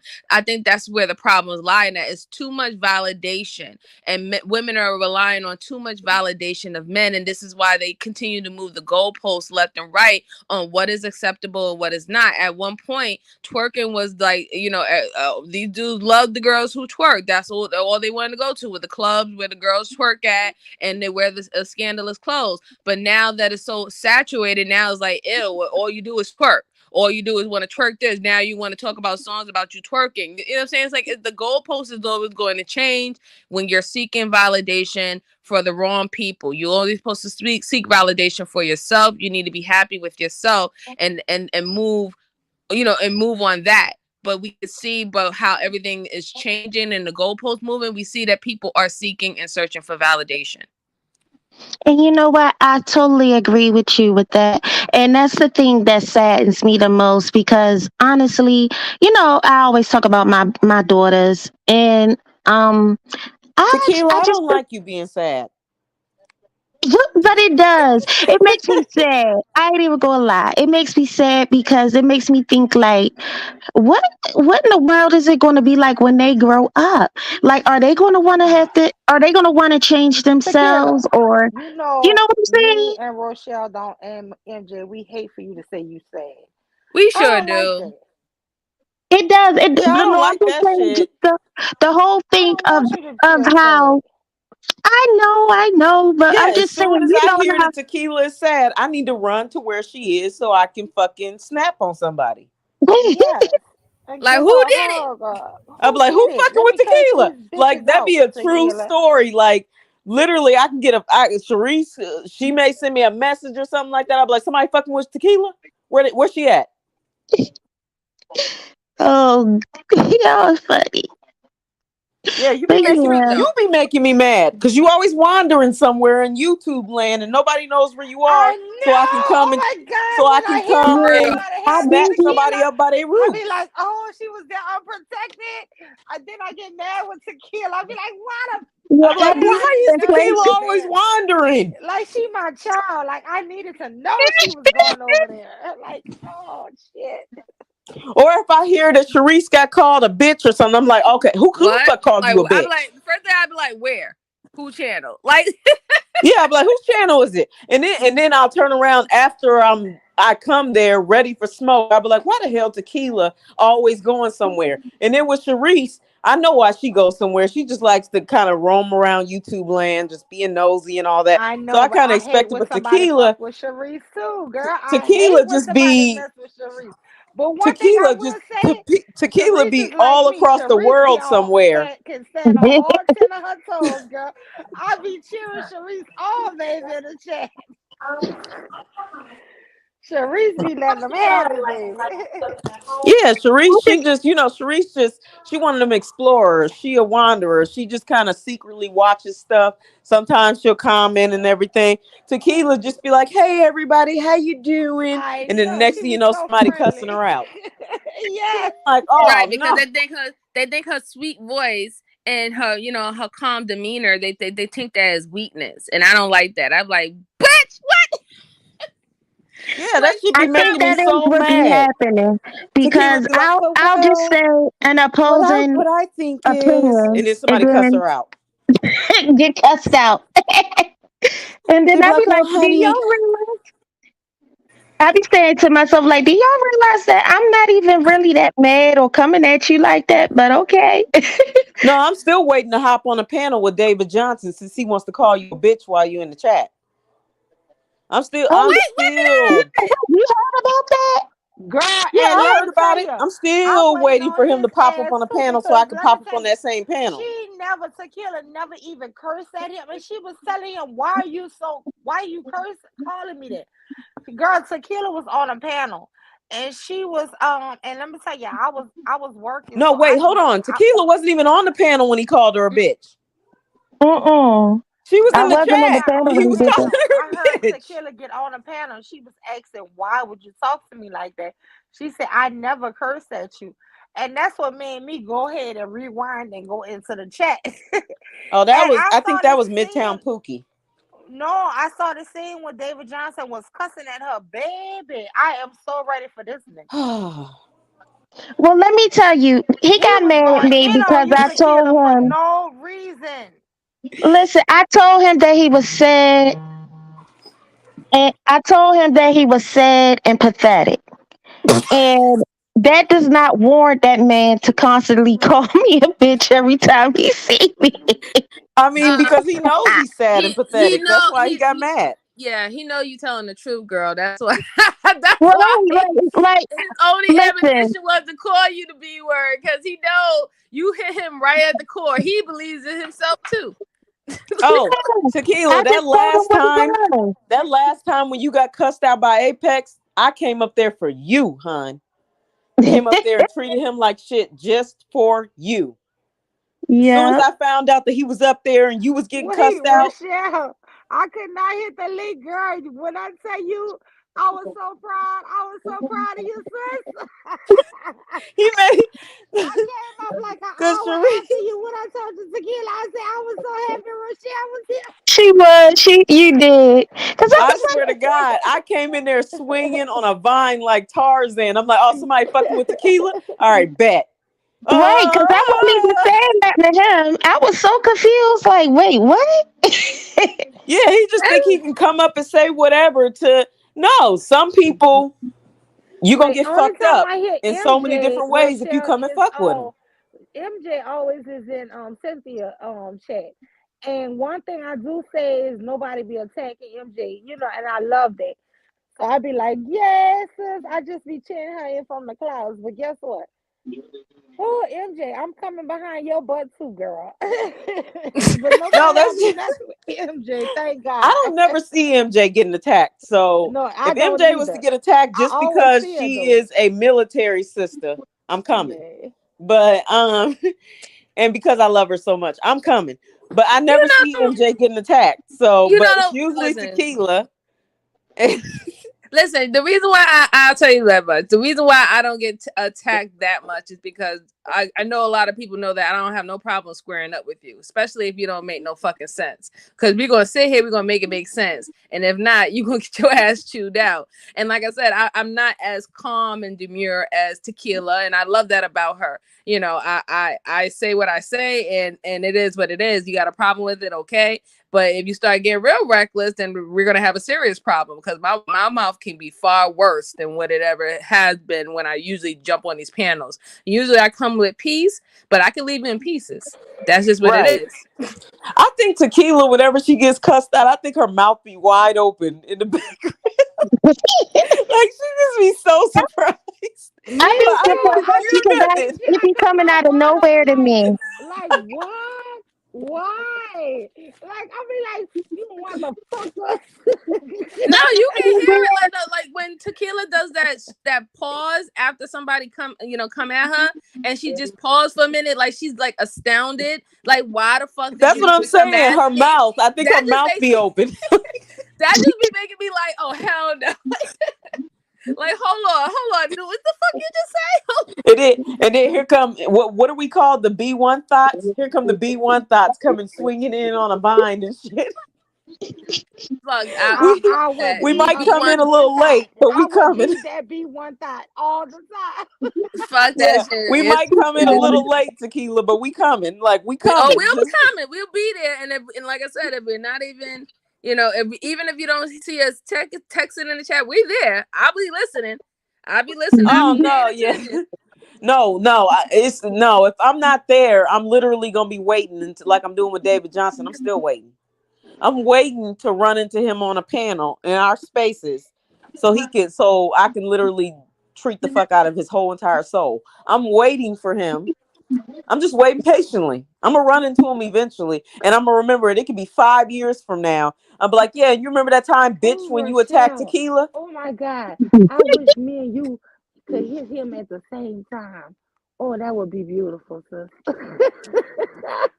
Well, yeah, like it really is something wrong with some of these people on here. Girl, that would be epic. My thing is I'm like, you know where that much hate coming from. They'd be like, Tequila be like, well, honey, I just think that you probably need some therapy. So why did your man leave, bitch? This gonna be Tequila.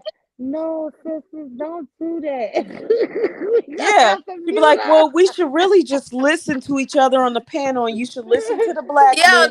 Bitch, why your man trying leave to do you? Tequila dirty though. Like I can't stand it because Tequila be coming up here, be like straight down the middle. Like, come on, guys. I wish we can get past this. I don't like this name calling. I don't like, and they be like, shut up, bitch. What? Like, what the fuck? Yeah, and they be like, well, fuck Tequila. And I be on Tequila side because she be trying to be straight up in the middle. And I'm like, yeah, guys, let's be straight down the middle. But then they get disrespectful and be like, you bitches. I be like, fuck all you. All you niggas. Yeah, they always do that shit. Tequila be like, well, you guys, maybe you should just listen to us, just working together and unifying and being wonderful people together as black people. Bitch, where's your man? No, Rochelle, this is Tequila. No, I just want black men to do better. I love you guys. I just want y'all to do better. And they say, bitch, where's your man? Exactly. They always That's what I'm telling you. That's what they'll say. Fuck your daddies. They'll be like, and why you run them off? And that won't even be the topic of discussion. Tequila just be like, well, this weekend I took my girls out and we had some dinner. Where's your man at, bitch? Why you run him off? They do that, yo. They be like, well, why are you single? On fire. So where's your man at to take him out to dinner with you? You ran him off? I'm asking, why are you worried about it, weirdo? I'm like, why are you worried about it? You want to date my man? But I think they get upset because my whole thing is my existence doesn't revolve around a man. I'm so happy and content without one. I'm good. Now, if I get one, great. But I mean, I'm so quick to walk out on you though. Like I don't stick around for a lot of foolishness. The minute I feel like you are treating me bad or you're not just giving me what I'm giving you back, I'm just gonna leave your ass. And that's how Is it? And then isn't that usually what happens? It's either one or the other. And it's like, damn, you did it again. Like, yes. And that's how it's supposed to be. Like, listen, you have to stop this validation from men. They've been using it to manipulate women for ages, pretty much the beginning of time. I even had an employee, right? A male employee said to me that God gave men the gift of gab towards women to basically protect for them to be able to manipulate women so they can basically still exist, meaning that if the men wasn't able to have an emotional connection or get an emotional connection to women, then they pretty much cannot solidify their own existence. So he literally said that was God's gift to men, is the gift of gab towards women. And for when I have never been quite the same after him saying that, because he quote unquote pretty much just confirmed that, most of the time things that's being said towards men, from men towards women, is all about control and manipulation.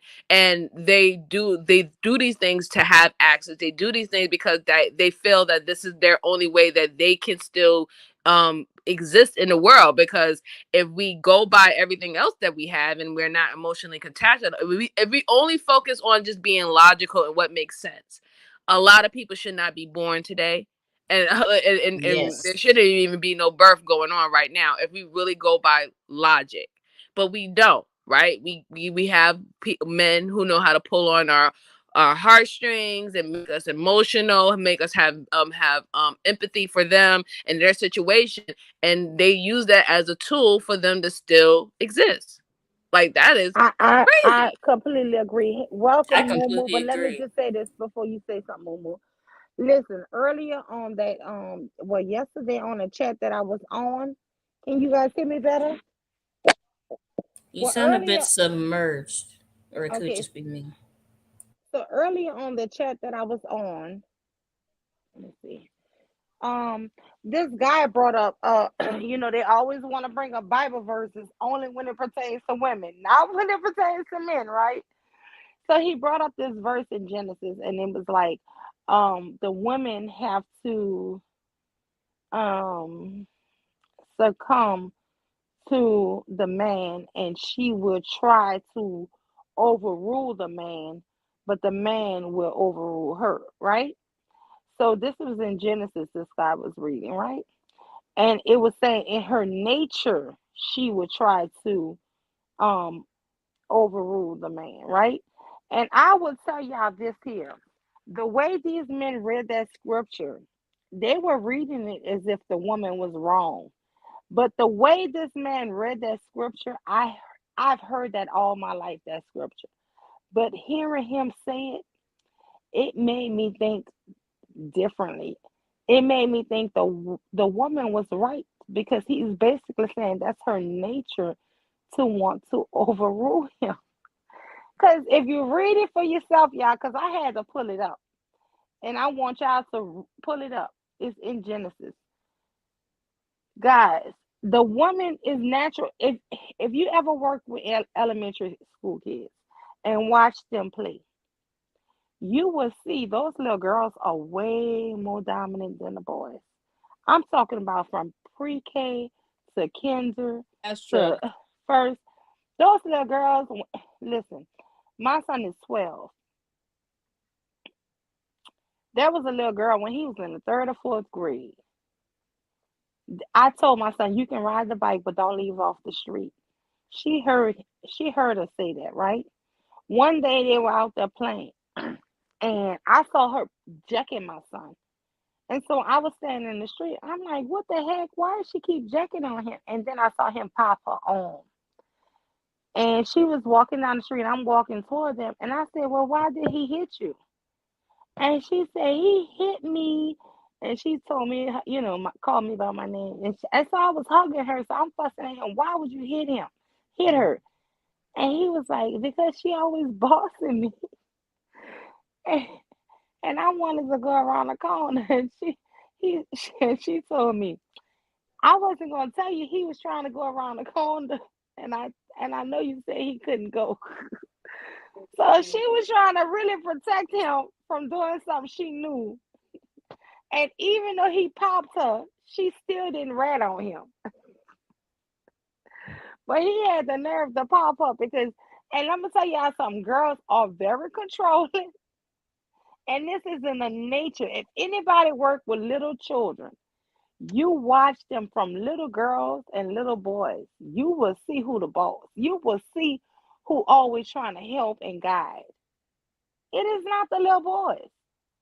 And when this man read this scripture this morning, y'all, I thought, oh my goodness, this is what I've been seeing really for the last 22 years. I've been seeing the girls really be way more dominating than the boys. And it's like we're going against our nature to follow the religion. You get what I'm saying? Yeah, absolutely. Absolutely. I mean, but that's why they changed every day, y'all. In nature, you don't have to tell a girl to dominate or to protect. They naturally will know the rules and try to stop a kid from doing the wrong thing. Naturally. Yeah. I've been saying that for a while now. The wrong people are in control. Like the wrong people are leaders. I think women should have been leaders a long time ago because it just makes more sense. Every country, every continent is controlled by a man. And ask me right now, which continent or country is doing well? I'll wait. Well, you know what? It was a time where the whole world was matriarchal. I don't know when the switch happened and became a patriarch, but there was a time where most civilizations, if not all, were run by women. Yeah, that's what I've heard, and I was wondering, like, how did that shift happen? How the heck did that happen? Men came together and they put their women in bondage. And that's what it was. And then when they started to bring religion and now start to dictate what women's supposed to do and stuff, you remember they had to get rid of all those quote unquote wild women and witches, women with opinions and things of that sort, so they wouldn't sully or quote unquote, be the rotten apple that messes up the bunch. So that's how that transition went to, you know what I'm saying?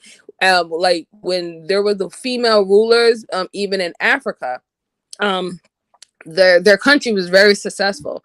At one point in time, the men in those countries was like, when they were dealing with other men from, you know, other tribes and stuff, and let's say that man was the ruler or whatever, not, they would convince the men that they should not have been in rulership with a woman. She shouldn't have that title and stuff like that. So the men of her kingdom would betray, get in cahoots with other men, and they wanted to instill men dominance. You know, that's how that went.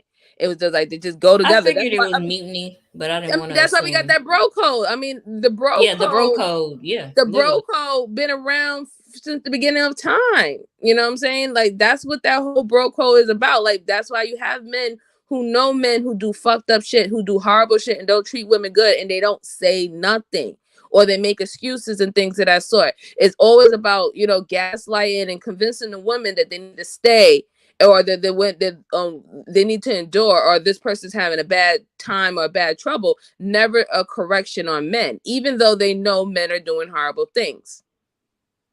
Facts. Yep, I say that all the time. I'm like, y'all are doing stuff that's quite horrible, and yet you're not saying anything. And those of you that claim to be the good ones, you're not opening up your mouth either. So what does that make you?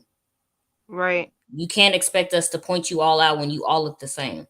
And for our safety, it would be better if we just all put you in the side of do not engage with them for our safety. That's another thing that very disturbs me, is that everybody just doesn't seem to give a damn about a woman's safety. And it's very disturbing. You see it everywhere in media and life. You see it everywhere where people will literally just hand a woman to a man, and she's like, look, I don't like him. He makes me feel uncomfortable. I haven't talked to him for months because of that. And it's normally a man that just is what it is. They're like, oh, come on. It's like you're literally putting her in harm's way just so that way you can get what you want. Do you know how sick that sounds? And if someone were to do the same thing to you, you're like, oh, no, you shouldn't do that to me. So it's okay for you to do it to somebody, but for them not to do it to you, it's the same thing. It doesn't make it any different just because now you're the one who's doing it. It's the same thing. You're right, Kiara. Hey, Mimi. Hey, Tequila Mule, Kira. I'm sorry, what is your name? MJ. MJ. Hi, MJ. Hello. How are you guys doing? Hey, Miss Mimi. Hey, Mrs. Mimi. I like the Um, picture. Nice braids. Thank you. Yeah, today's my daughter's birthday. She turned 19. And she wanted to. Oh my God, happy birthday. Oh, 19. Yes, definitely. That's a Happy good birthday. one. Birthday. Yeah, Yeah. that's a She turned milestone. 19. Oh, Yeah, so she's hanging out with The her last friends image I today. have is her prom picture. Oh yeah, that's my favorite one too. I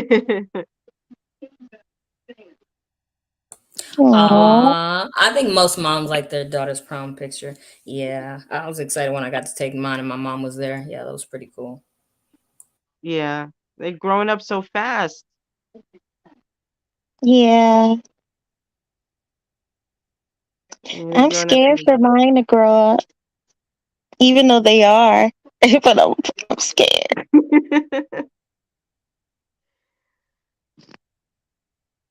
Oh man, I was trying to like I was in and out of your chat all day, Mule.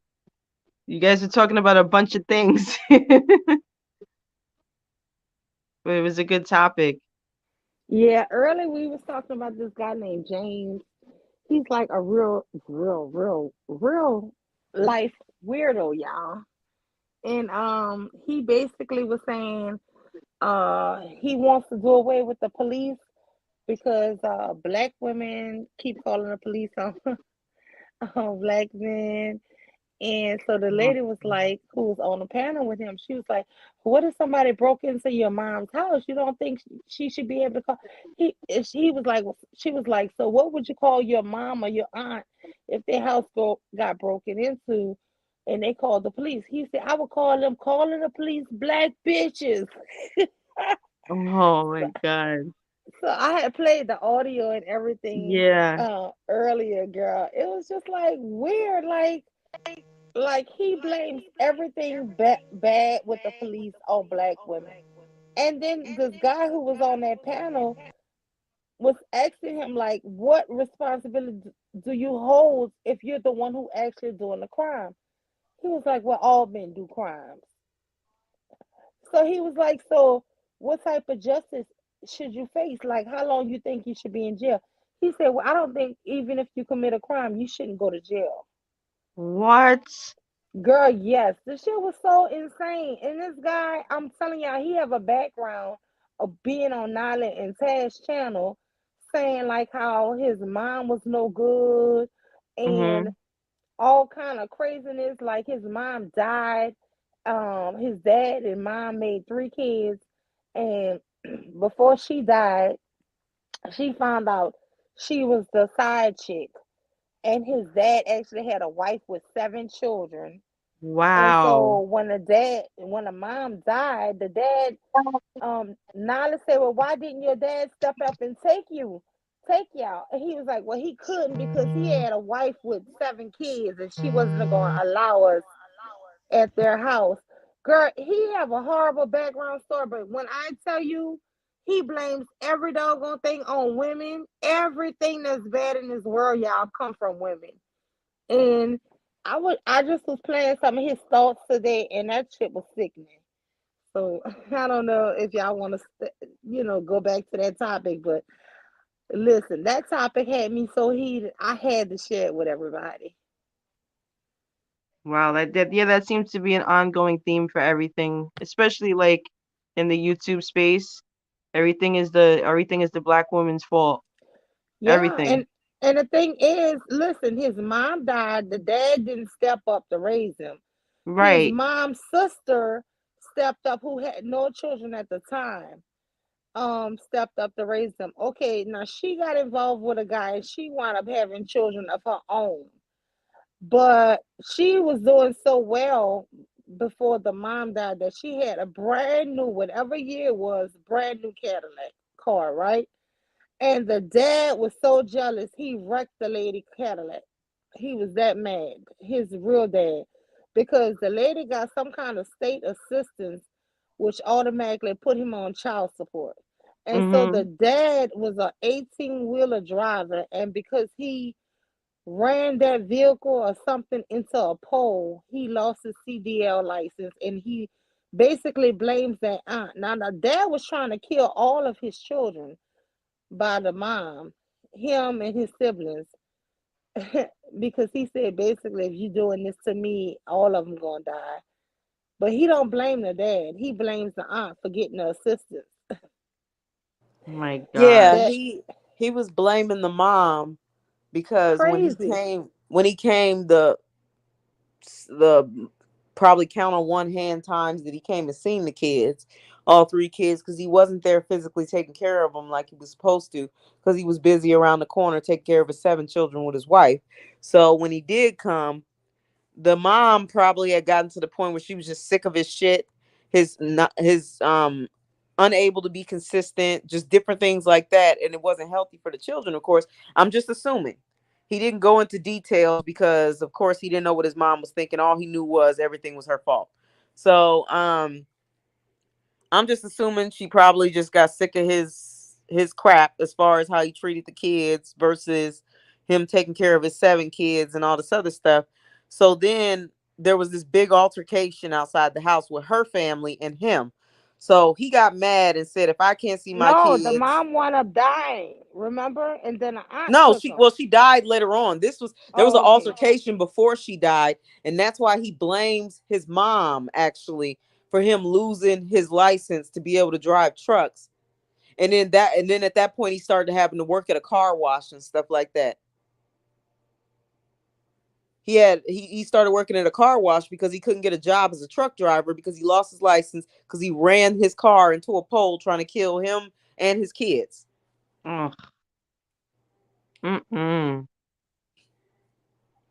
Like, when we let them talk, just listen. And yes, girl. And let me tell you, earlier today I was so mad at the damn women on that panel and the men, because he was trying to really expose himself even more. And so he was like fussing. Can I finish my thought? They were like, no, hell no.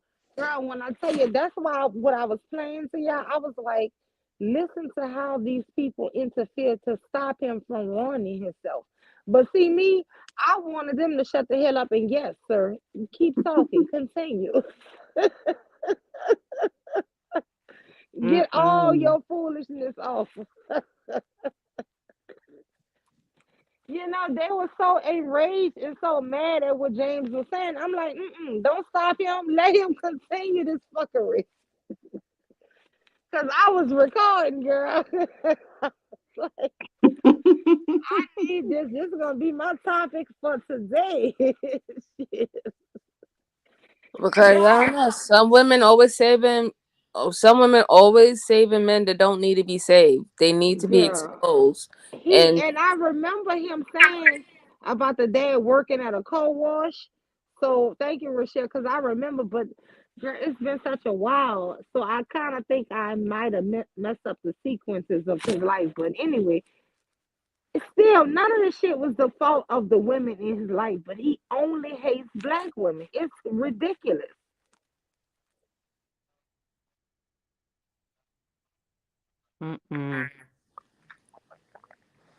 I mean, if you're growing up in a society and a community that's telling you that everything fails because the woman won't be a doormat to you, then I guess in his mind that makes sense. If you're not supposed to have any responsibility, only just to control somebody to do everything for you, then yeah, I guess that would be logical for him. But it's not logical as to why are you relying on women to do things for you to begin with, and I personally just believe that women need to, get to a point of they need to stop asking these men who are not leaders to be leaders, because what they're doing is leading us right over a cliff. They're leading you to the demise. They're leading to the harming of your future offsprings or the offspring that you have here. This is what happens when you're trying to convince them to leave and they don't have it in them. And then if they do have it in them, it's not for the right reasons. They have it for selfish reasons. And to be a leader, you can't be selfish. Like, that's not real leadership. And it just goes to show a lot don't know what real leadership is. They never been put in a real actual leadership role. They don't understand the concept of it. Like, a leader is supposed to be selfless, not selfish. And the simple fact that they get that wrong, you can see that they get that wrong because everything they do is always for like self. It's not for nobody else. All you have to do, question anytime when they say something, just ask the question in your head: is what he just said, is it going to benefit him and his gender? 9 times out of 10, whether you like it or not, you're going to answer your question is going to be yes. Every single advice they have for women, I noticed. I said it's amazing how all y'all's advice for women, it's amazing how it only benefits another person and it never benefits her and everybody else. It's just the other people around her, and it's usually a man. And I 100% agree with both of y'all. But let me just say y'all this here. This is the what I came to think of, y'all. Don't laugh. But I want to start a new committee for black women and children. And it's gonna be called the Tattletales. Every time y'all see them niggas doing something down 911. Because this man is saying that the only people they're scared of, even the Crips and Blood, he said, just gonna put their guns down when they see Officer Law.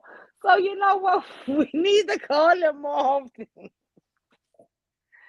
So y'all respect them. So y'all listen. Y'all gonna murder us, but if the white man in the uniform is there, y'all not.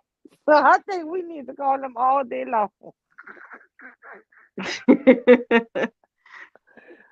Listen, if you want to save a life, dial 911. Become a tattletale. Raise your hand if you sure. Get your tattletelling on. I tell the truth, sir. So help me God. We need to start the Tattletale Committee. I'm telling y'all. Get some t-shirts made. Tattletale. What you mean? That needs to be a TikTok page. Girl, get us a TikTok page, honey. Come on now. Get us a TikTok. Just tattle on the ass that shit go viral and put everybody on there. Yeah, come on, tell on them. What you got to say? What they got to do? Go ahead. Tattletale community, community. We really need to start telling, because this brother said that they only scared and only gonna put their guns down because of the police. And then he was saying we need to defund the police. So any woman who's chanting defund the police, we need to throw a brick at her house. She is not one of us. She is not here for us. If you talking about defund no damn police, for real. And we don't need no women talking about defund no police, and all these men want to talk about is how they need to be beating us. No. No, thank you. Yeah, I mean, the math ain't mathing, because like I said, they're only looking at it at a male worshiping standpoint. But I said don't defund the police, increase the police, and become part of my tattletale committee. No, and he also said that he has a militia of 200 black men that are going to go out, pound the pavement in the streets, and harm black women. So then they could turn around and be able to be in cahoots with white men to sit at the table of power, and then go from there. That's what he said on Naira's. This is what he said, that he wants to have 200 black men. He said he has 200 black men. Yes, to harm black women. Now, he's not saying a revolutionary where he's going to try to overthrow a government or a system. No, he just wants them to abuse and rape and kill us. This is sick. This is fucking horrifying. Girl, oh my God. Girl, I thought, when I tell y'all, these men keep putting their saying and stuff, and in one part of my mind, I'm thinking, is he slow? Is he serious? Do he really have 200 men that's really about to start doing his shit on his orders? And if so, we need to start dialing 911 immediately. Oh, this shit crazy. Most definitely. I don't be wanting to hear that stuff about defund the police and everything. Why? Because we've heard many black men say what will happen when they quote unquote when the power structure falls and they get a seat at the throne. They have no intention whatsoever of dismantling a patriarchy or anything. They are going to uphold the patriarchy like they try to do now. The only difference is their words don't hold any type of weight in society because they haven't done anything to fight for any form of power. So their words don't mean shit.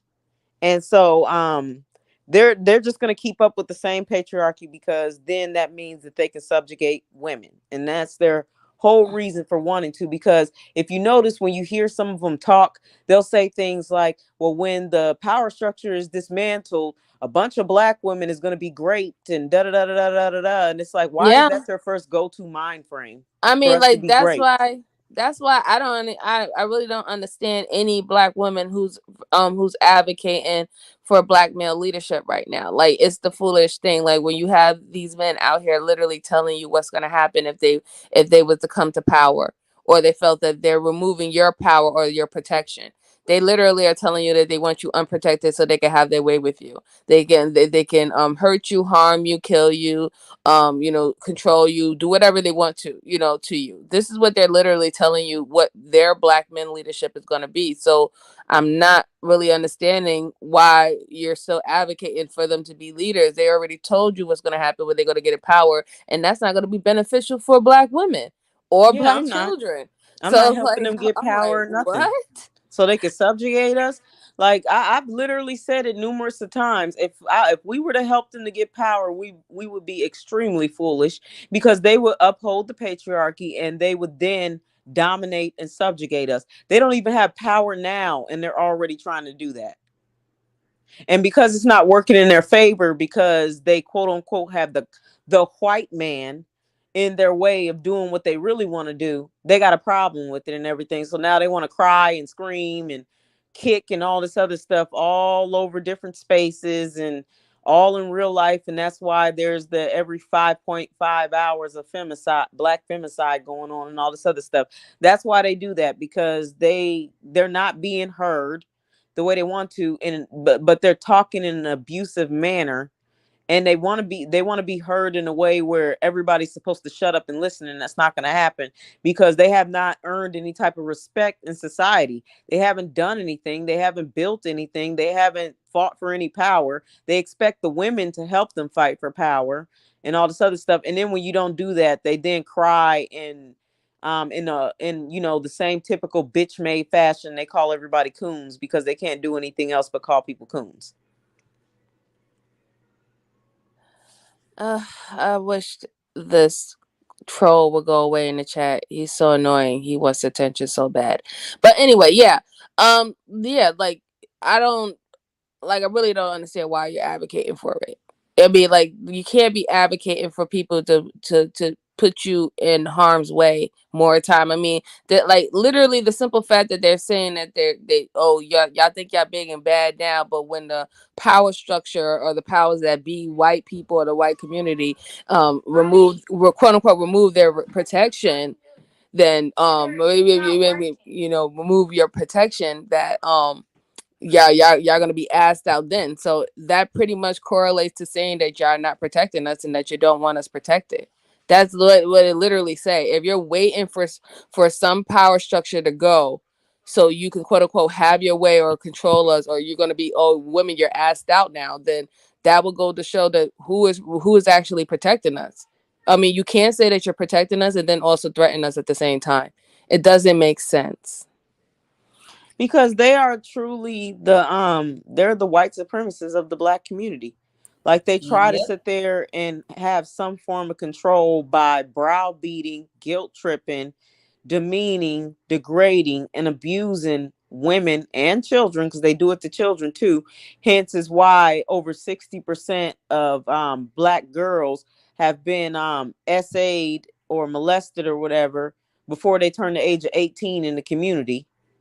Like, they wreak havoc all over the place. And then when you don't want to sit there and follow their Black male worshiping rules and sit there and just big them up to be kangs and all this other shit, then they want to cry and say, oh, you're for all the other races, and no, we just need to work together and all this other stuff, when they know damn well that if we was to turn around tomorrow as Black women and be like, okay, we are going to stop exposing y'all degeneracy, we're going to all walk hand in hand and work together, nothing would get done by them. They would literally sit there and say, well, we can't do this, and we can't do that, and what if someone comes and does this to the community? They'll come up with another excuse. There's always going to be an excuse of why they can't do anything.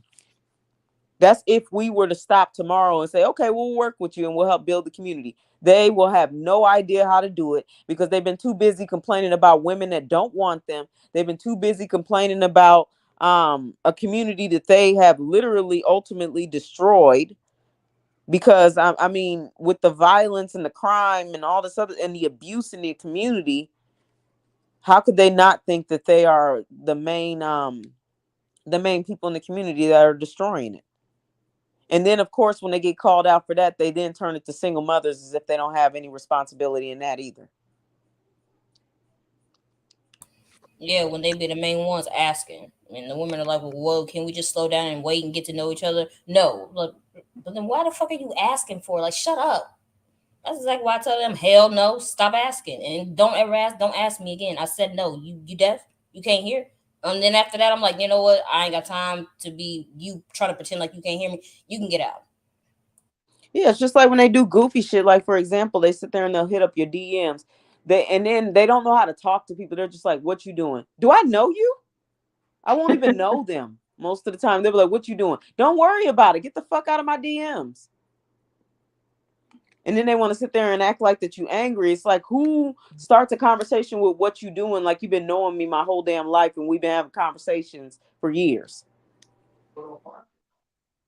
Just they just, I don't know. Like, and then if they're not doing that, they try to walk up on you on the street as if, you know, being a woman, there isn't anything to worry about when it comes to harm towards us, whether it's sexual or physical or any type of harm. And we have to be weary about all of that because we would be, quote unquote, considered physically the weaker species, which of course they prey on, essentially. So with them even knowing that, they walk up to you all in your personal space and all this other stuff and try to holla at you and all, and it's a mess. And it's just, and then women have to sit there. I done seen so many testimonies where you can literally put a subject up on any social media platform where they'll be like, tell me what happened when this dude walked up to you and asked you for your number. What did you do when you didn't want to give him your number? They literally will have to say, well, I had to give him my number. I had to give him a fake number, or when I told him no thanks, he started to get aggressive. And I done seen so many stories like that. And it's like, you guys are just and the crazy thing is I've never experienced that with any other race. And I've had other races approach me. They take their L and their rejection and they keep it pushing. I haven't experienced it yet. Not saying it doesn't happen, but I haven't experienced it. But I have with men that look like me. Call your names, all types of stuff. Yeah, they'll do it on here. They'll do it on here online. There'll be a group of men, and there'll be one man calling a woman out of her name, and it's like none of the men say anything or check the man. But then, no, they won't. But then they want us to check women who get out of line with them, and it's just like no, because that happened to me on when I was on a panel one time. This girl was going off on a guy in the chat. He was like, you women are going to let her talk to me like that? Yes. Yep. Yes, because we've been disrespected several times in this space. When have you stood up to say anything? It's just silence, and then they'll laugh and kiki with the guy. Yeah, like that one time when Brian came and called into Sin's panel, and I saw a comment from a black dude saying, so y'all just gonna let the white men talk about us like that? It's like, you couldn't do shit? Like, last time I checked, that's a man. Why couldn't you do anything about it? Why do we have to sit there and check him about some shit? We ain't got to do nothing. Because when people, when Becky's are on social media and stuff talking shit about us and everything, y'all don't do shit. Y'all sit there and call her all types of queens and all types of shit and don't do a damn thing about it. And we have to handle it. Just like we got to handle when y'all asses get into some trouble and all this other stuff. We always the one that has to handle shit. And then they want to sit there and be all up in spaces when women are clearly saying, we don't give a damn. Ain't nobody about to advocate for you. Ain't nobody about to fight with you. Ain't nobody about to do none of that. And we're not, like, basically we're saying, go away. We don't care. And then they still hang around talking about stuff like their comments is relevant. It's just like we clearly are on this panel literally like, okay, well, dudes are doing X, Y, and Z. Stop advocating for them. Stop mammying for them. Stop being a pick-me. Stop doing this. And they'll still just be like, well, you guys are this. You guys are that. Okay, well, we don't care. We don't care. We don't care. Why are you still here? We don't care. Because he wants you to care. They can't read the room to save their damn life. He wants attention, like dying and pleading. Well, and it's not just him. It's a lot of them. Oh yeah. Definitely. They do it all the time. It's like we can, like, I've literally been on panels and be like, I don't even want to fuck with y'all like that. Like, leave me alone. I don't like y'all. Like, literally. And they'll just be like, well, who you gonna be with? Well, I didn't say I was gonna be with anybody, but I don't want you. Well, we need to stick to, well, I don't want to do that either. So go away. Well, nobody wants you. Okay, well, that's fine. Go away. I think they come across those, like, you know, like the sitting on the fences type of individuals, right? Like, there's some women who I have noticed who have been up here who says, I don't want to deal with them. I want them out of my face and da-da-da-da. But then literally will go to another panel and be in their faces, you know what I'm saying? Or saying something completely opposite. So they think that every woman is operating on the wishy-washy. But the ones that they always want in the face is the ones who's firm on their standards and say, get away from me. I don't want to be bothered with you. They feel like it's like something that they have to conquer, right? It's like a challenge. I gotta convince her to change her mind. I know I can convince her to change my mind. They're not, you know, they're not and me, they at don't. least. Yeah, it's definitely not me. Like I look at you stupid real quick, but you know, but And there not are me some either. women, you know, there are some women who literally, you know, gives in. And they know that there is some women that gives in, and they know that there's women that they can't, but it's all about a challenge that makes them even more like aggressive. That's why, like, for example, when you were saying, Renee, about the women who gets approached on the street from a guy, and the first thing they'll say is, oh, why don't you smile? Like, you don't even know she had a bad day or anything, but you're telling her that she needs to smile in your presence to make you feel better, because you need to feel like your presence did something for her life. You don't even know what happened to that woman, but before she met you, you know what I'm saying? But yeah, that shit happened to me at a gas station. This dude literally was like, smile. I was like, do I know you? He was like, smile. He was like, no, you should smile. I said, why would I smile while I'm pumping gas at a gas station? Like, what's so happy about pumping gas? And he was like, just to be blessed to wake up. And I said, I'm not going to smile because you want me to smile. And then we just left it at that. Like, I mean, and then of course, you know, I have some tricks and stuff all up in my trunk. So it's just like, if you would have jumped stupid, we would have just had one less in this world, because don't jump aggressive at me. You can't make me smile. I don't understand that. Like, who tells somebody at a gas station while they're pumping gas to smile? Like, it's stupid. You know, you really just want me to smile so you can look at my smile. I don't want to smile, and I'm not. And I didn't. Yeah. And that, like, when I think women need to understand that sometimes that leads, like, even small little things like that leads to a lifetime of abuse. And I think a lot of women don't realize that, because some of them used to peg that of thinking that was cute. If someone said, if you have a complete stranger out on the street telling you to smile, let's change it and flip it to a woman. If a woman or your boss or your coworker and you not having a good day, just come out randomly, or some random woman was like, "Oh, you need to smile. I don't like your face. I don't like you ice grilling me or whatever." Not, you will be alarmed, and that would be very disrespectful. But then now, you know, there's kind of like this. Basically, women have gotten used to a man saying, "Oh, you should smile more," like that's some like type of, I'm trying to hit on you or some shit like that. And a lot of them have accepted. Now you go on a date with this person, and then they do certain things like little small microaggressions, talk about, oh, let me finish, let me talk, or won't let you talk, or always implying on what they do. They only talk about themselves, like, or they'll say certain things. Then, like, all these little things lead up to your abuse that women don't realize, because a lot of women don't check it when it's supposed to have been checked. You know, a lot of women think, oh, he called me a bitch. Oh, well, yeah, you know, dudes out here calling women bitches. No dudes out here supposed to be calling you a bitch. Oh, if he's calling you out your name, he doesn't respect you. But how many women have been in relationships with men who have called them, you know what, you a dirty bitch, or blah, blah, blah. And it always starts when you hear about the physical abuse or a woman losing her life. It always started from from verbal. You know what I'm saying? Always started for verbal, or them basically violating your boundaries from the beginning. Like, you told him not to touch you, or you told him not to give you a hug, and he still went in and give you a hug. Like, all these little simple things lead up to the abuse that women are dealing with today. And that's why we have to be very we have to be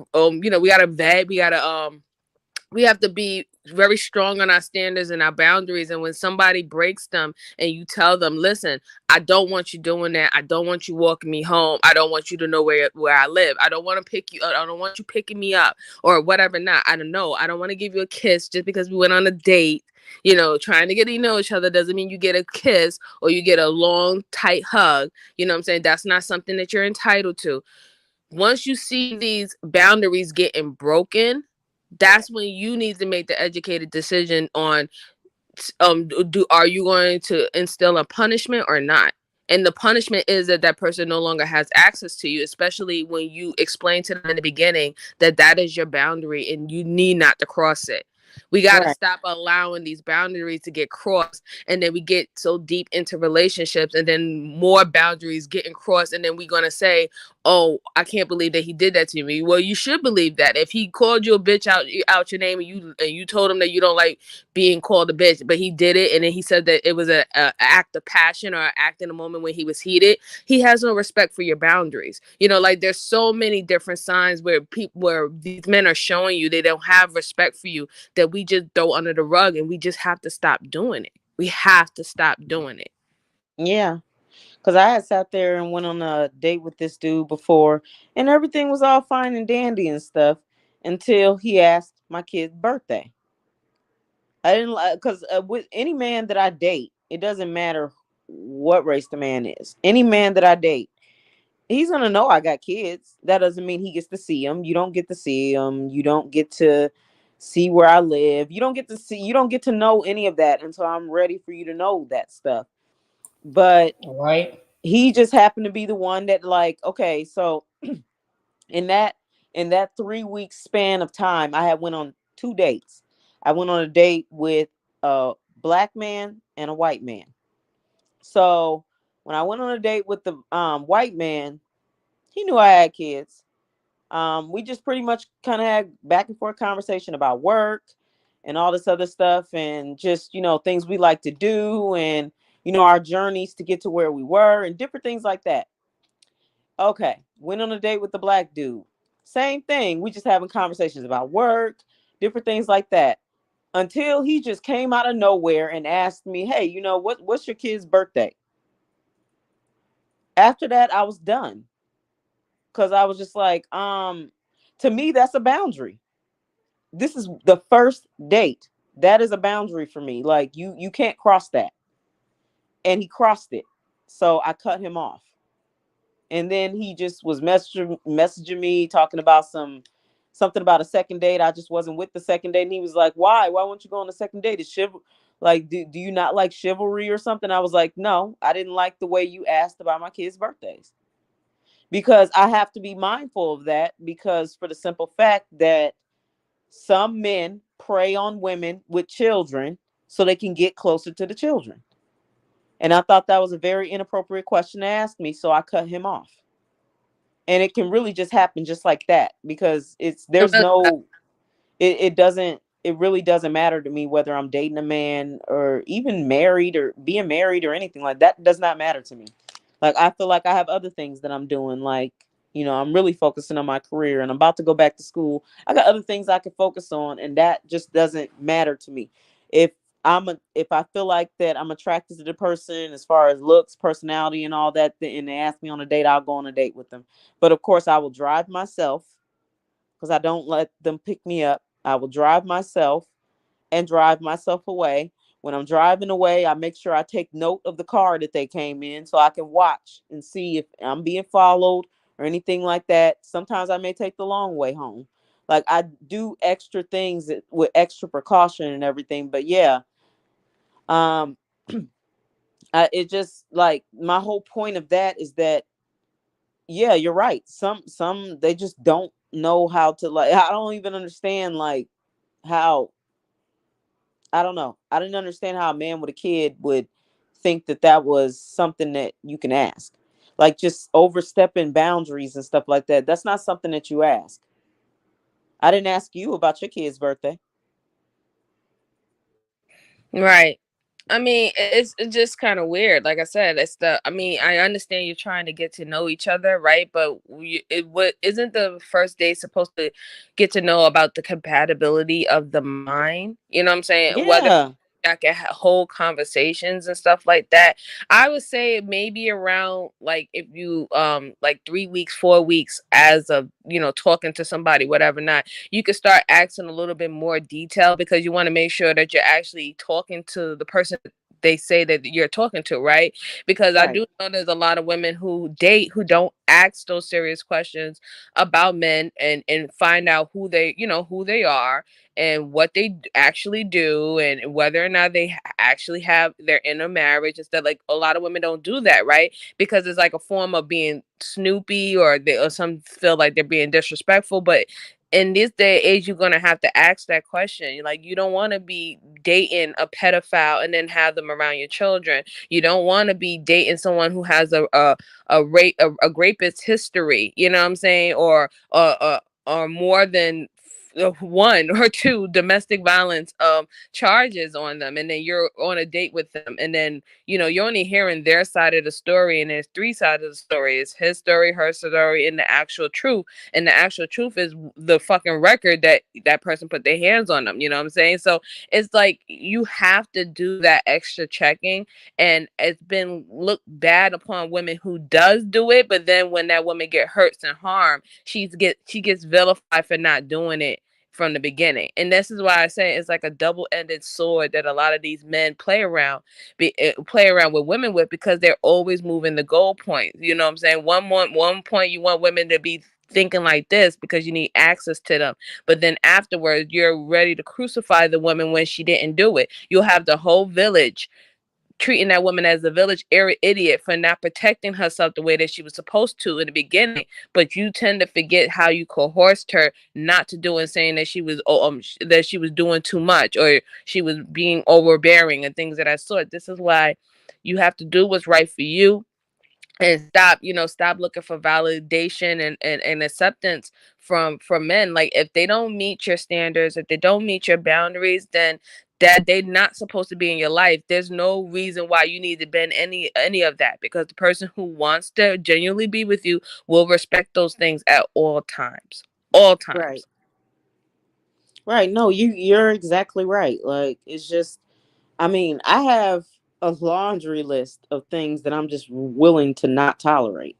And so with that, one of those was one of the things that was pretty vague. Like, literally one of my things as far as my boundaries is my kids and stuff. Like I said, everybody that knows me will know that I have children. You don't get to ask about them. He didn't even know their names. You don't get their names. Just know that I got children. That's all you need to know. Like, you don't need to know their names until I'm ready. You don't need to know their ages. You don't need to know their birth date. You don't need to know anything. Like, what was that for? So, and then of course he wanted to try to twist it and make it seem like the reason why I was cutting him off was because I don't like chivalry. I'm like, that doesn't even make sense. Like, you sound stupid as hell. And that's another reason why I think that you was on some other shit that wasn't genuine. Why would you need to ask about their birthday? And then when I mentioned to you the reason, you just say, oh, well, is there something wrong with being chivalrous? And I'm like, what does asking about their birthdays have to do with chivalry? Like, maybe you can explain that to me, MJ, because maybe I'm just lost. I thought, I don't understand I don't understand how he even correlate that to chivalry, because like that is not the definition. I think he might have was thinking of a different word than chivalry. I don't know, but that's literally his response to when he said, why aren't you responding to me? Why don't you want to go on a second date? Because at first I wasn't responding to him for a while. And then when I did respond to him, I was like, I don't think so as far as the second date. And he was like, well, why didn't you want to respond to me? Why don't you want to go on a second date? And I was like, because I didn't like how you asked about my children's birthdays. And then he was like, and then he said that shit about, well, is there something wrong with being chivalrous? I'm like, what? I was like, you know what? It's time for me to block. You're an idiot. That was definitely be blocked. You're gonna have to block people who don't even know how to use the word chivalrous correctly. I mean, this is 2022. There's Google. There's Google Dictionary, thesauruses. Please learn synonyms and antonyms. Like, I mean, come on now, like. That's not ridiculous because he went to college and everything. It's just like, dude, like what? That's even bad. Like, whatever college he I don't know. It seemed like he was trying to know. Like, did he even tell you what college he went to? Because I would say, don't go to that college if he doesn't know. We didn't get too far. We didn't really get too far into stuff and everything, because after it got to the point where it was just. After that, it kind of just really got uncomfortable for me. I was so in my brain, even though we were trying to have a conversation and I was, at the end of it all, I was like, I'm done at this point. In my brain, I'm literally just sitting there thinking, like, why did he ask me that? I mean, that's good. That's the military girl. And the only thing that I beat myself up over it is that I didn't be my usual self and just walk out in the middle of the conversation. That's what I should have did. I should have just walked out in the middle of the conversation. I've done that before on a date. Like literally, you say some dumb shit that just rubs me the wrong way, I will literally leave. That's why I drive myself. Yeah, I mean, like it's like I said, it's not even safe. I mean, there was at one point in time that, you know, when they did come to your house, they would meet the family and things of that sort. But even in that is like it's not safe. It's not safe for anybody to come know where you live and all that stuff like that. You got a lot of scammers out here, and for what I get from him asking about their birth dates and stuff like that, and then wanting to know their names and stuff like that, like yeah, like it seems like you he didn't ask the name. Like I wasn't giving him the name anyway, even if he would have asked, but he didn't ask their name. He asked for their birthdays. And the only thing, like my mind just kept, even after we were done and I went home, my mind was still wandering because I was just like, why did he ask me that? Like, I was like, maybe he asked me that because he wanted to know their age, because maybe he has a preference for certain certain ages of children. Like, that's how I was thinking. Like, I was just like, I just wasn't taking a risk with it. He's not worth it. He's not worth it at all. I don't blame you at all, because that kind of leads me to him asking that too. Is either he wanted to use as retrieve as much information as possible to pin together to find your children's profile or whatever not, and or to see if they can get involved with them or see if they can have a personal conversation with them. And yeah, you just can't do that. You just can't do that. Like, it's not safe, and that's why. When you have men out here acting oblivious to how unsafe it is to women, you have to ask yourself that question: is why are they trying to pretend that they don't know what's going on out here and they don't know what their brothers are doing? When they see it every single day, and they quote unquote say with their own daughters, they be like, oh, well, that's why my daughter don't be outside. That's why I don't let my daughter go to the mall, or that's why I don't let my daughter do this and that. So obviously, that there is a threat. There is there's a risk out there. So I have to question. There's no reason that I should have left being paranoid. Like literally, like it was a full, like when I said that I was looking through the mirror trying to make sure somebody wasn't watching me, like driving behind me and stuff. I was literally looking because I'm just like, in my head, I'm also thinking, I'm like, well, what if I just went on a date with somebody that's a trafficker or something? I'm just thinking about all this type of stuff. And I'm just like, nope, I can't. Nope, sure can't. Nope, not again. Not again, because that I should not leave a date being that paranoid and afraid that something's going to happen to them just off of a question. And it just was the wrong type of question for me. It's just, out of everything, you asked their birthday. And then when I sat there and said, no, I don't want to give you their birthday. No, I'm not going to do that. It's way too soon. His excuse for that was he's into zodiac signs and all the astrology. And I'm like, no. What the hell you need to know their zodiac sign for?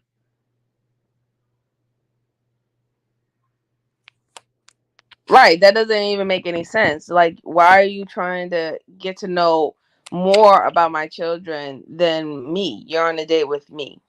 You know what I'm saying? Like, if anything, you don't even need to know my birthday at this fucking point. like I don't know. It's like when I see the foolishness, it just drives me insane. And this is why, you have to keep guard up as a woman. It's so dangerous out here. And there's so many ways that people can find to get you, a certain way to get you, and do harm to you. You just can't do it. And any man who doesn't respect the fact that you trying to protect yourself, that's a man that you don't need in your corner. That's a man that you don't need in your face, in your space at all. Any man that wants you to lower your defenses so they can have access to you, that will make you vulnerable not only to him but to others. I don't understand why they don't know how to read the room. It's just like, okay, so with the other example of the other date I went on, there was no questions about my kids. There was no questions about that. It was just literally an ongoing conversation about each other. That's what it was. It wasn't, well, what's your kid's birthday and what's your kids' names? And there was no questions like that. It's like, how come y'all don't know how to read the room? but other people can. Like, that's really strange to me. It's just like, what the hell? Like, you didn't have anything else to say but that? He probably didn't have anything. He probably didn't have nothing to say. You know what I'm saying? Like, most of them, they'd be like, oh, I want to take you on a date. And everything that they want to talk about is the most superficial kind of bullshit. And, so like sometimes they just be making shit up up on their heads, and they try to make themselves sound so interested. They're not interested. They're not interested at all. Yeah, and then another thing that was just a massive turnoff to me is, okay, so you got the education, that's cool. I'm not even turned off by that.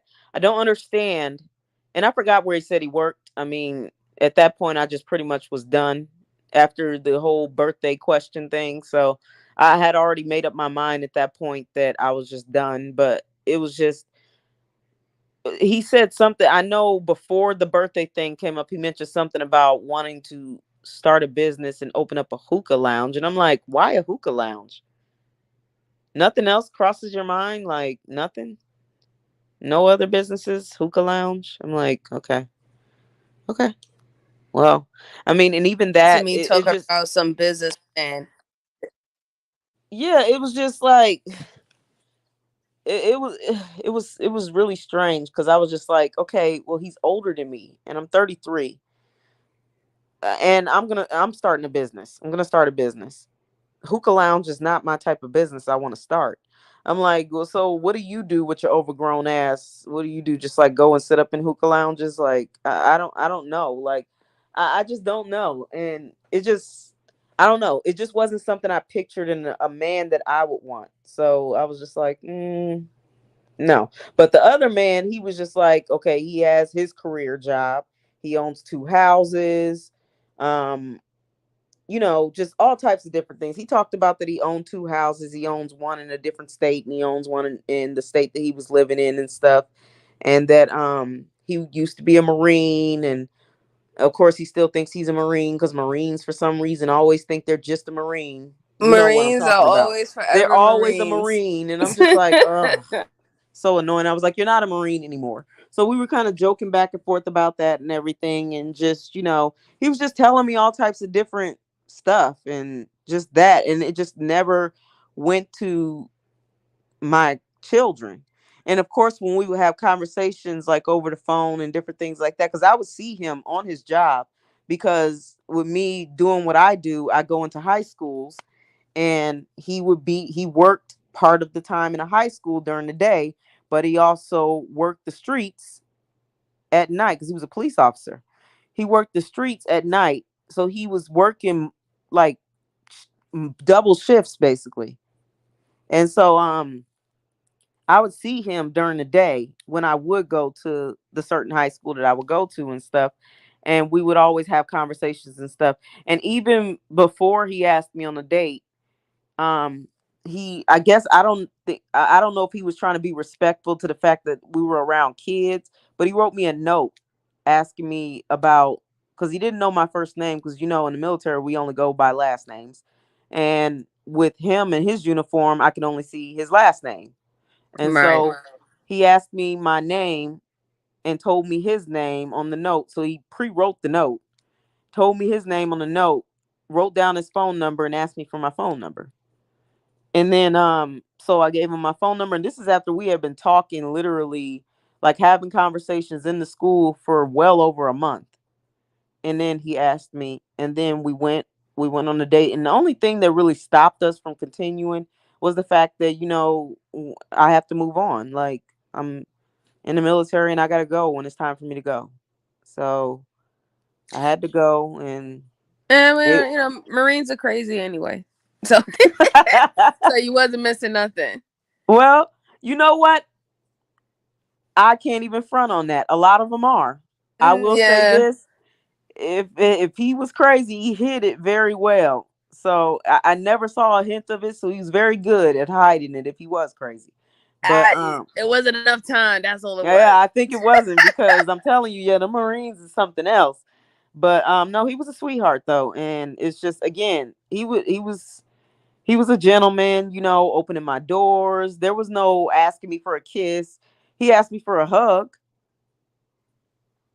And then but he wasn't asking me for a kiss on like the lips or anything like that. He was opening my car doors and all this other stuff. There was no asking me where I lived. There was none of that stuff that was going on.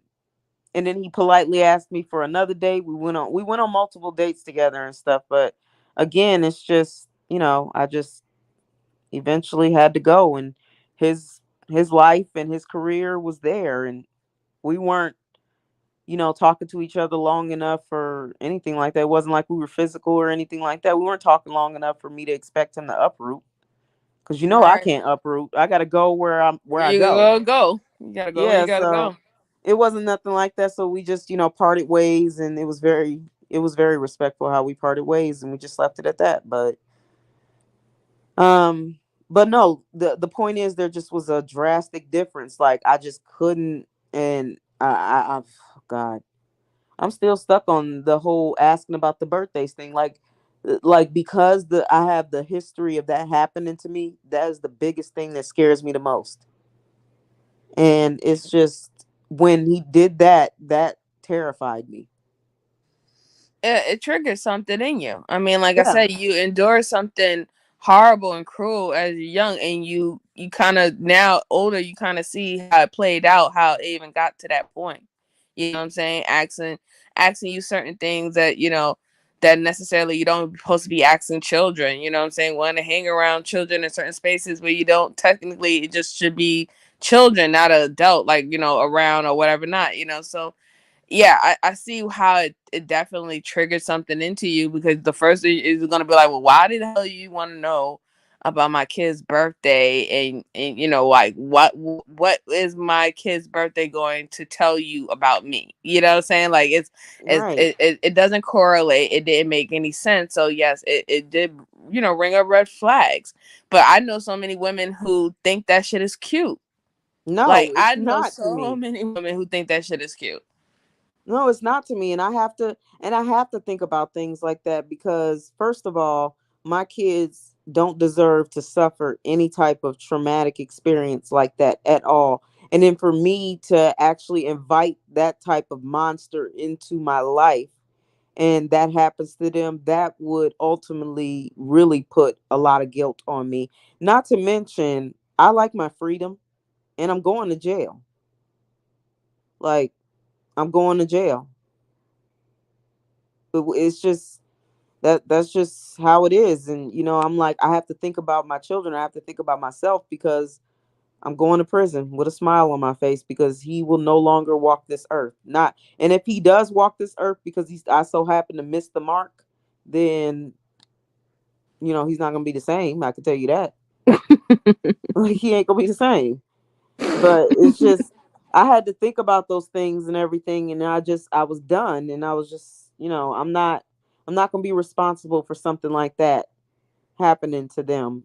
There's no amount of a man that's that important. None. As it should be, definitely, as it should be. But I'm gonna step on out of here, guys. I gotta get to work. It was good talking to y'all, ladies. Good discussion. Like I said, love yourself, love your children, do what's best for for you and your offsprings.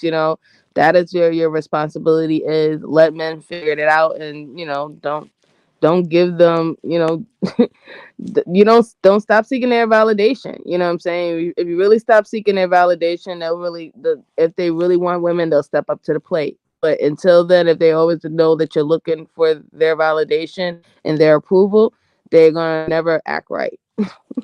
You are absolutely right about that. Bye, MJ. Bye.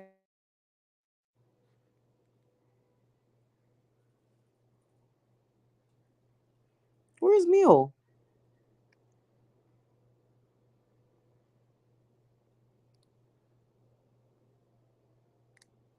Anybody else up here with me? I know there's somebody up in the top right corner.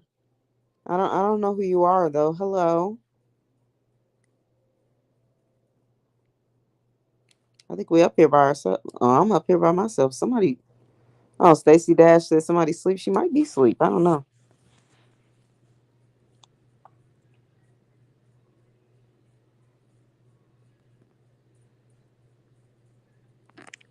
But yeah, Stacey Dash, yeah. I was like, I know things like that happen. It personally has never happened to me as far as being followed. But yeah, no, I'm not. I was trying to make sure I didn't get followed, so I was on watch. Nyla's live. Oh, okay. I'm out. Peace, y'all.